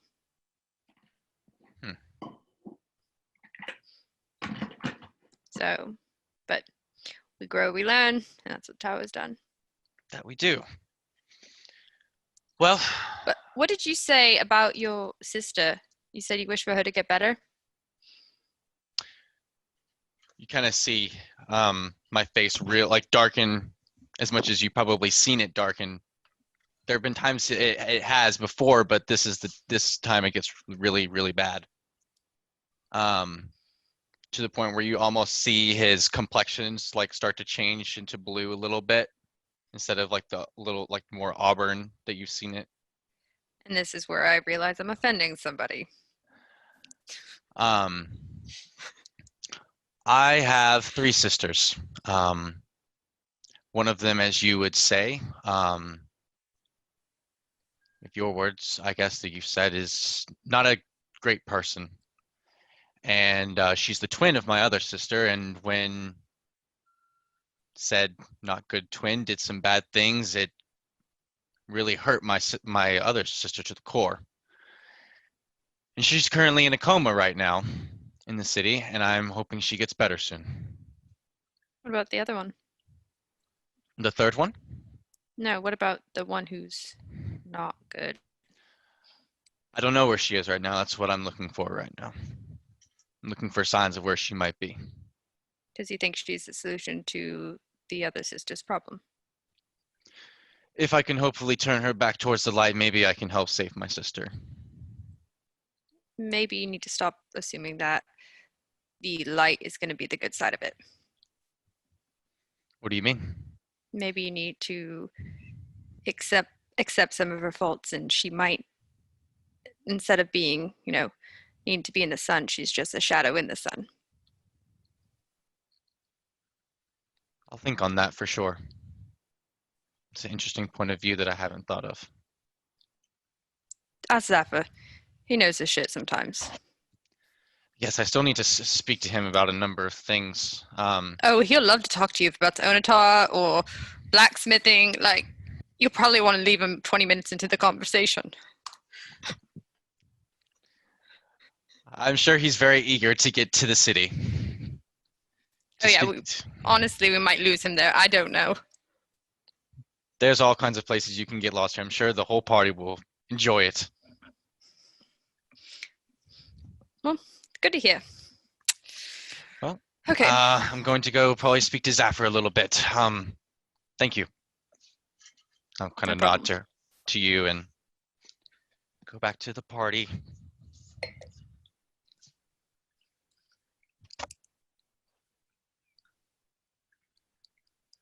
Okay. Anybody else doing anything? I will go ahead and kind of not obviously stop dancing, but I'll kind of mosey on over to a place where I can sit down, and I take out my items, and I will pull out the letter from Gundren to reread. As you kind of open your pack and begin to sort through the things in it, you see something there that you didn't put there that is out of place amongst your things that you know so well. It's a small leather-bound journal, and it immediately hits you that you know what this is.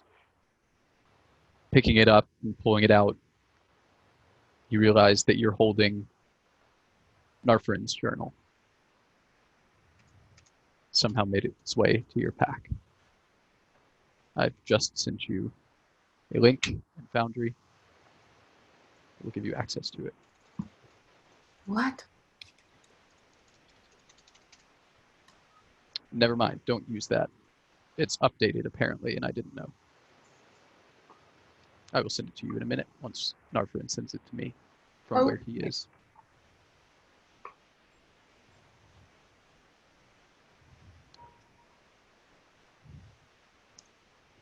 But I don't know if you want to read it just then anyway. You just pull it out and notice that it's there. But you do pull out the Gundren letter as well, and that is just sent to you in Zoom. I notice, I look at it, and I kind of quickly put it away, and I make plans to read it later tonight in some solitude.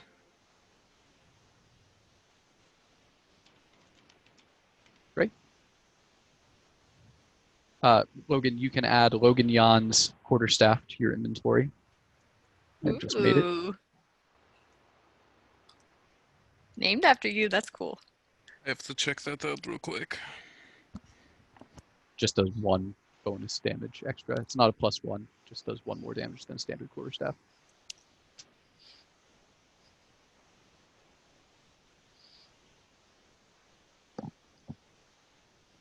With Logan's wraps and now her quarterstaff, she'd be hitting hard. Okay, after reading the letter from Gundren, I realize that I need to talk to Zephyr, and I run over to him right away. Zephyr? What's up?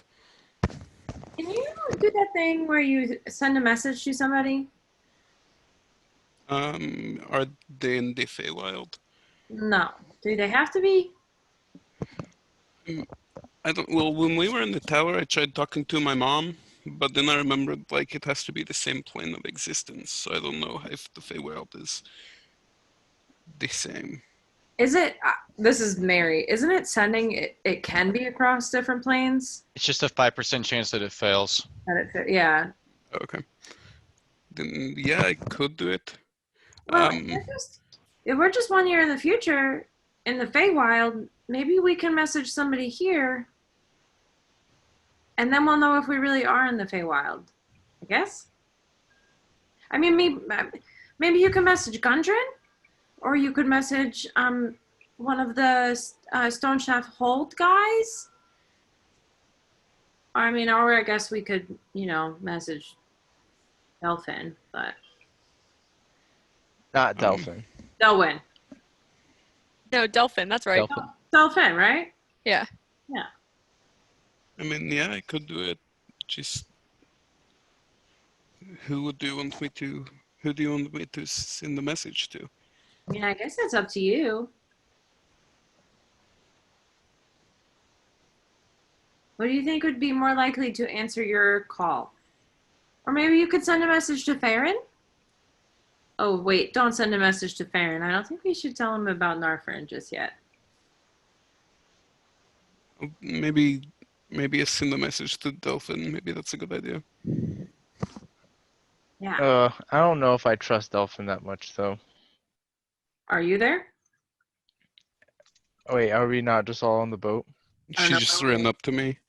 Never mind.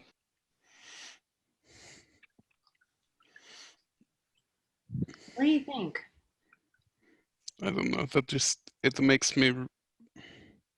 That's why I think Gundren might be a good choice, because he only knew little about what we were going to do, and he knows who I am, and he knows you. He met you. He loves you. Yeah, we could message Gundren. What should I say? Just say that you want to, see if he's able to answer your message, and ask him if he had heard anything about us going into the tower and maybe not coming out. What city was the tower in again? I'm really bad with the city names. Valet. Valet. Okay. Then I will. I don't know if you would find out that we went into the tower. I don't know if that would be like national news, I don't know. Maybe we can just see if he answers. Okay. I will cast calling or sending. I mean, Calling. Ring, ring. Hello. Hello, Gundren. This is Zephyr, the Blue Dragonborn. Kalora's friend, That's a lot of words. have you heard Vodentar? anything about the tower in Valais? You can respond to this message. A minute passes. Go ahead and roll a percentage dice for me. So what does he have to roll? If he rolls a 5 or under, it fails. 94. Whoa. A minute passes. God's boy, I know who you are. Where have you been? Things are bad here. The undead around the tower are vicious and far spread. A disease what? comes, Bar spread. Far spread. and that's it. Cuts off. What did he say The after they're disease vicious and comes. spread? Disease comes? A disease comes. Yeah, I relay that as it comes through. Oh my god. Okay, well, first of all, he responded, so that means we're somehow still tethered to the world. But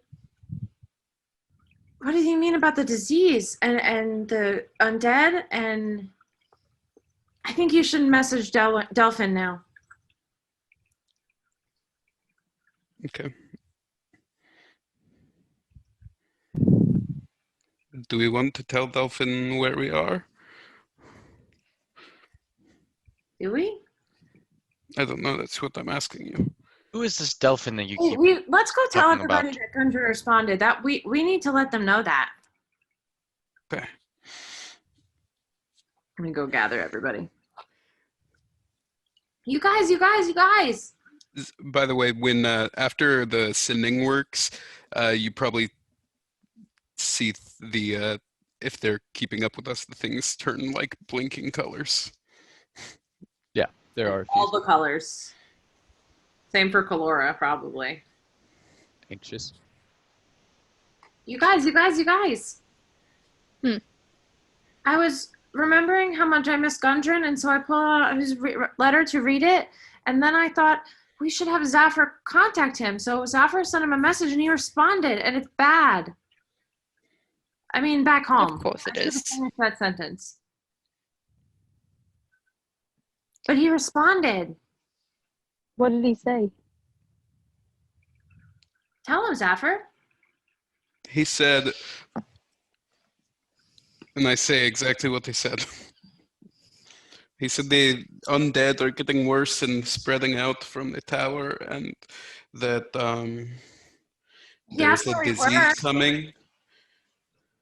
And yeah, he said, "Where have you been?" So the tower's still in the material plane then, Yeah. and the Feywild. Matt, from my readings, do I remember reading about if the tower was in multiple planes of existence the previous time as well? No. At least it wasn't known that it was in 2 places of existence. Okay. He also said the disease was, and then the message cut off, right, Zafir? Yeah. So there's some sort of disease. Do you guys think we should call Delwyn? Send Delwyn? Who is Delwyn? Delphin. Who is Delphin? Fuck. He's the wizard that hired us to go into the tower in the first place. That I don't trust. Nor do I. I think he's a dickhead. But I think that I know- about a I lot think of he's a people. liar. Wizards can be dickheads for sure. Have I you know heard that- of him before? Delphin, last name guy? Have I heard of Delphin, Matt? Do I need to do a check? No, you wouldn't have heard of him. I wouldn't have heard of him. Okay. Small time. I got you. You know, the king, when he said to keep an eye on Delphin. Do you trust the king? I don't trust either of them, but I'm guessing that if the king says not to trust him, he probably also shouldn't, then either of them should really be trusted. Unless. Didn't the king tell you he was going to kill you? I tell Tito I'm going to kill him every day, pretty much. So that's not. Hey, everyone always tells me they're gonna kill me, but they never do. You You live a strange life, sir. Mm-hmm. You guys think? What should we do? Now we know we can contact them when we're here. Leo, do you know how to get out of the Feywild? Yes, there's different portals. What do the portals look like? It could be all different kinds of things. It could be a kind of like a pond, or if you're looking at a droplet on a like a branch, you might be able to go through something like that. It's just bizarre. It's kind of all over the place. I don't think going through a portal back to the plane would like fix what's going on though. Every Yeah, time but every time we've done something in the tower, it we finish doing what we're doing wherever we are, and then we end up back in the tower. I correct. I will say that I'm not keen on leaving here. Is there some kind of weird bad thing that's been going on here? Maybe that's why we're here. Like, what's bad right now in the Feywild?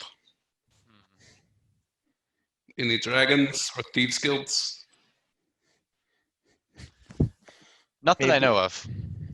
Maybe this is Off the the top of my source. head, I mean, we did have some some beings try and infiltrate the city, but those were dealt with. But what sent them to the city? We're not entirely sure. But that's What got sent? the Was it like really bad?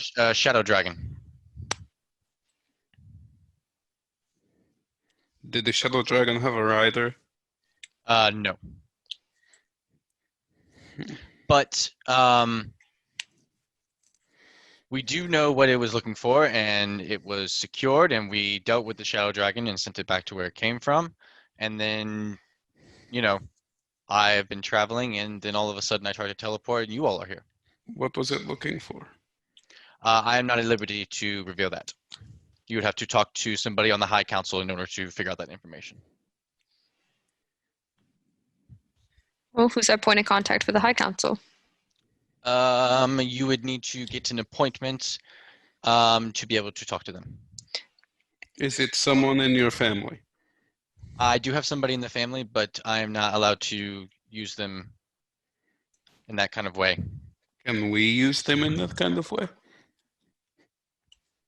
Or get an appointment with them? You all have been quite great. I could probably try and help you get an appointment. You have to understand these are just secrets of my people, and I only just met you all, and I mean, no, I understand that. We're the weird people from the tower, but we're just trying to get home. Right. And what if we can get home? If there's portals, why wouldn't we be able to just go through? The only thing that we had to do for this job was get information. Well, we've got lots of information. Yeah, but what if the tower's spreading undead and bad guys? It seems like the only way to get rid of it is finishing it's almost like we've been defeating different parts of the tower. I don't think problem gets worse or it gets better until we make the tower fall or disappear. But I guess think about this, right now, the tower that's in the Feywild, it was still at a pretty high point, right? Yeah. Pretty much. Was it showing the lowest point of the tower when we got out of it, Matt? At the bottom? Yeah, you can see the lowest point of the tower. I'm just trying to think if you went to the material plane, you would have to just start over and go through all the floors again, right? I agree, Does that make sense? I wasn't hired to defeat the tower. But if the tower is going to destroy our world, what other choice do we have? We've gotten this far. Look at Clarebold. He was in there forever. He's out now. I don't really want to wait forever. If I do, then all my family will be dead. If you don't, all your family might die. I mean, we need more information first. So Leo, can I talk to you for a second? Sure. It's like as you. Give me like 2 seconds. Yeah, I was gonna say as you get away from the screen.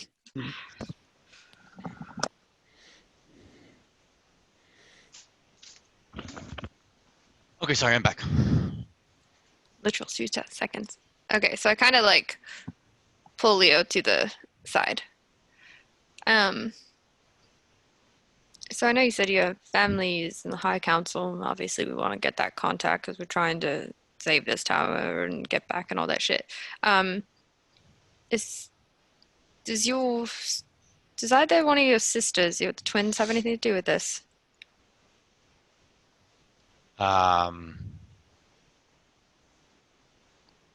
Yes. Do you mind telling us? Or telling me at least, and I can reiterate some story to them? She was trying to steal an artifact that is of great value in our possession, and it would lead to much destruction in our plane of existence, and I cannot reveal it to you. Is she like you? Is she a wizard? No, she is not. What is she? I don't know what her Where her what she would abilities be. come from?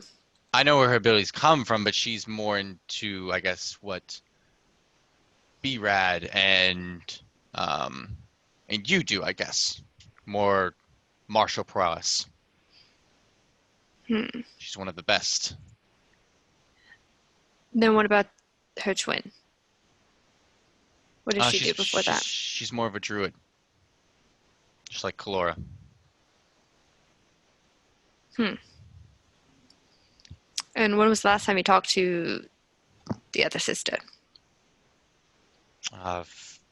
Really, it's been months now, almost, I think. That's what it feels like. 2 months 2 months. and change.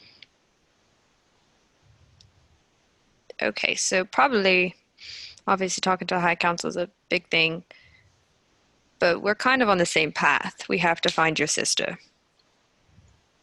I mean, maybe I still haven't been able to find her, and I've been searching for 2 months. I mean, I can help you guys Yeah, talk but to 2 them, months. and The I can help. things we've done, the people we found, just me. We'll get her. Just saying that. I won't kill her I unless mean, you tell me. we will see, but I will do whatever I can to help you all because, our goals are aligned here. But just understand that we have only just met you, and we will only be able to do so much for people that we just met. Well, we've only just met you, and we can only do so much. So, I mean, we can't promise each other the world. That doesn't make any sense. Except, but we can try to promise to save our world. Right. We're just trying to get everybody back home and get our lives back normal. That is the goal. Cool. So then I turn back, go back to the group. So we have a plan. Plan is we're going to go talk to the High Council. We're going to figure out as much information as we can about this situation of the Shadow Dragon and everything that's come through. Then we are going to hunt down the people who are behind it, and we're going to get our asses back to our world so we can fucking save it. You with me? I mean, I guess so. That's kind of what I said. Yes. Never mind, Zephyr. You have it. I mean, at this point, I feel like we at very least need to let somebody know other than Gundren that we're alive.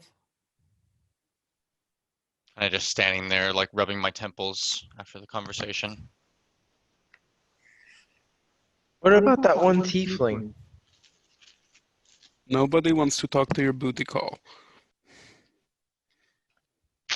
You guys Well, will notice that Hezrian the pseudo wisps above Kalora's head have changed to yellow and red, and a few of them changing to blue as well. I go up to Kalora. Kalora, and I put a hand on her shoulder. She kind of pushes you off.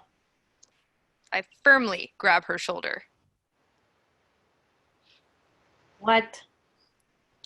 We are going to get through this. We are going to get home. We are going to save your family. We're going to save all of us because I'm not losing a single one of us again. And if we do, well, fuck that shit. We should just call it quits.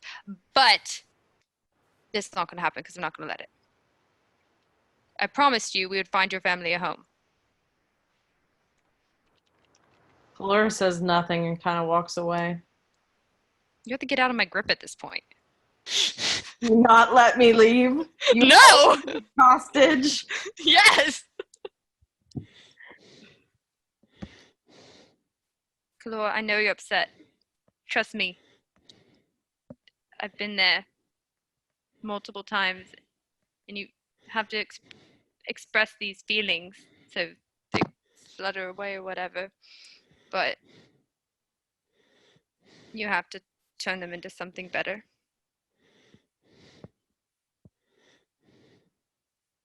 Can I please go? Yeah. I'll let her go.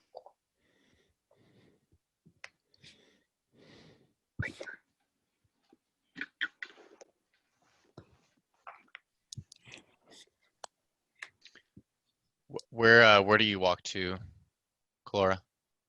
Different part of the ship. Back, Okay. front, just depending on wherever anybody is. Okay. There is a room that none of you have gone into, by the way, like a shelter. Well, we haven't been introduced to anybody on this ship, so we have no idea what's underneath. There's nobody on the ship. Wait, there's nobody? No. So there's nobody on the ship. I thought I heard Zephyr at some point say make introduction on the Yeah, ship. well, I said after we do all the introductions, I'm going to pray, but there weren't any. Yeah. There weren't any. Got it. Okay. All right. Yeah, I just kind of, I don't go in the room. I just go to another part of the ship. I'll walk over to her and just kind of kneel down.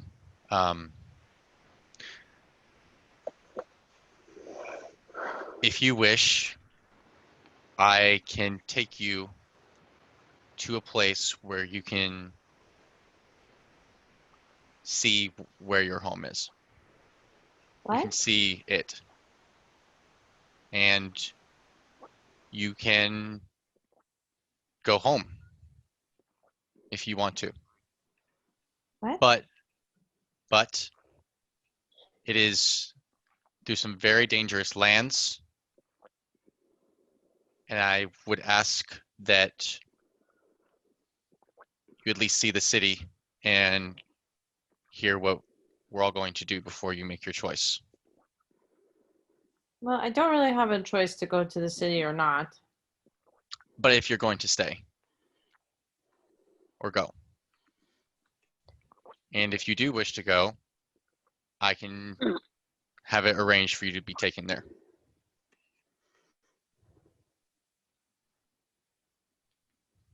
Just want that to be an option for you and you to know it.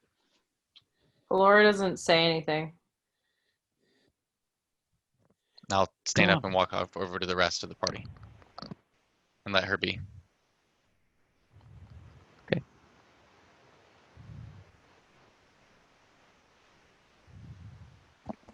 Zephyr's going to go into the room, Matt. Okay. You enter the stern castle through a wooden door with a very simple latch, stepping into a room that is essentially set up as a place for people to rest. There are 10 hammocks set up in a row. It's completely empty. There is a small table in the center with a bowl of a silverish fruit in it. Just a very simple room, like a bedchamber almost. Okay, I'm gonna just walk up and grab one of the silver pieces of fruit and just kind of turn it over in my hands a couple of times and I'm gonna cast Sending again. Okay. To with the target being my mom. Okay. And I'm gonna be speaking in Draconic. Just say, I know you're not safe. How can I help? What's going on? Give me something I can go on. The beat passes to. You think you're not going to get a response when suddenly a voice comes over. I'm never safe. My work requires me to be in dangerous situations. I'm trying to make the world better for you and your sister. Goodbye.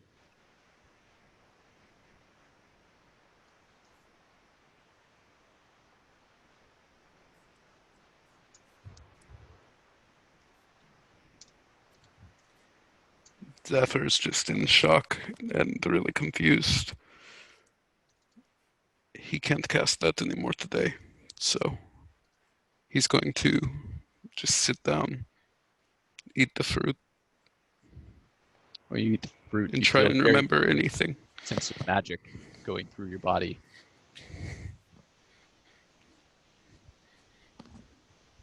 It's like taking a potion, a healing potion.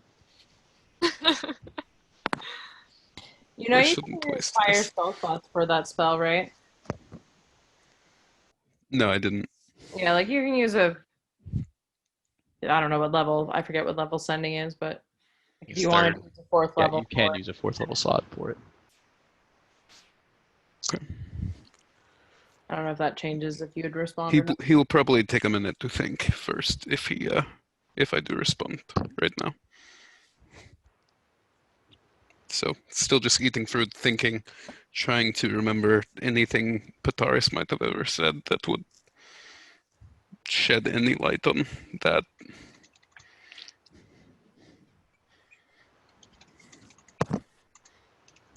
Can't think of anything that gives you a real hint there.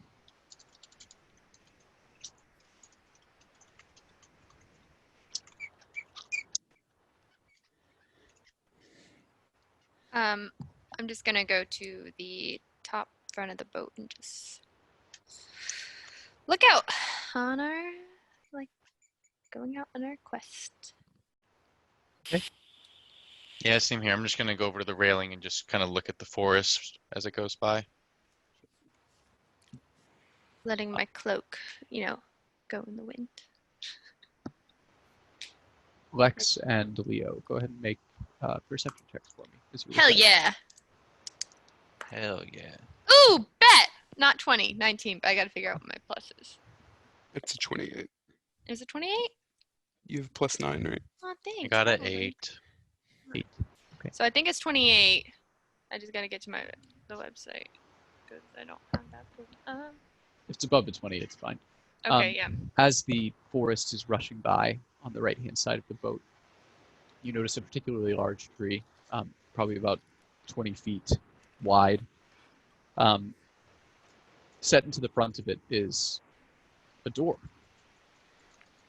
about 8 feet high, with iron all around the outside and a decorated wooden door in green on the front.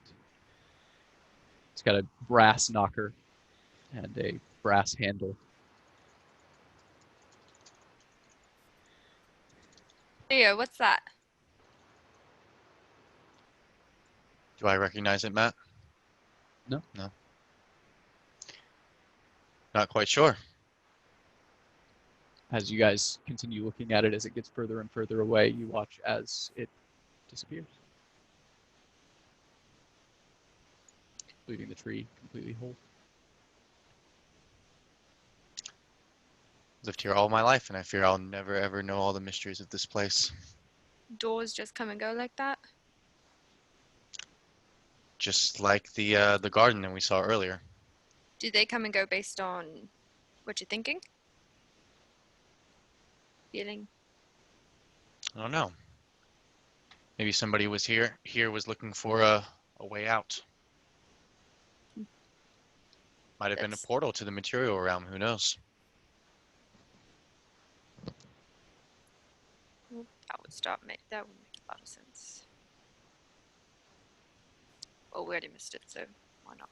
Even if it makes a lot of sense, though, that might be a way of it not making sense, if that makes sense. Don't you think? No. I know, I was just trying to confuse you. I don't even know what I just said. Okay. Good talk. Looks the other direction. Gone is the good mood from the song earlier, replaced with anxieties and new questions that need answering. Few of you are unaffected. B-Rad, I doubt you're having too much of an existential crisis at the moment.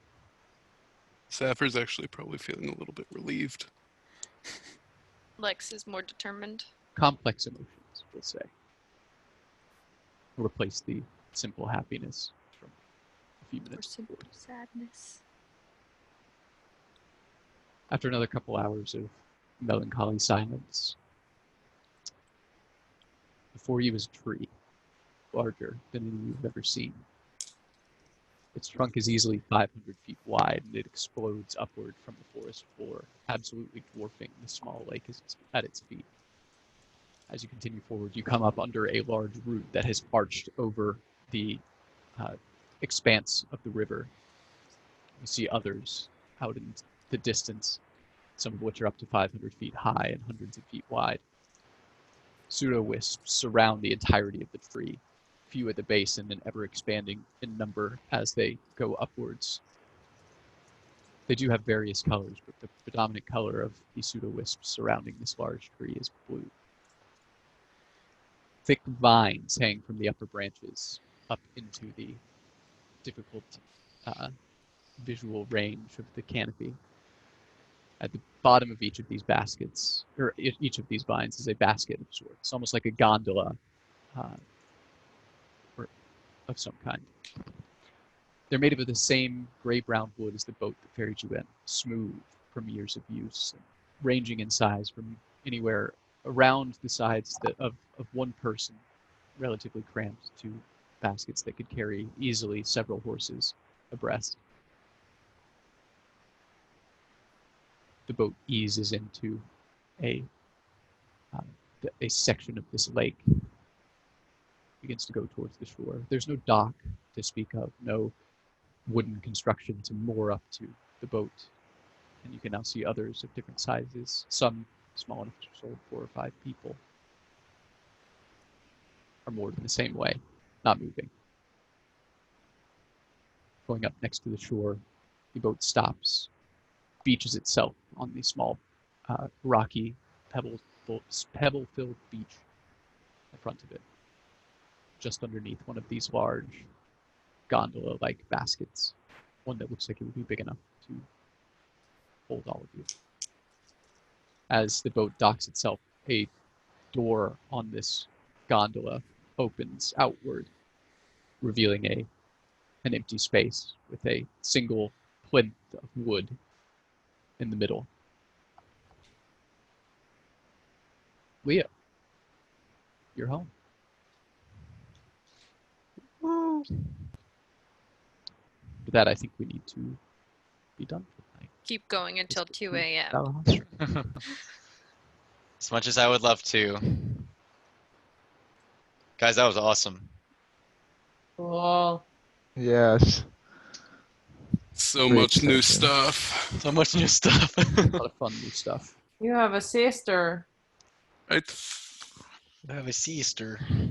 Mm-hmm. We all Leo's have got 3. sisters. Yeah. I don't have a sister. That I know Aw. of. Know of. I was, That you gonna know say, I of. was like, Matt could Yet. change that. Anything's fair game. That's like, you have 7 sisters. Yep. I have a brother that And got they were all the born addition. after you left. Oh shit. Good luck to them. Hope we get to play next week. Me too. Exciting stuff. Well, I'm playing next week. So I'll be here. Excellent. Glad to hear it. Same. All right, guys, I gotta go to bed. I'm pretty I tired don't from know if traveling I'll be today. here next week. Bye, guys. Love you. Oh, yeah, you have a. All right, Bye. bye guys. Night. You're not going to be here? Yeah. Maybe, and I'm getting my wisdom teeth taken out on Friday. fun. So Join us all. He might just be a Correct very up. stoned B-Rad. yeah. No pun intended. Feeling no pain and no emotions. So it's fine. I'll be perfect. Yep. All right, bye guys. Bye, guys. See ya.